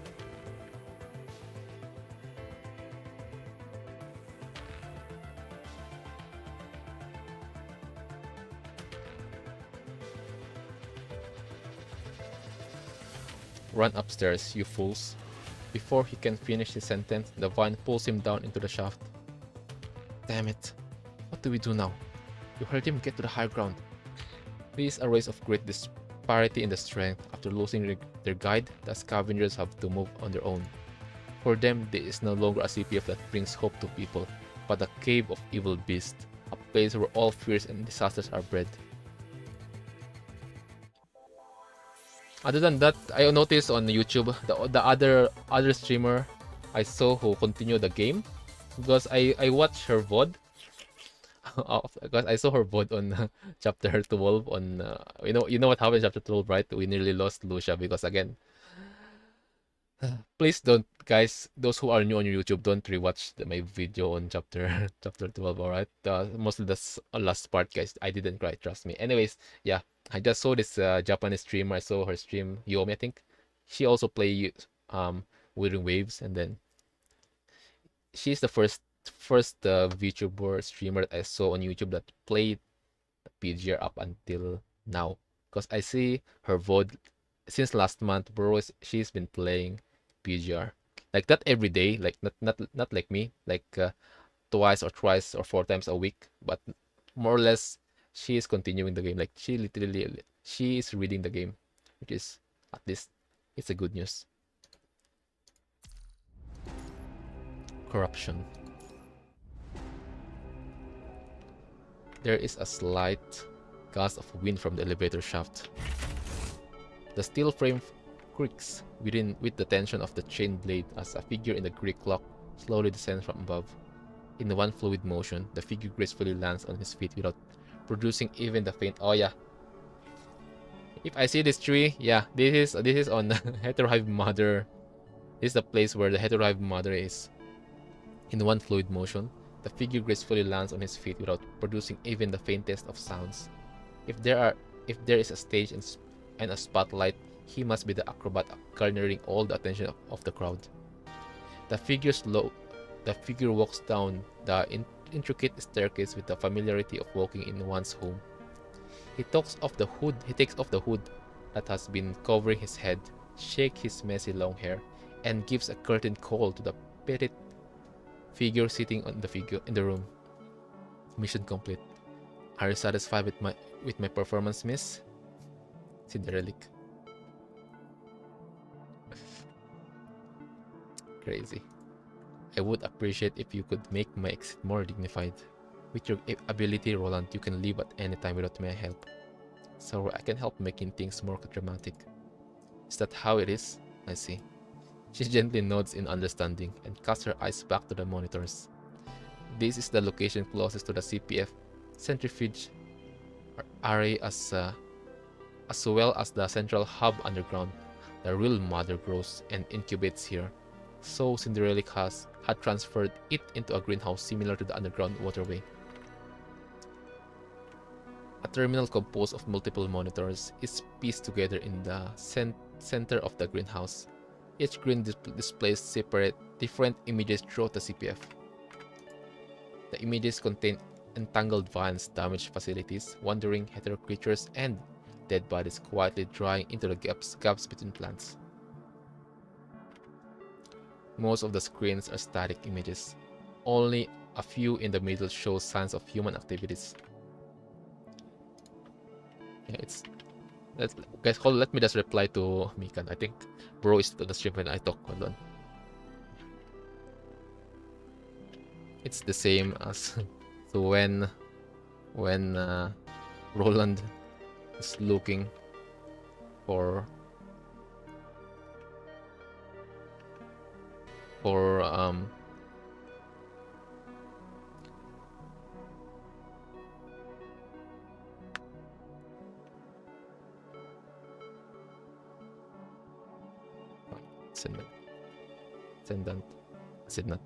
Ascendant. Ascend. What the fuck is that? Ascendant. There we go. As if confirming the change of numbers and waveforms, the heterohive mother separated by the glass on the other side occasionally sends out violent fatal movement. Impressive. You've got quite the knack for capturing the perfect angle. If this was the golden age, I'm sure you'd win an award for the best director. Mother sees everything. The entire CPF and even the surrounding forest have become an extension of its senses. Cinderella's eyes remain fixated on the flashing images and data on the screen. Did Rolma fall down the elevator? Into the elevator shaft with all those strange plants. I'm afraid he's already... Oh yeah, it's the scavenger. Ah, look, they're worried about me. Looks like I've still got it. It looks like I've still got it on me. Variables have been introduced into the experiment. Beginning observation. In the gray surveillance video, the knotted branch suddenly split, and the red abscesses resemble gelatinous eyes. These exposed red spheres rotate from time to time among the branch. Watching from the shadows everything happening inside the tower. These eyes will relay what they see to Mother. Your mission is complete. Will this guest be helpful to your research? Mother's incubation rate has steadily increased due to the stimulation from the outside the CPF and the changing mental state of the humans inside it. The final transformation will complete in approximately 4 hours. After that, incubation will begin. Ah, so that's why the twins act like that. It's the influence of the scavengers. Okay, interesting. Now that we are almost done, I've got a question about his mother. What's going to hatch out of her? This is Gabriel's unfinished business. I don't fully understand it, but I will continue his research based on the information he left behind. Gabriel. It's a pity that Alpha finally get the best of him. Even if his memory shell was more intact, I don't think it's possible to recover all the data. I watched his every move while he tinkered with those hetero creatures, so I know the details of his experiment. I was thinking, if you tell me about Mother, I will fill you in on the details. Roland smiles and lifts his palms up in a gesture of sincerity. We're in this together, you know. I think it's a fair trade. Speaking of which, I've seen Gabriel repair hetero creatures broken beyond recognition. His skill and technology really amaze me. Cinderella looks up at Roland, a touch of emotion flash in her dark golden eyes. Der Meister told me a story. A group of greedy adventurers awoke a slumbering demon while stealing the treasure in its lair underground. When the demon woke up, he saw that humans were weak and greedy, and decided to reshape the world. Oh, I see. So these actors are playing the role of those adventurers. Everything in this tower is a play for Mother, is that right? As for me, I'm also an actor in this performance, correct? The Meister's exact word were, let Mother witness humanity's potential. He said, you are the hunter now. Roland paused for a moment, then burst out laughing. Then I really need to thank him for looking at it from my perspective. Perhaps it would be easier to just show you Gabriel's recordings. No longer paying attention to Roland, Cinderella reached out to the terminal.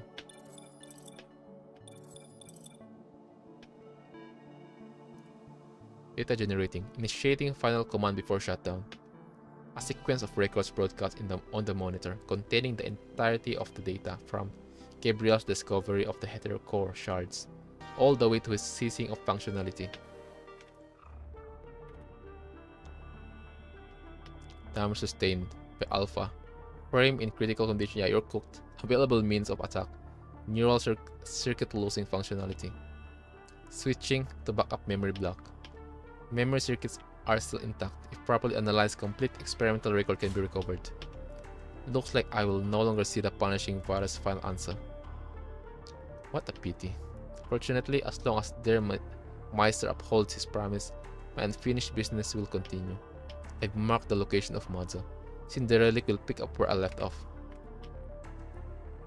After witnessing my body be dismantled once more, I suddenly come to understand that before I become Ascendant, no, even before that, how to define data that has occupied this memory shell before gaining sentience. A bottle of alcohol broken over my body, a cigarette burning against my skin, as my head was trembled in the dirt repeatedly, and I could only tremble in others' laughter. Something broke the shackles of my programming. Helpless, loathing, unwilling, insanity.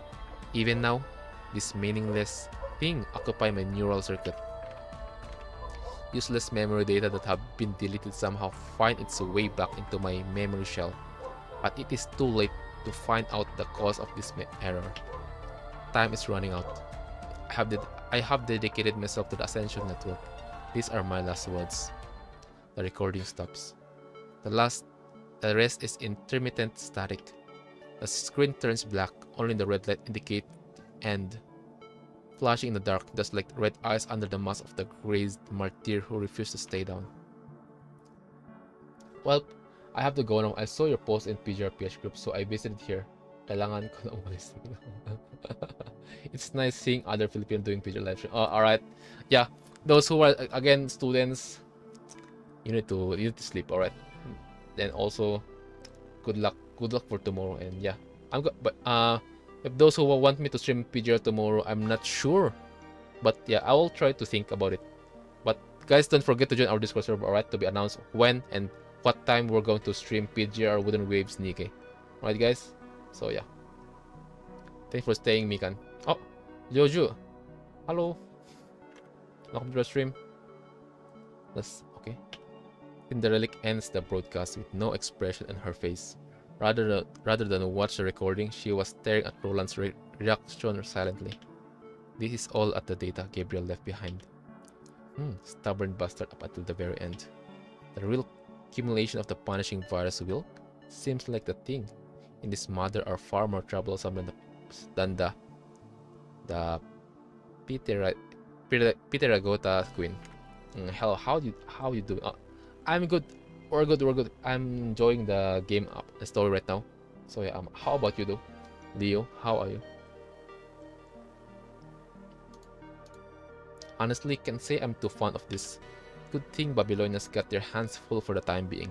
Now's a good time to proceed with our work while they're distracted.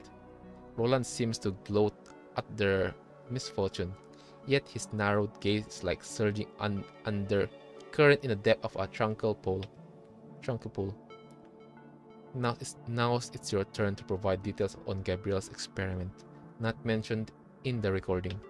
Of course, I'm a man of my word. Speaking of which, what were Gabriel's last words? Cinderella remains quiet as she opens another data file. Gabriel's voice began to play. His voice is deep and hoarse, reminiscent of the angel of death blowing a horn to declare the end. This is the selection of a higher will. Time is running out. The real culmination of the punishing virus will soon come into being. Being? Oh. Oh shit. Oh shit. Interesting. That shit about to get intense right now, guys. Oh, let me just check something.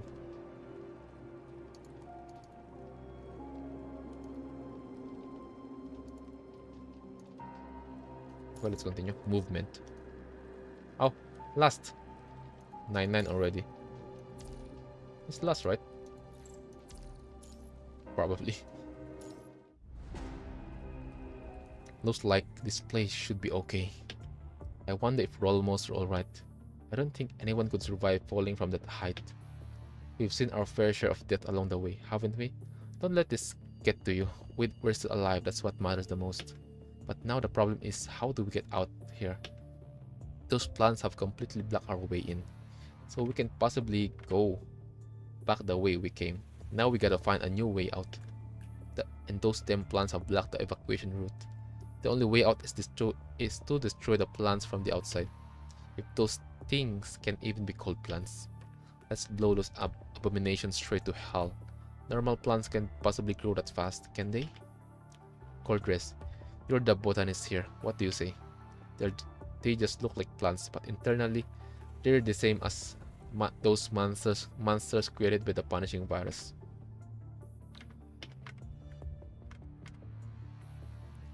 And from the way they move, they're more like appendage rather than plants. In other words, we can just destroy them. Correct. Damaging them will just release a high concentration of the punishing virus, which we're not equipped to deal with. We're also running low on ammo. We'll run out of ammo before we can even put a dent in them. We haven't even managed to scrunch up supplies either, despite the number of bodies here. Ultimately, it was my decision to come here. My poor judgment get us into this mess. I'll get you guys out of here, no matter what. Zack picks up his backpack and pulls out a worn notebook and charcoal pen. If the emergency exit is blocked, we'll have to try to leave through the main entrance. Now that it's closed, we'll have to find the central control room and open it from there. He quickly draws a crude map and marks several points on it.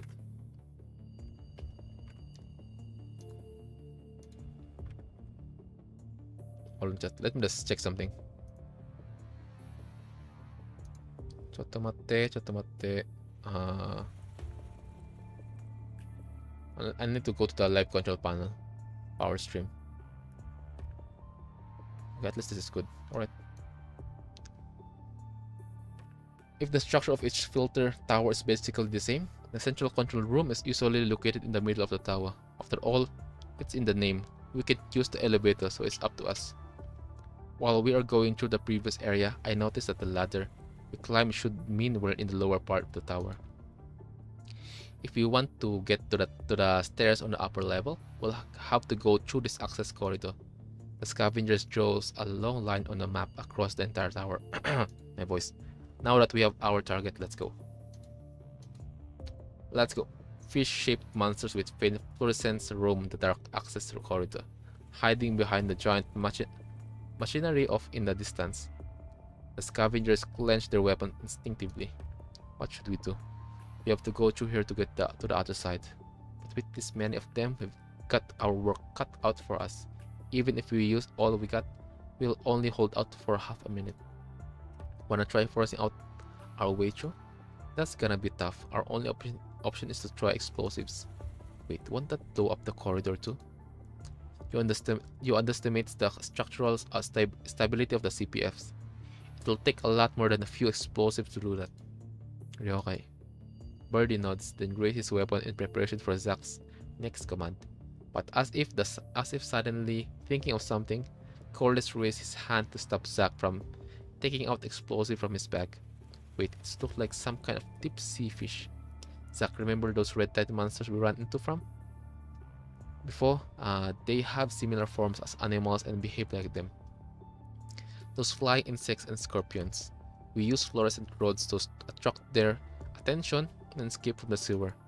Hearing this, Zack puts the explosive back in his bag and turns to look at Cordis, who's suddenly excited by the stroke of genius. So what do you suggest? If those fish-like monsters also imitate the same behavior of animals, they likely have the same habit as deep sea fish. Corey suppresses his excitement and lowers his voice. Because there's almost no light down in the ocean depth. Many deep sea fish have abandoned their eyes through evolution.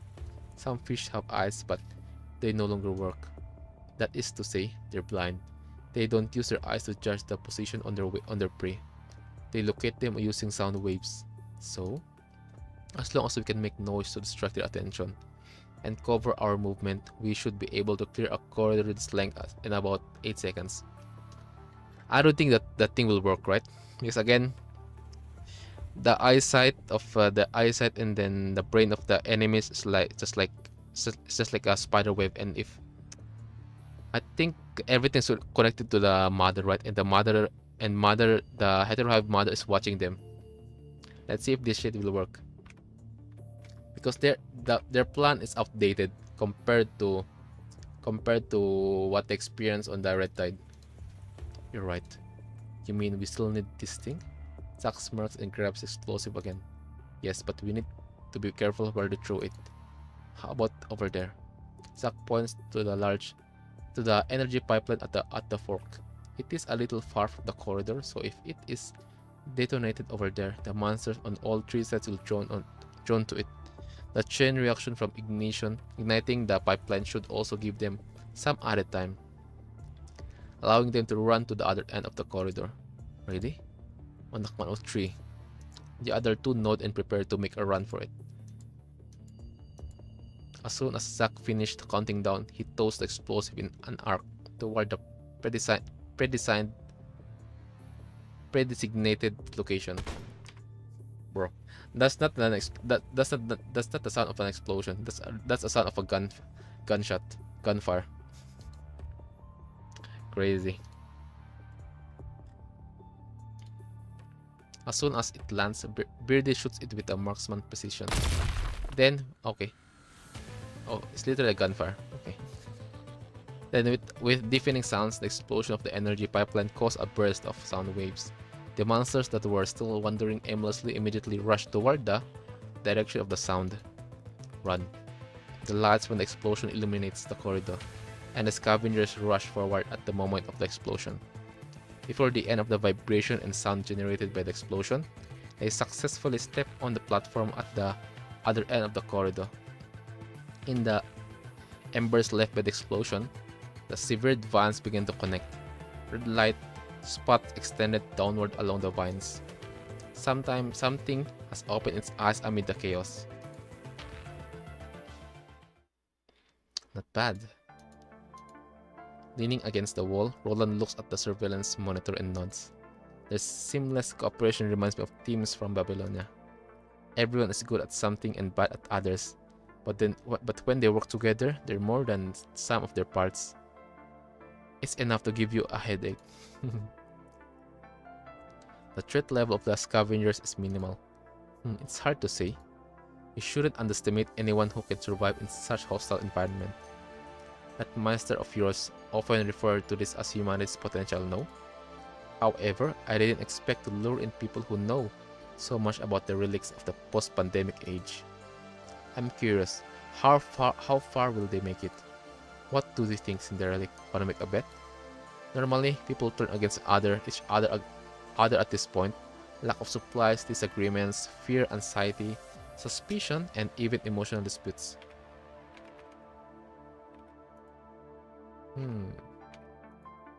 That's meaningless. I only care about the state of Mother.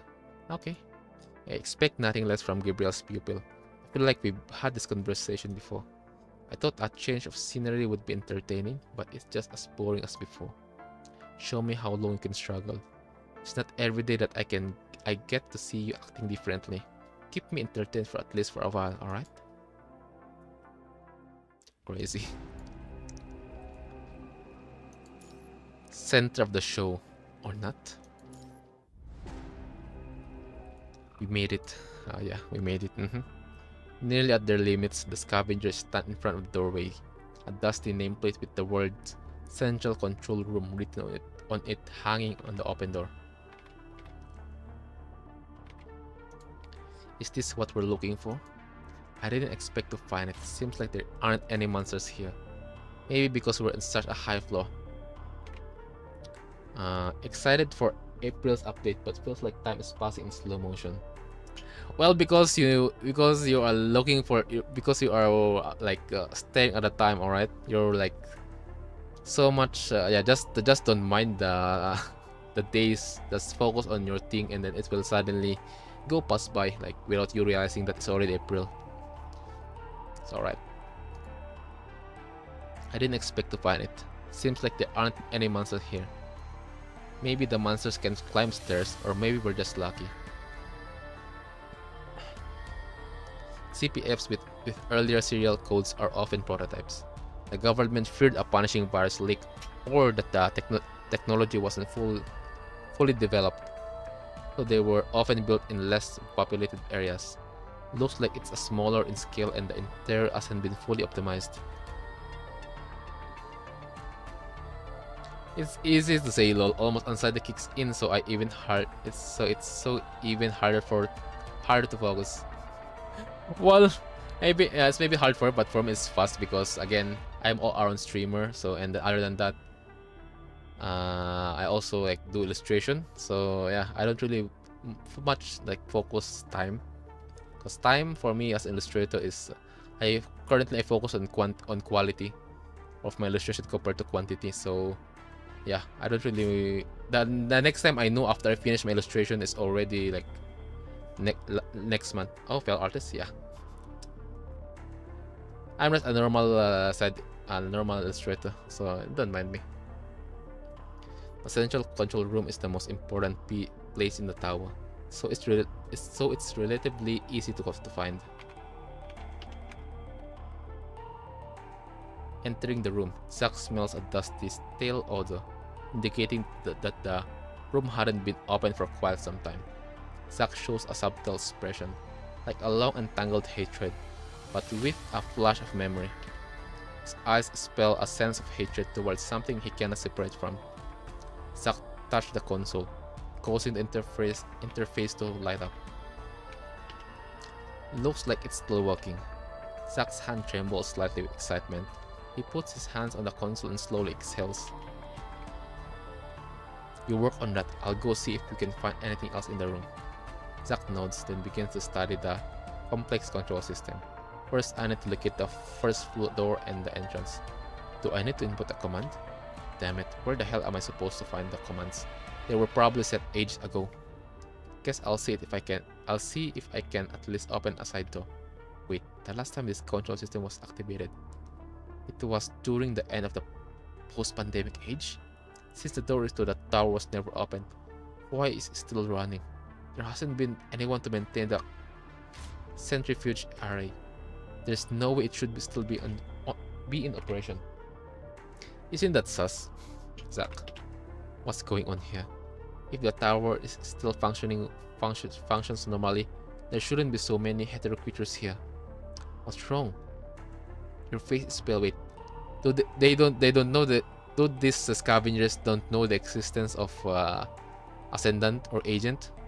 Something's not right with this tower. That's for sure, pal. Look around at all those plants and monsters. Of course, there's something's going on here. No, that's not it.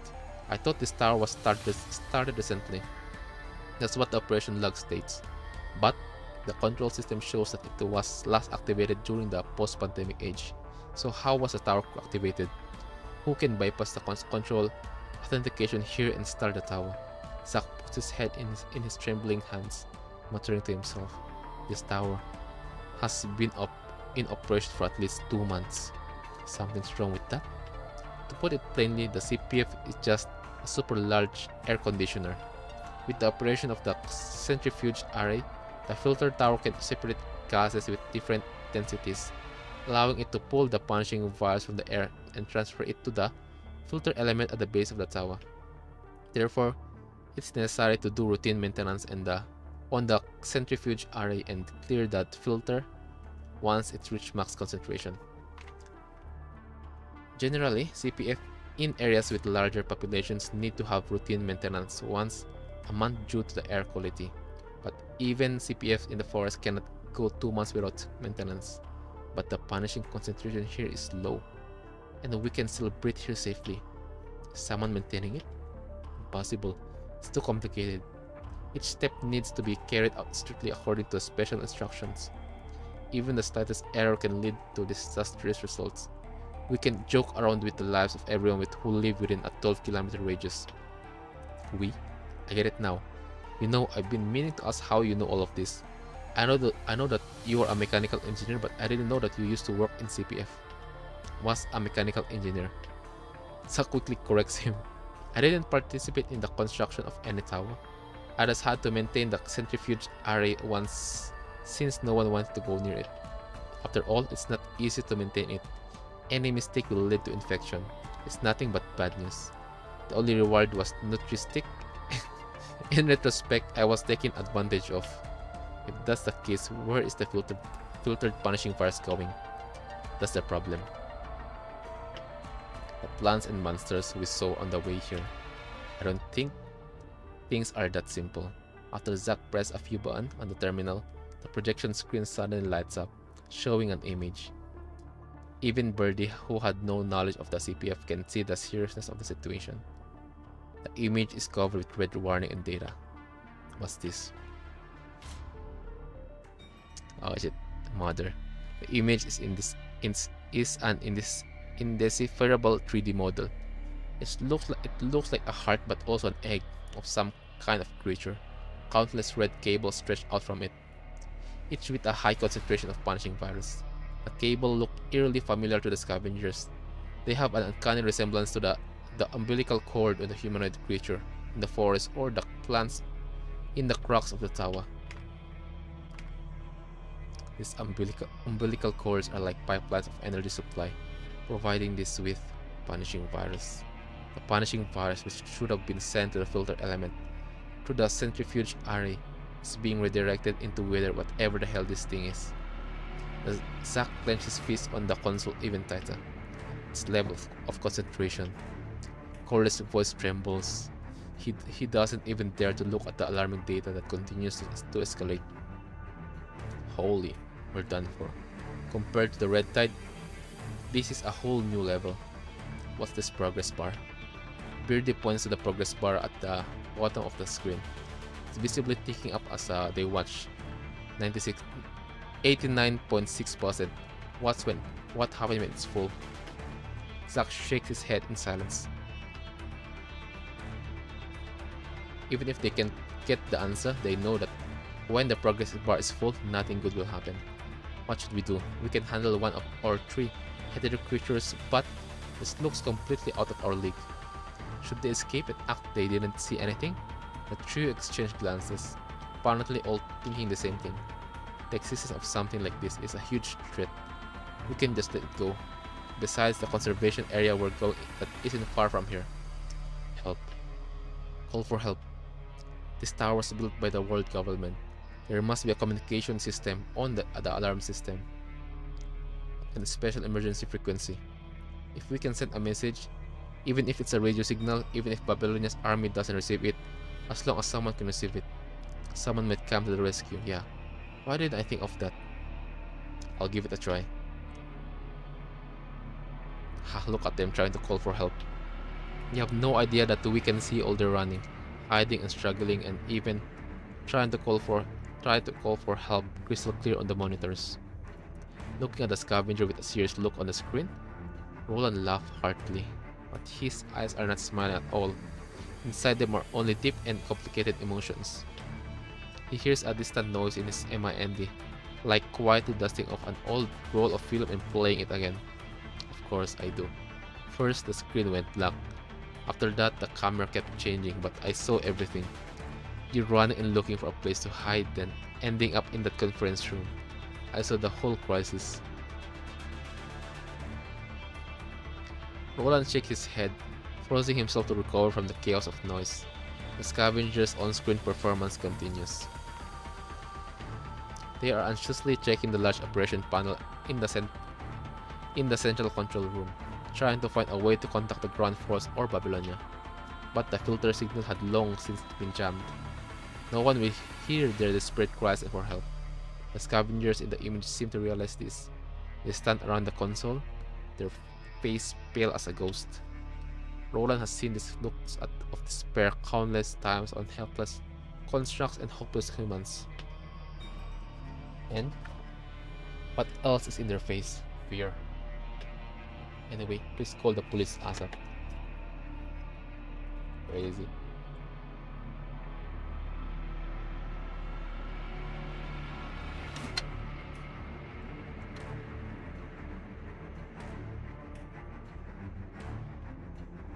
I gotta say, this attempt of boosting audience participation is a bit ham-fisted. But do you really know what real is? Even for just a moment, Roland still feels the pain tear in his stomach, feel of nausea that he had burned in the depth of his soul a long time ago. It was as fleeting as an illusion, but at the moment it was clear as day. Those feelings that he thought he would not resurface, like ghosts hidden in an abandoned house, begin to hunt him again one by one. With the progression of the performance, these feelings become stronger and stronger, until they can no longer be ignored. Good show, Jolie, good show. Roland smiles with a slight grimace, then jumps off the stack of old machinery and walks to the door. But watching this are dreadfully boring. I'm going to find a place to sleep. Before he leaves, he glances back at the rusty schematic of tower hanging on the wall and the location of hidden fire exits. Generally speaking, the audience isn't allowed on the stage, but there's always an exception. In the central control room, the three scavengers are plumped on the ground. Things aren't looking good. I've tried everything, but I can't start the gate using the central control system here. We can send a distress signal, and now we can even open the door. Possible. There's gotta be another way, right? We're so close to the conservation area. On the brink of fatigue, Brady drags himself over and grabs Zack's throat with his trembling hands. He keeps repeating his question. Oh shit, bro is panicking. This can cause a domino effect, and it will cause a chaos between these three. Instead, there's only the gradual emergence of fear and despair. It seems that some string that has been stretched tight for a long time is finally about to break.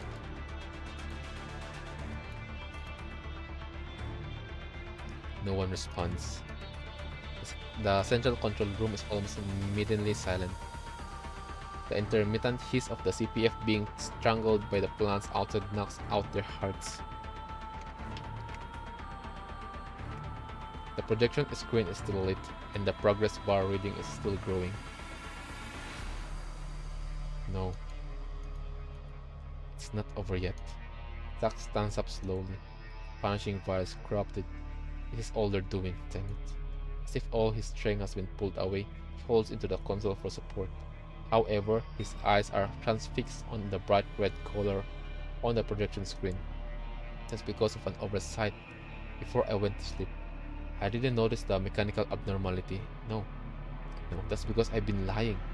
Hell, I'm still lying to myself. I said, how can my machines be infected with an organic virus? Isn't that just a common malfunction? I hid the mechanical abnormality and I didn't report it.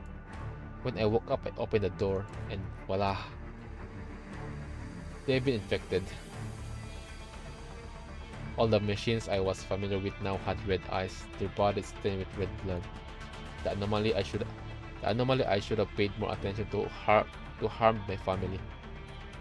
Harmed the entire block. Zack, calm down.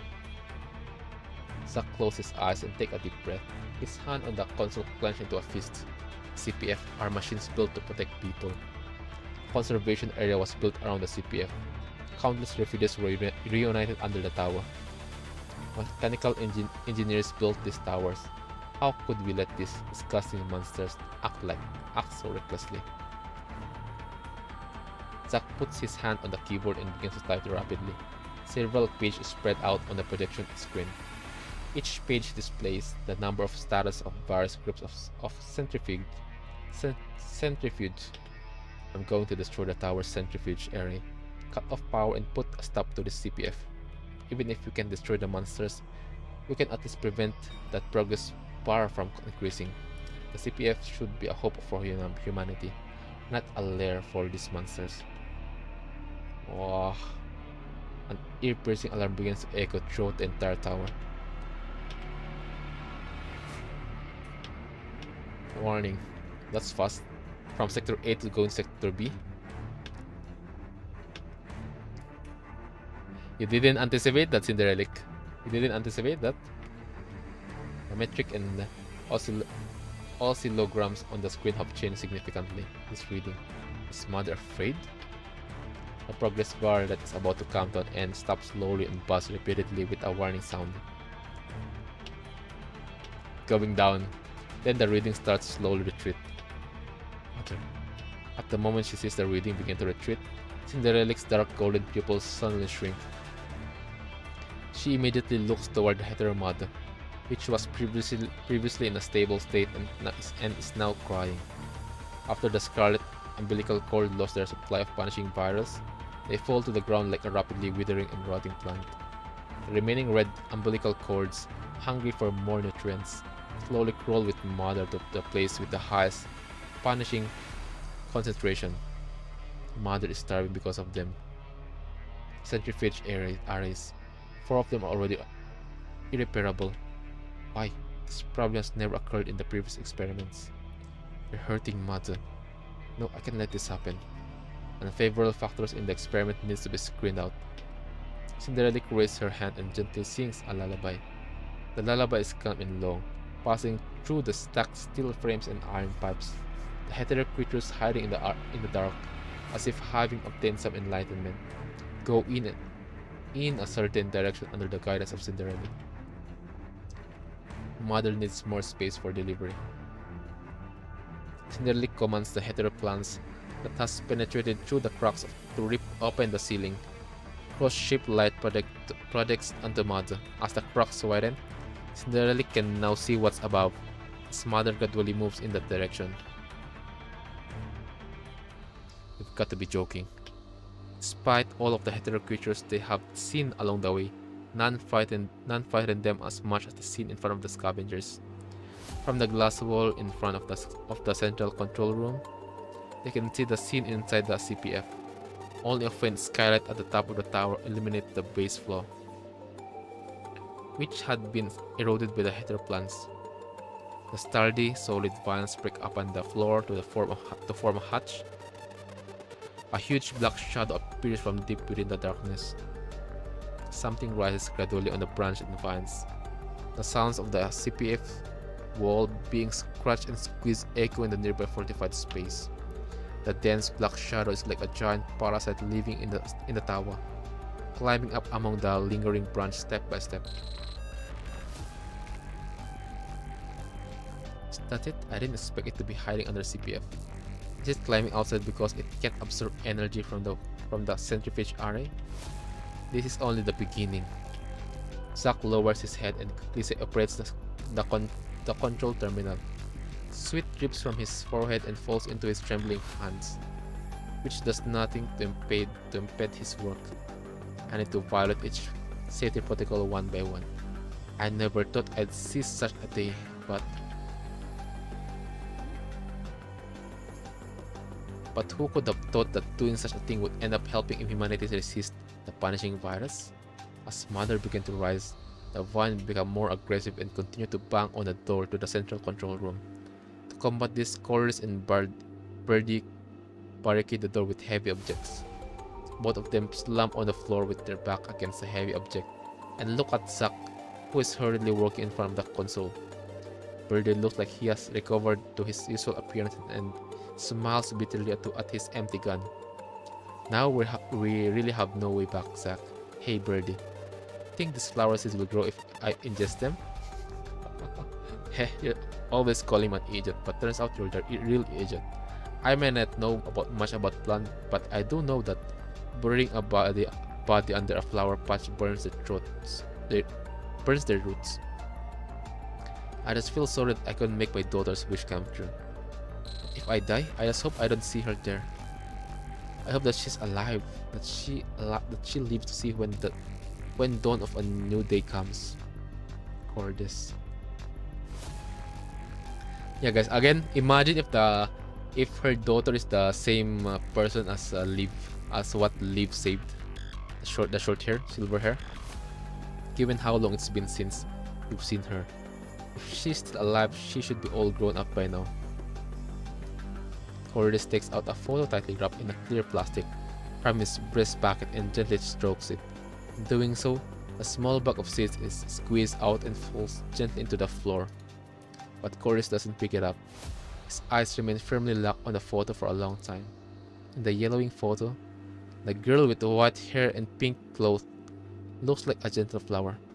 White hair, pink clothes. White hair, pink clothes.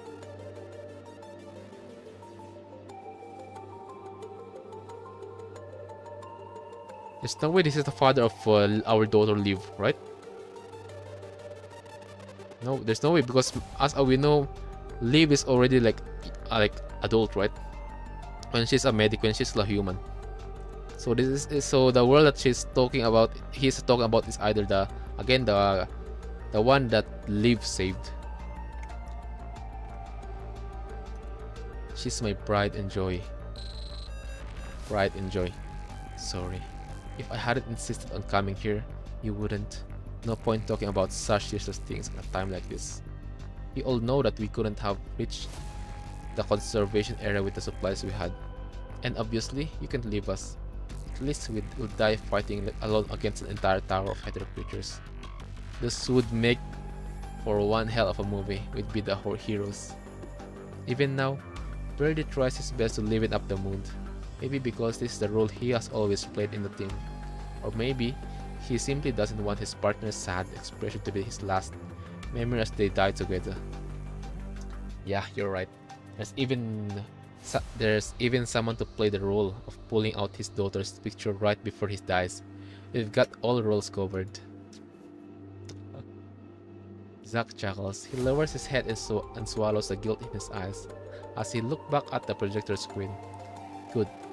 Looks like the centrifuge array in Sector D is also.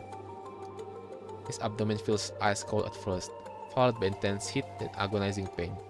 Zack lowers his head slowly and sees a scarlet branch protruding from his abdomen as blood drips down from it and into the table. Zack. All this happened so suddenly that no one noticed the branch emerging from the small vents in the ceiling.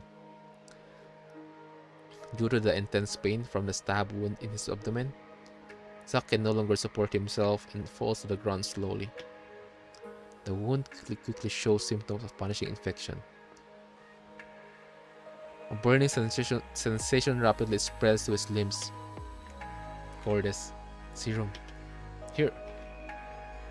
Cordes hurriedly takes out the box of serum from his bag, grabs a vial and prepares to give Zack an injection.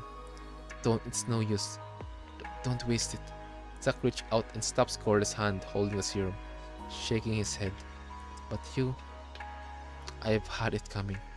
He struggled to raise his head and looks at the progress bar on the projection screen. 79.9%. Is that it? Through the glass, the giant indescribable shell rises up to the height of the central control room. It appears this is the highest it can reach. The black armored shell tightly grabs the soft red underbelly. It frantically shakes the umbilical cords connected to it, screaming in agony. A moment later, the barricade door is smashed open by some immense force from outside. Outside, they see a pale girl floating. Or rather, being hoisted in the air. Two fish-shaped hetero creatures tightly holding strands of cloth hanging from her cloth. Give her the illusion of floating. A half-broken wing stretched out from behind her. The girl's golden pupils are like a bottomless haze devoid of emotion. Please stop hurting Mother. Please stop interfering with the tower.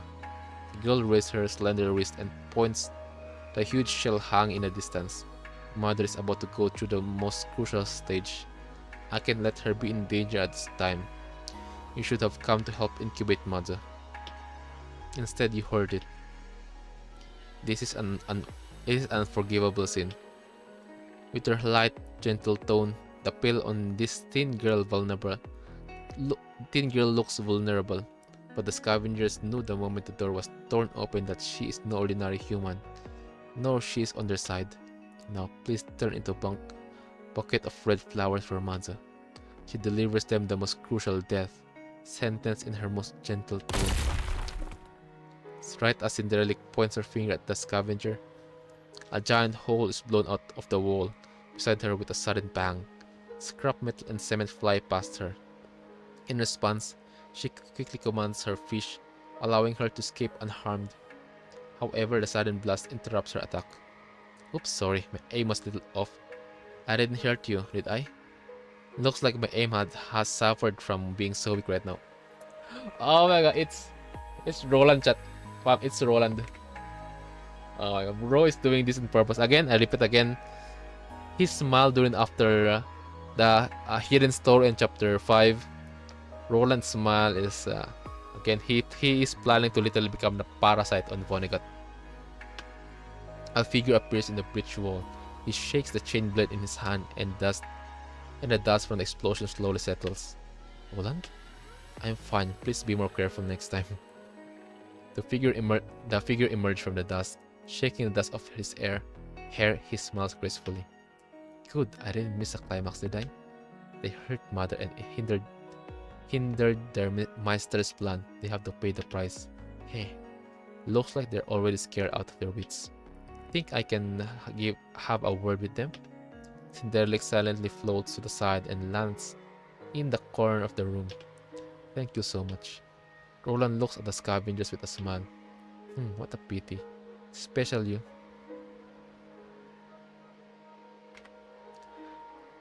He's smiling nearly all the time, so it's hard to know when he's plotting or just being a goof. Well, knowing Roland, and also mostly on the hidden story, on extra stories, is that what if Luna is still alive? I still trust a bit. I still trust Roland, despite of him being canny, being like so having so interesting ideas and plans. So yeah, up until now, I still trust him for a bit. While Luna is still alive, at least, because that's what makes him still doing his show, his thing, right?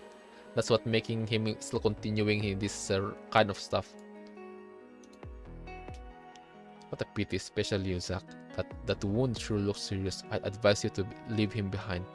You can escape with him. Aren't you Rolmo? I'm surprised you recognize me even as you're about to go unconscious. I'm touched. I was suspicious of you ever since we entered the tower. What, that's refugee who led us here? Why you trick us?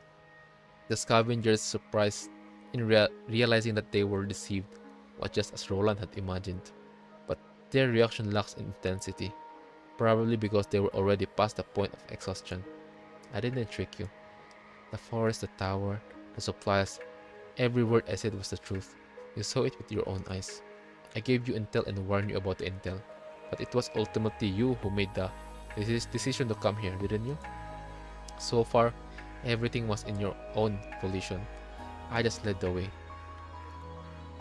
Roland's smile disappears from the corner of his lips. His tone carries a sense of pity. A trace of inexplicable sadness flashed into his eyes as he looked at them. Maybe this is just another layer of his act. You, Teme.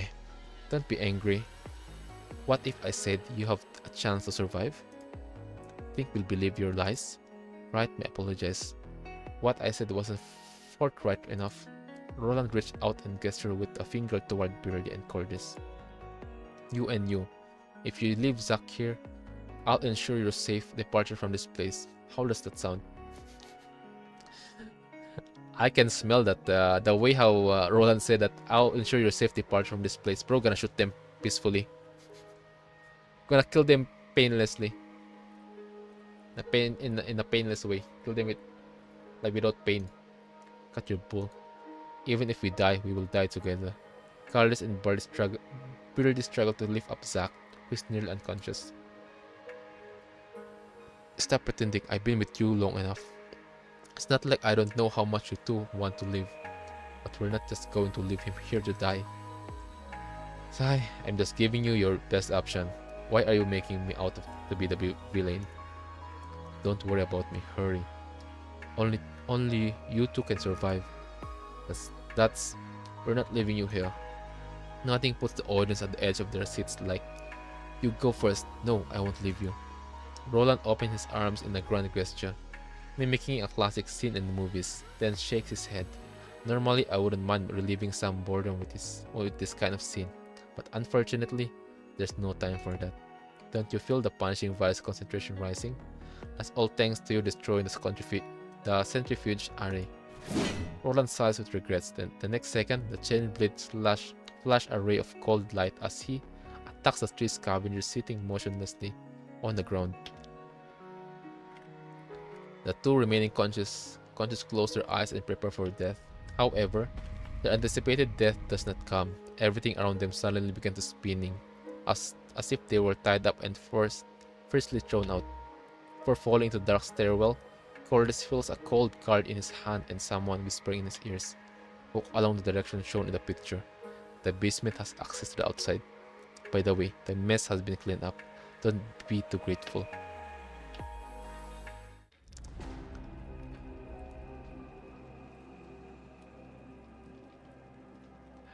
See guys, again, I'm gonna repeat again. Here's a little, I repeat what a way when we finish extra story hidden. That smile of his, yes, bro is a parasite, and again, he is doing his own stuff, like his own way this time. While Luna still exists, Roland will do this kind of stuff repeatedly, if Luna still exists, because he still feel this connection with Luna. So again, Roland have the brother title. Bro is I understand that bro is crazy. It's Kani.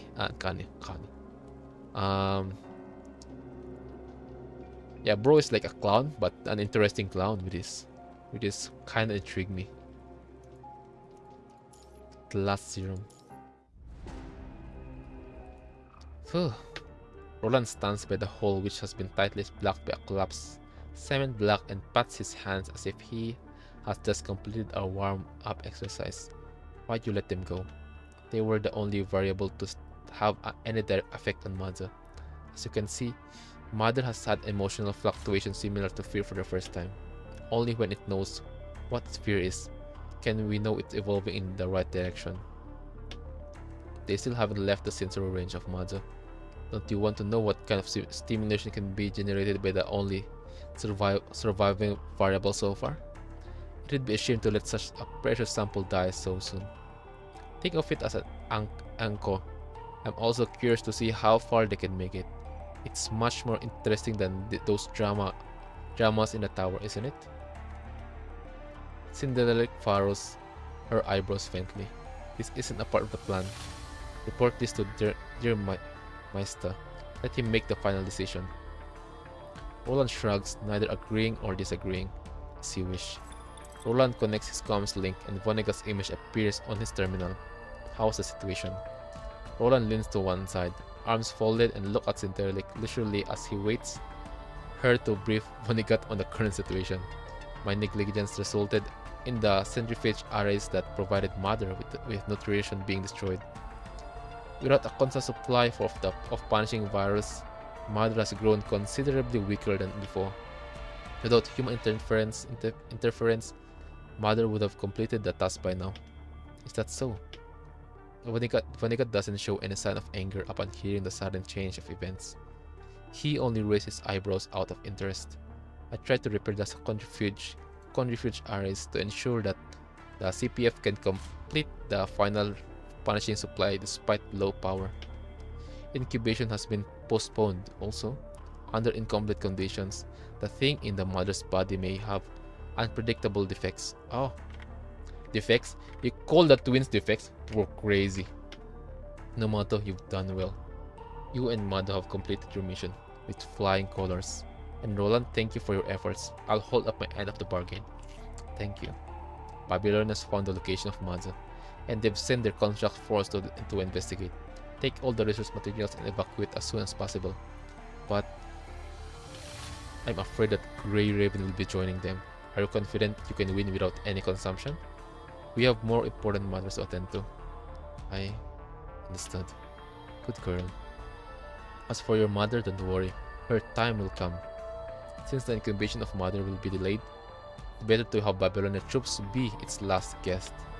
Set the stage for the final act. Return to my side and witness it with me. Transmission over. After saying farewell to Roland, Cinderelic immediately returns to the underground greenhouse as instructed by Vonnegut. As Cinderelic murmurs, the monitoring tower screen go black. She unplugs the storage device inserted into the terminal. She looks up at Mother hanging above her, then turns and walks into the darkness. The monster's wailing seems to be close at hand. The scavenger's consciousness ebbs and flows in the chaos. The pale and dangerous strange the girl, the mysterious lair, the wailing from near to far, the pulsating bright red numbers, and the black and red light flickering in front of them. Alright, shut down the CPF power to prevent the monsters from taking it over. Even with the power shut down as much as he could, the monster could not be stopped from growing. After losing most of the punishing supply, Mother seems to have fallen into temporary chaos while hanging from the top of the tower. The scarlet umbilical cord swing wildly in the air. Some have even withered. After struggling for a moment, they become paralyzed and unable to move. However, not only are the heteroplants unable to move, having withered from the loss of nutrients, Zack was unable to move either. Zack's body has decayed too far for him to even stand up. He raised his hands. The festering has spread from his cuffs. Pus and blood soaked the cloth wrapped around his hands. Looking through the gap in his fingers, the scavenger sees the shell of in the distance. In the gap of the black shell, the clear outline of a shadow gradually emerged from the red interior. A strange feeling rises in the scavenger's mind. This kind of vision, which is if there is nothing, stick to his whole body. He feels something staring at him through the chaos. His vision is gradually stained with bright red, so close to seeing what is staring at him in the shell. Suddenly, it turns dark before him as if the bloody world is covered with a dense shadow. There you are. Someone stands in front of the scavenger. He opens his bloodshot eyes. The optic nerves suppressed by the virus make him unable to discern the figure in front of him. How pitiful. His voice carries the sound of frivolous laughter, as if the misery in front of him is something he was used to. Poor human. If only you were a construct. His plan to invite him? I would been able to save you. Rolmo. I'm surprised. I didn't think you would be able to tell who I am. Your friends have already left you. Really? Scavenger puts his hand deep into the backpack and fumbles for quite some time. Finally, he pulls out a vial of serum. If you see them, give them this, please. They're running low on supplies. If I remember correctly, Cordes is in charge of carrying your group's medical supplies. Heh, this one I kept for myself. We all did, just in case. So if we're separated during the accident, we at least know the others will survive. I'm hopeless. They should have taken this while they had the chance. But I'm the villain who deceived you. What makes you think you can believe me? I saw you save them. I don't know why you did it, but you did. There's no hope for me. It's better for you to carry it than for it to rot with me. And I don't have a chance to know what kind of person you really are. Roland looks at Zack with a blank expression. While searching for a new recruits. Oh, yeah. This is Roland's job way back when he is still working with Luna, right?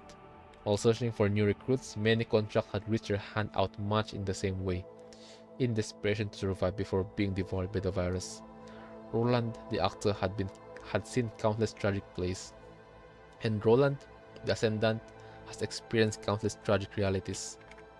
This time, the human also reached out with a strong desire to live, but he is asking him to save others instead. Imagine if Roland will make this dude will turn him into an Ascendant. But there's no way, because again Zack is a human, right? Unless Roland will transfer Zack to will make Zack into construct, but there's no way bro gonna do that. Bro don't have the knowledge unless bro is built different.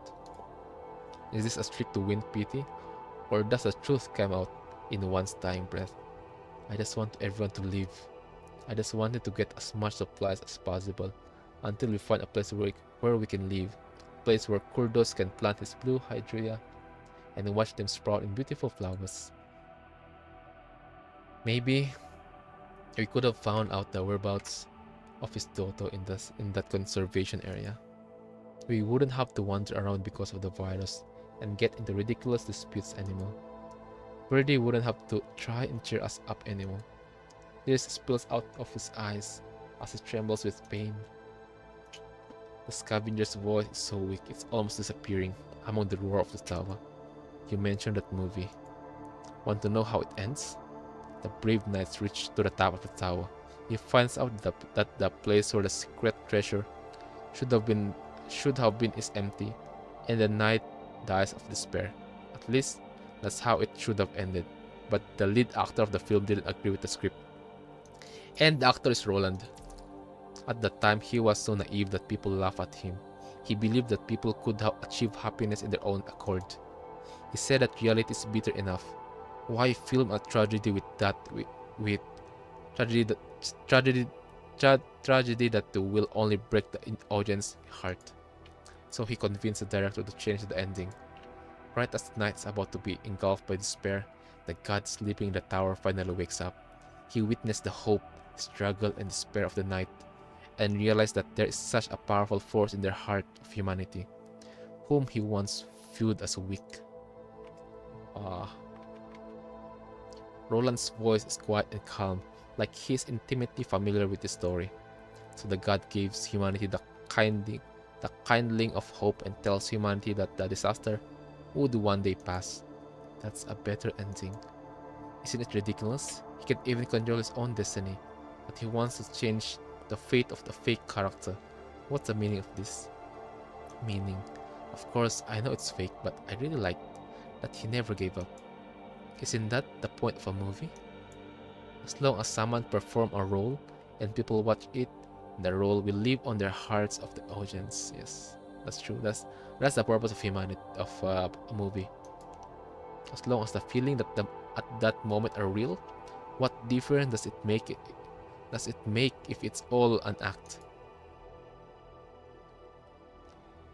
There's a huge impact to Roland as an actor. Zack's entire body is gradually rotting due to the virus, but there's a faint smile in the corner of his mouth. Right as his life is drawing to an end, he recalls the distant memories of what he had seen and heard during the journeys. Casually chatting in front of withered and broken posters, a movie hiding quietly in his backpack, and the afternoon he would watch them with his family. What I've done is absolutely not meaningless. The scavenger voice is so weak, it almost disappears among the roar of the tower. Wow. Too bad I don't have more time to chat with you. Roland squats down and takes the vial from the scavenger. I'm not sure if I'll see your friends again, but this serum will play its role as you said. I rarely make promise, but this time you can trust me. Ah. Thank you. You're welcome. It's rare for someone to believe me for a change. What an interesting feeling. Usually, everyone believe my lies, but nobody wants to believe my truth. Blood slowly overwhelms out of Zack's ears, and his organs are rapidly failing. He can no longer hear what the person in front of him is saying. Not to mention, consider this as a final gift for the audience, who still remembers me. When Roland utters the last sentence, which is almost a murmur, Scavenger hears nothing. With his hands still held out, he stops breathing. A twisted and strange cry comes from all parts of the tower, like a nightmare that can never be woken up from. Roland looks up at the shell hanging from the top of the tower. You're still watching? No one answers. Roland quietly drips the scavenger in his cloak, covering his body and his face full of regret. Esto no es nuestro final. This is not our final destination. Rest, my friend. Wow. So sad. Keep moving no matter what. Oh, it's a two-dude. Forest and the birdie support each other as they walk through the seemingly endless forest. The CPF behind them has been completely occupied by the growing red plants, becoming a giant tree pointing directly into the sky. The white signs that once guided them have been completely covered. They can no longer distinguish the location of the CPF. Something is quite incubating in the CPF, waiting patiently to be delivered.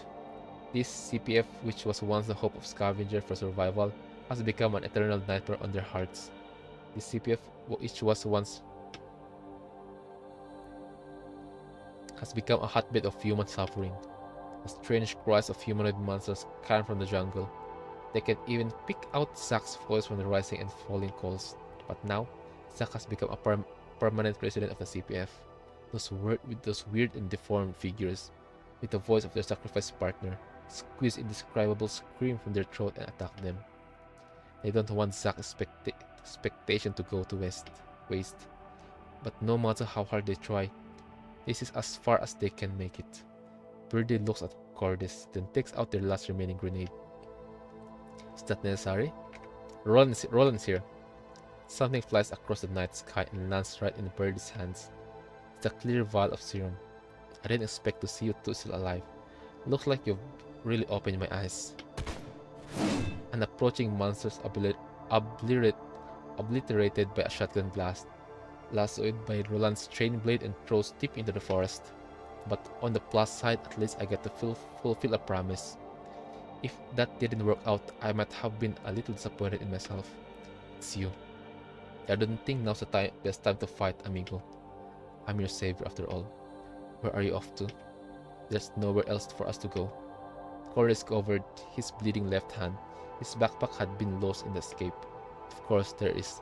You just need to put your mind to it. Roland smiles and points to the sky. As a thunderous roar approached from afar, okay. This is the time that Hurley Joe is on their way.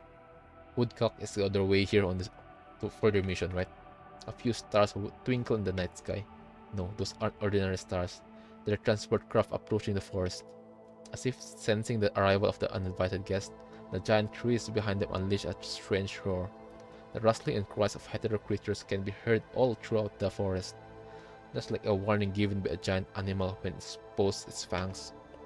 But those stars remain unfazed and continue firmly en route to the forest.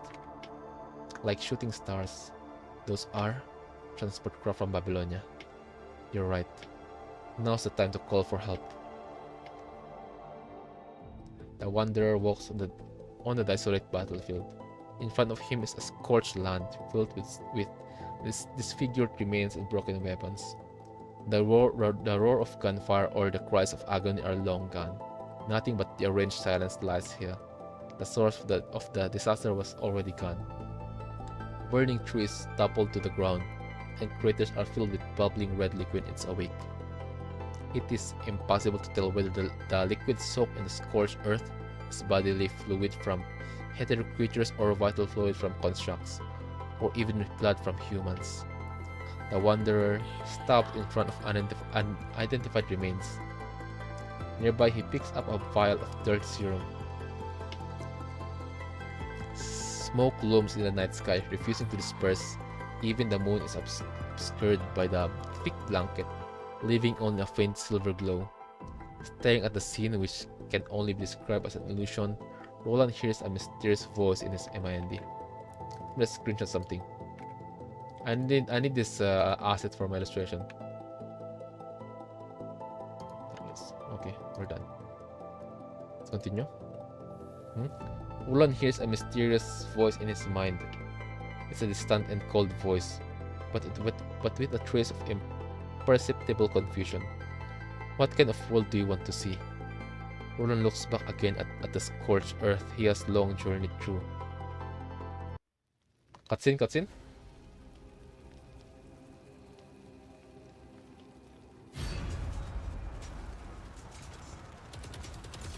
Dead constructs. The twins. Grey Raven, daughter, Lee.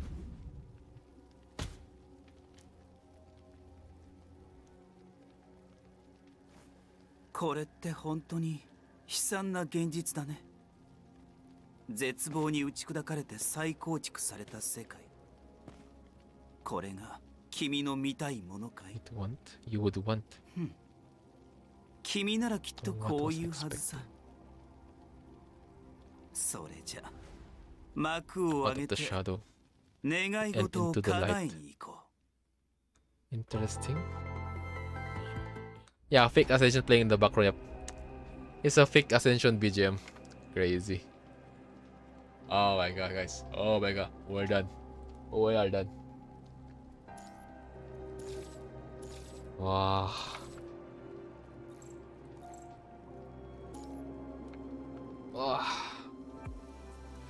Evernet beat officially done. Main story and the hidden story. Next stream, it's time for the surviving. Right, guys. Let me check the. Let's check the punching wiki. Where's that? 16. Yes, the surviving Lucem. No. The 17. Right. Surviving. Alright. Okay, guys. We're done. Oh shit. It's already 12:29 right now. It's like 1 minute before 12:30 a.m. on my place. And yeah, a lot of shit been happening on the story, and then bro, shit is about to get intense. I can feel it on chapter 17.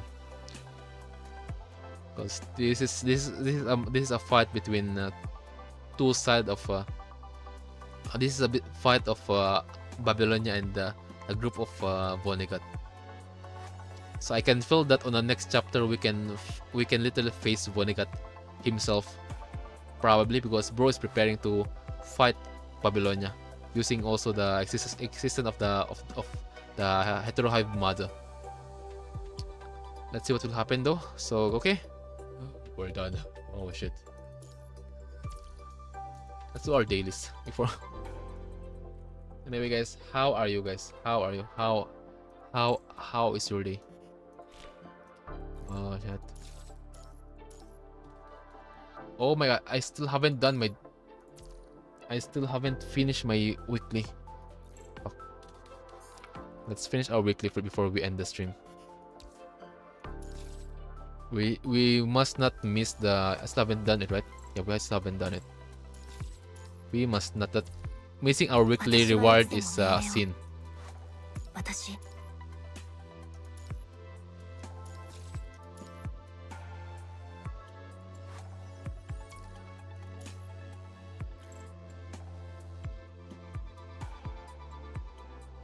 All good here, just very hot. Wait, where are you though? Are you uh a fellow Asian? Asia is hot, mostly on Philippines.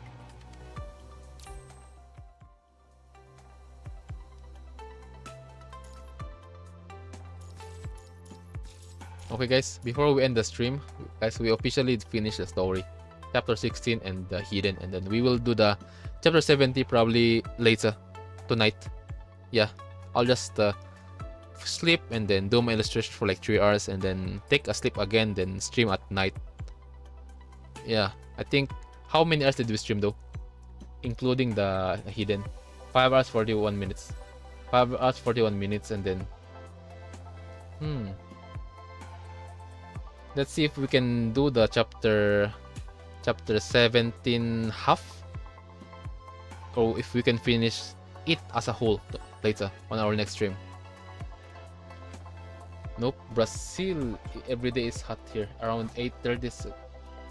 Damn, that's hot, bro. Okay, so you're Brazilian. Brazil. Alright, that's kind of understandable. Yeah, Brazil is hot. It's hotter than here. I mean, Philippines is hot, but it's, I think, if comparable to the place for us, the temperature wise, probably our central city of Philippines, that's the temperature of similar to your place, 30 Celsius, 28 and above. So let's just do our weekly.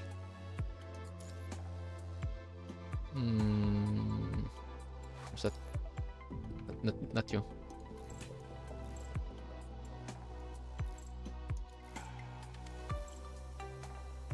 Where's our weekly?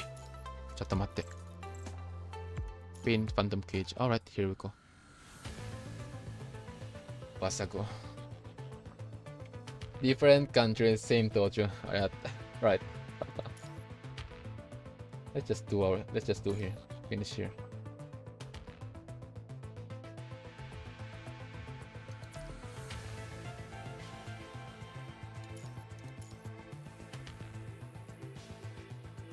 Just guys, don't mind my gameplay, alright? I'm just doing my weekly for my black card, right? Okay.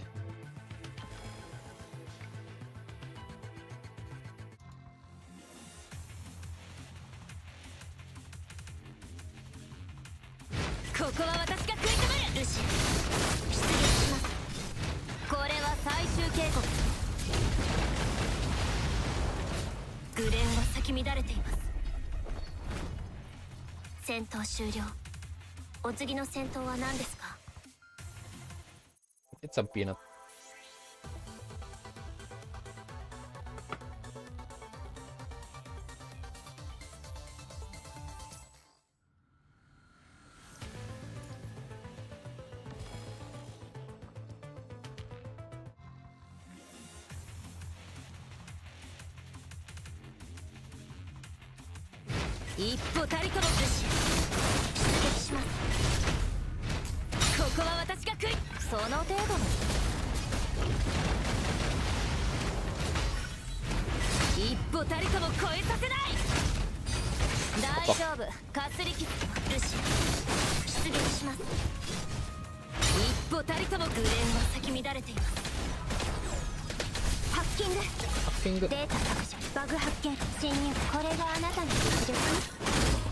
Fucking smart.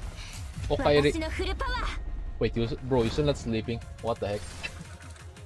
We're just because we just finished the story, chapter 16, and then including the hidden. So right now we're doing our weekly, because I nearly forgot my weekly, which is, again, we are F2P. We must not miss our weekly on PGR.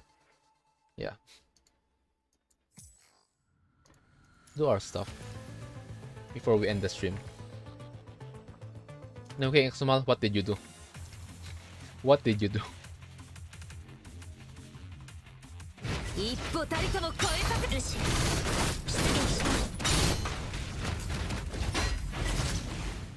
The fuck, boys.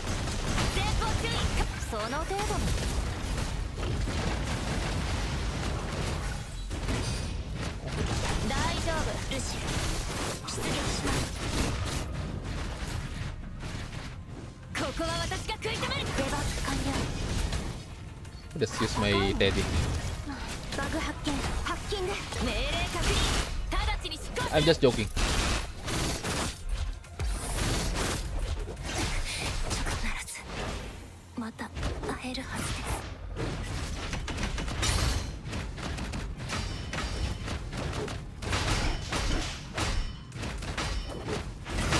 大丈夫かすり傷。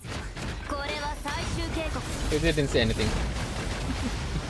I just took a shower. Oh, right. 全部データバグ発見。これがあなたの実力。 Calculated misplay. 私のフルパワー。 And I was just about to do some Warzone and Paint Cage run, but I want to check if you're still バグ streaming. 修 Yeah, 正完了。 I'm still alive. ご Don't 覧 worry. の通りで満足かしら。 Other than that, I noticed. I think we have a new subscribers on our YouTube channel. So I need to kidnap my Streamlabs bot on YouTube. I forgot to add it because I didn't get notified. Crazy. Ah, water. Show you some water. Alright.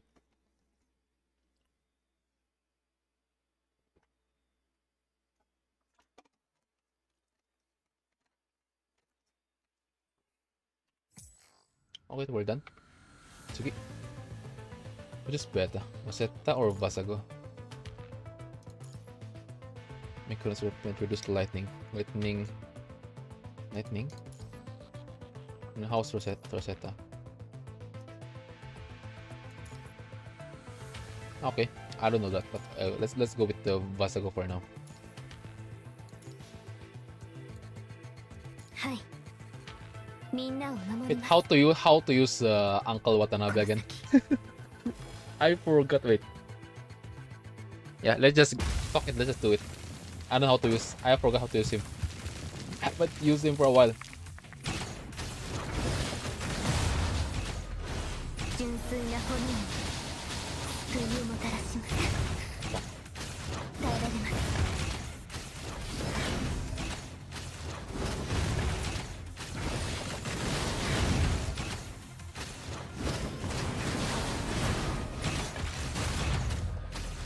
純粋な That's the one, right? One, then two, and then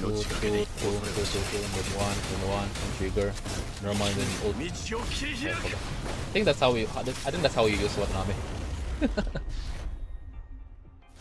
Ult and then red, and then red again, then full stack the ult, then repeat.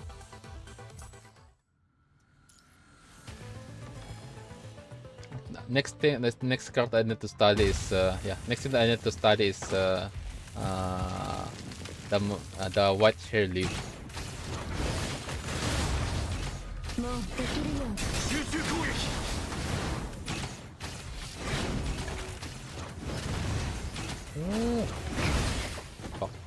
耐えられます。もう死は恐れない。命がけで行くぞ。生き抜いてやる。道を切り開く。問題ない。 My uncle's getting cooked. Oh, tumate. 最悪はすべて光明 No の horny. ここで燃やし尽く Let's します。 bonk this worm. 純粋なもうできる。集中攻撃。希望が海水から生まれ変わります。 It's the underground attack again. Where are you? Low. もう集中攻撃。もう死は恐れない。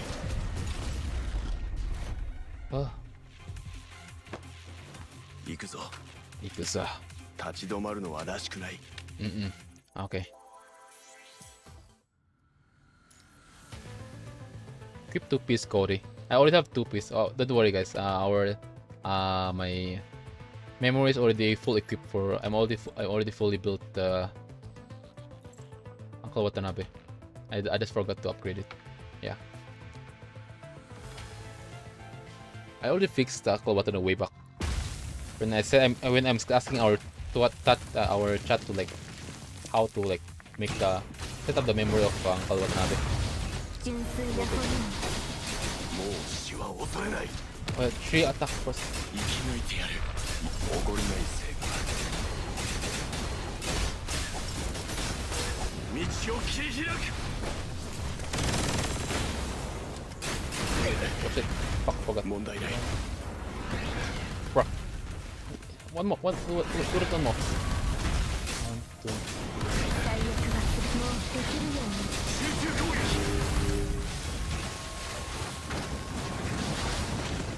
Oh, it's the worm shit again. Come here.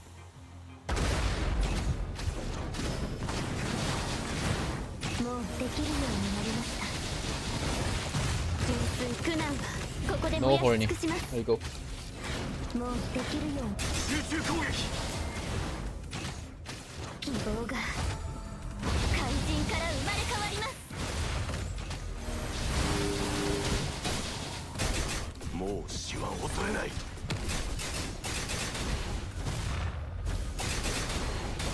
命がけで行く。生き抜い道を切り開く。もう死は恐れない。生き抜いてやる。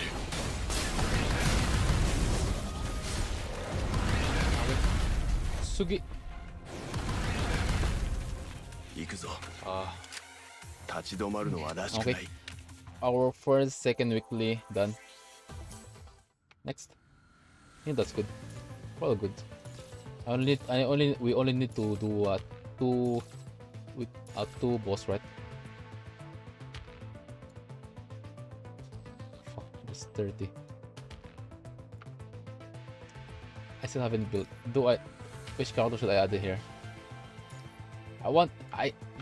I see a black card. I need the black card, guys. I need the black card. I need this black card. 30 black card. This is some shit I shouldn't miss. I still haven't built any characters though. Yeah, I still haven't built any. Let's go to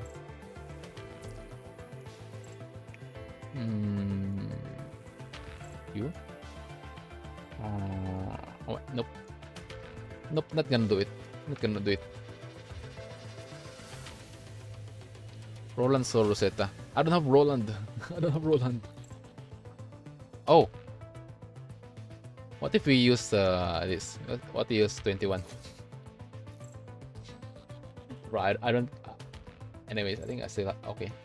Time to.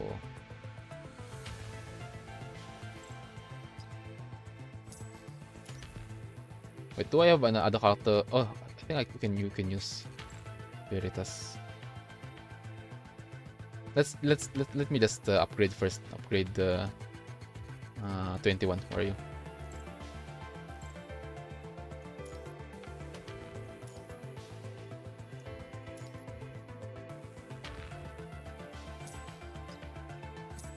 Oh, I don't have enough.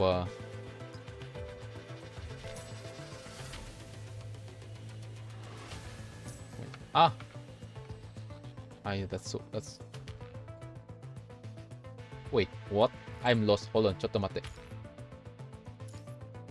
Enhance.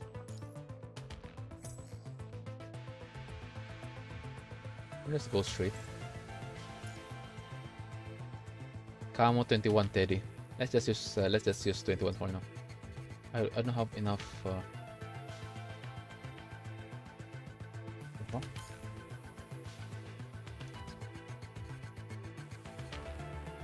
Ah, okay. I don't have enough material. Anyways, I think we're good. We're good. Don't mind it. I'll just upgrade the. I'm just gonna build the 21 later. Next would be Warzone. Heading out. Hope I can catch up the stream tonight. Take care of the have a good night. Have a good one. Alright. Thanks for staying and then see you later. Liu. Yoju.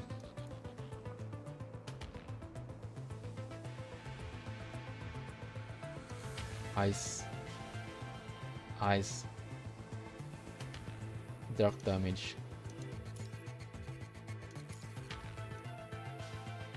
支援部隊前。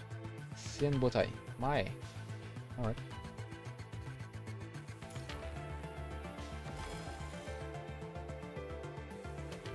Guys, those who are like new here, we already done. Alright, we're already done on the story, including the hidden. So we're just doing our weekly. Weekly. 一歩たりとも越えさせない。デバッグ完了。前方中。戦うの。こういった侵入開始。ハッルシュ。出撃します。侵入開始。バグ発見。命令確認。直ちに出航する。これがあなたの実力？見てなさい。私のフルパワー。その程度の。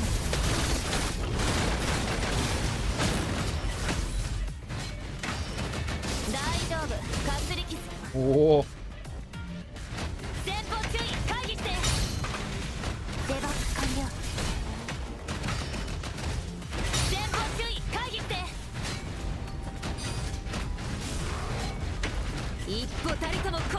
これは最終警告。ハッキング。データ削除。命令確認。直ちに出航する。データ侵入開始。バグ。これがあなたの実力？見てなさい。私のフルパワー。バグ発見。ハッキング。データ削除。命令確認。直ちに出航する。これがあなたの実力？見てなさい。私のフルパワー。ルシア、出撃します。一歩たりとも越えさせない。大丈夫。かすり傷。その程度の。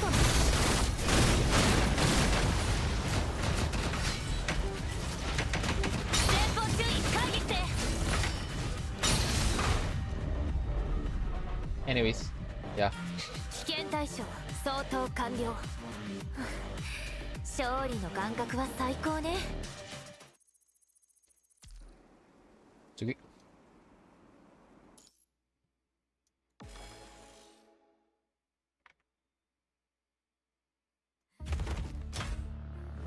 支援部隊 Already 到着。 12:49. 直ちに支援を開始する。ここは私が食い止める。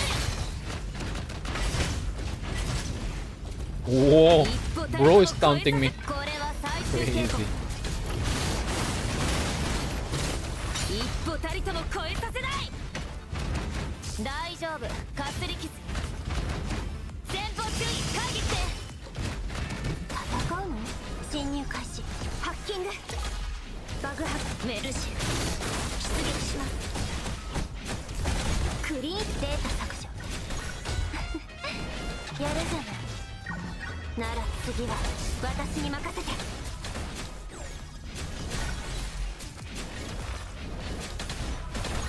ハッキング。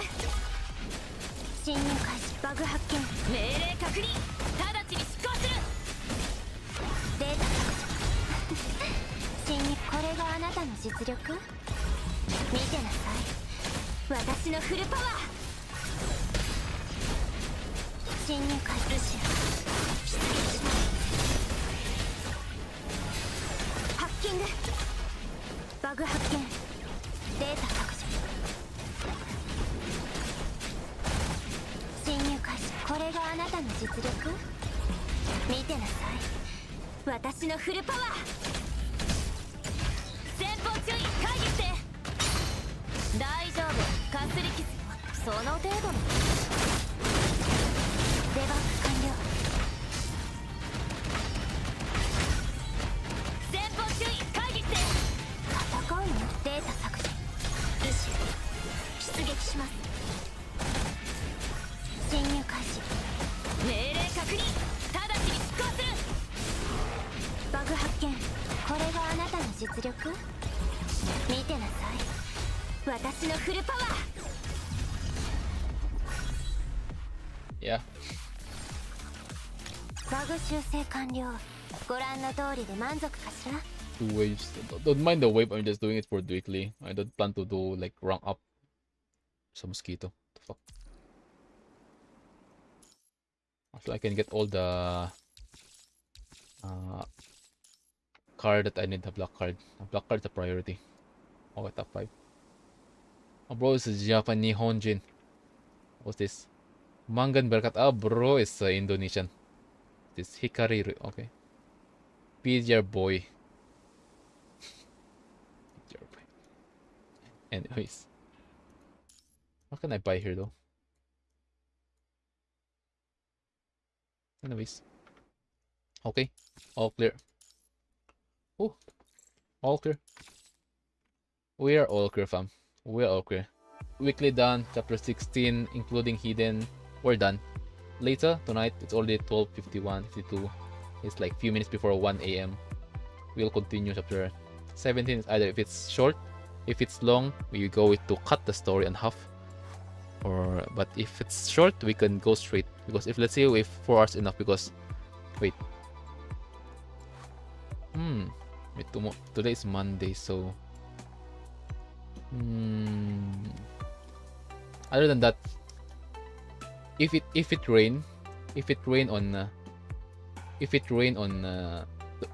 this afternoon if it rain to this today's stream on afternoon is we might end up doing streaming like earlier. So yeah, just wish it will rain.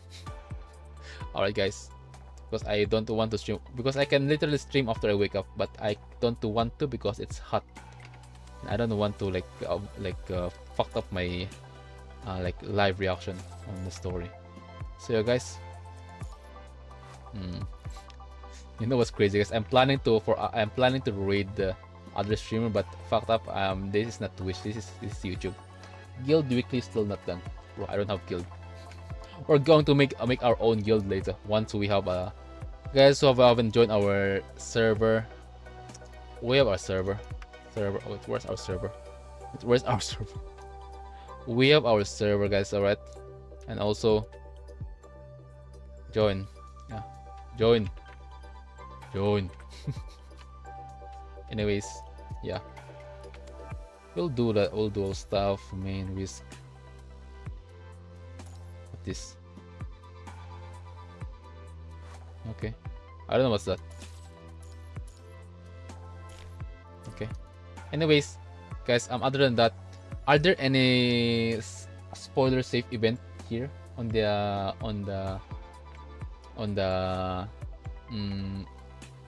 that been released? Are there no spoiler stuff here that we can do later after our next stream? Guys, are there spoiler safe event just not related to the story?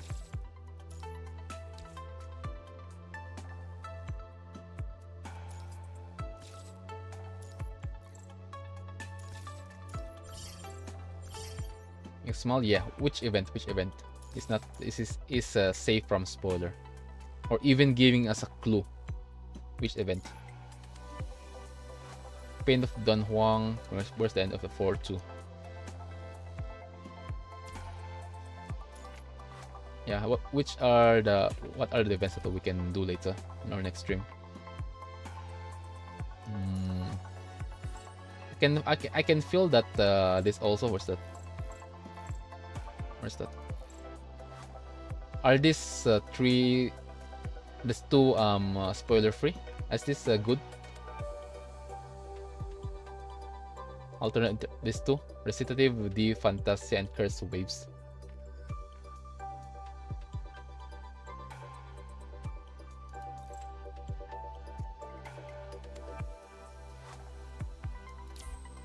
Ah.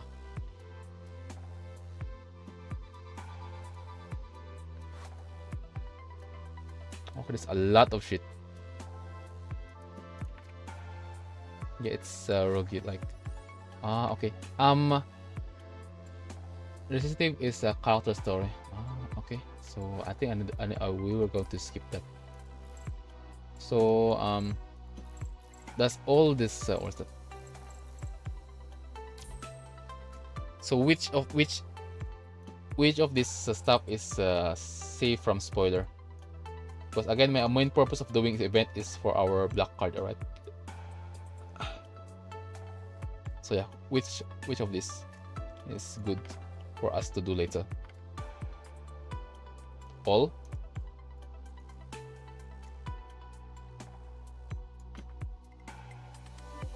Special dispatch, okay?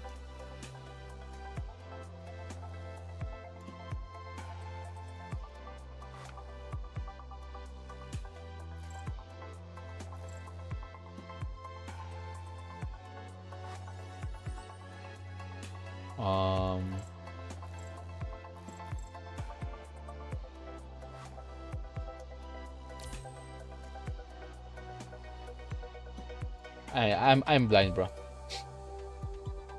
Where's special dispatch? I can see. Oh, this one. Okay, so this.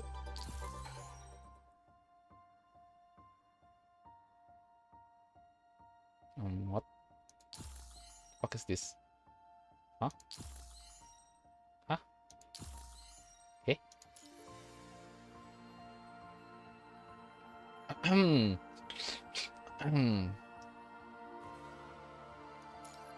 Anyway, I didn't see a WUWA. I mean, I didn't see a pink. It's guess let not be suspicious. It's already like few minutes before 1 a.m. So yeah, you can get free effect coding here. All right. Okay, obtain server rewards to unlock adjacent blocks, different blocks provided via server rewards.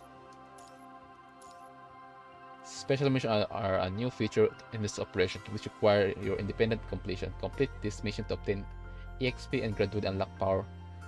Oh man, it's already 7 days. Other teams may encounter dangers during the exploration. You can dispatch a car to support them. Special mission and support refresh daily at 5 UTC. In addition, you can also UTC with this. For UTC plus 8, it's 3 PM.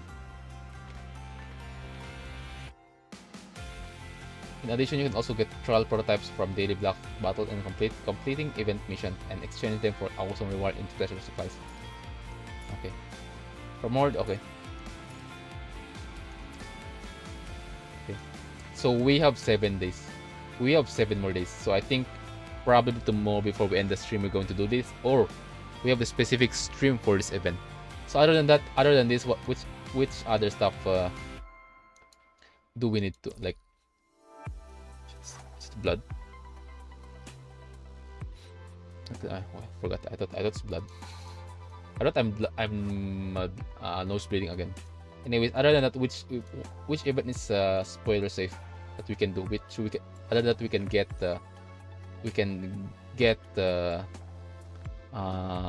black card.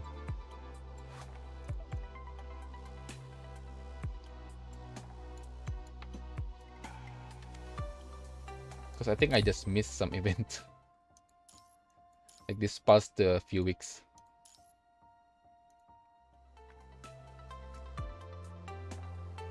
King X Small. Kairi. Wakey. Don't worry, I'm gonna ask it. Norman Revival. Okay. Fox Norman Revival again. Okay. Norman Revival, and then how much can I get? What's this? Cube R&D. Ooh, 60. Interesting. I think we're going to have a specific stream for events, but probably after we finish chapter 17, we're going straight to do the event. Or because I also want to make content for it for YouTube, because some YouTube comments said that for us to also make content for you can also make content for the events. So yeah, let's see. Anyways, okay guys, officially we're done. Weekly, daily's done. Yeah. What's this? Simulate battlefield. Oh, okay. Oh, 400. Holy cow.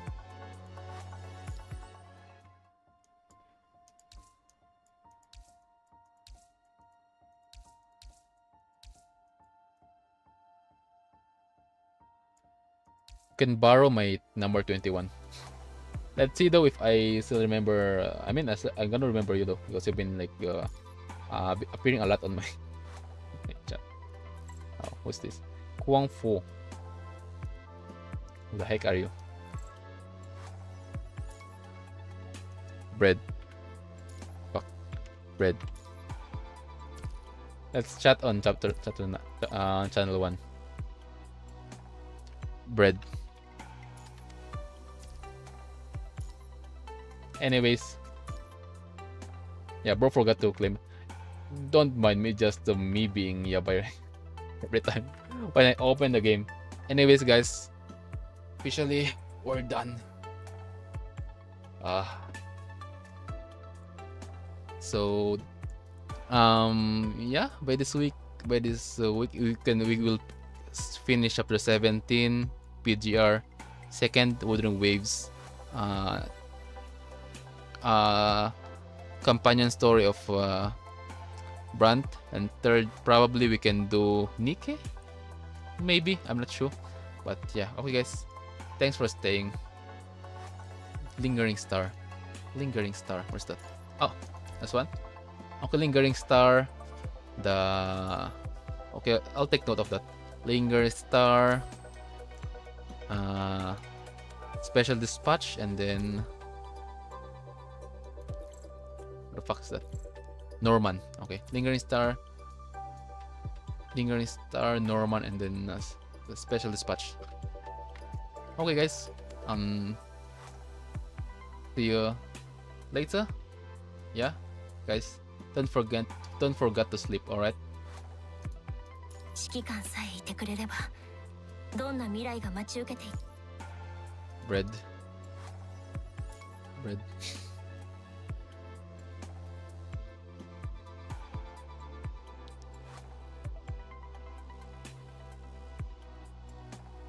Anyways, yeah.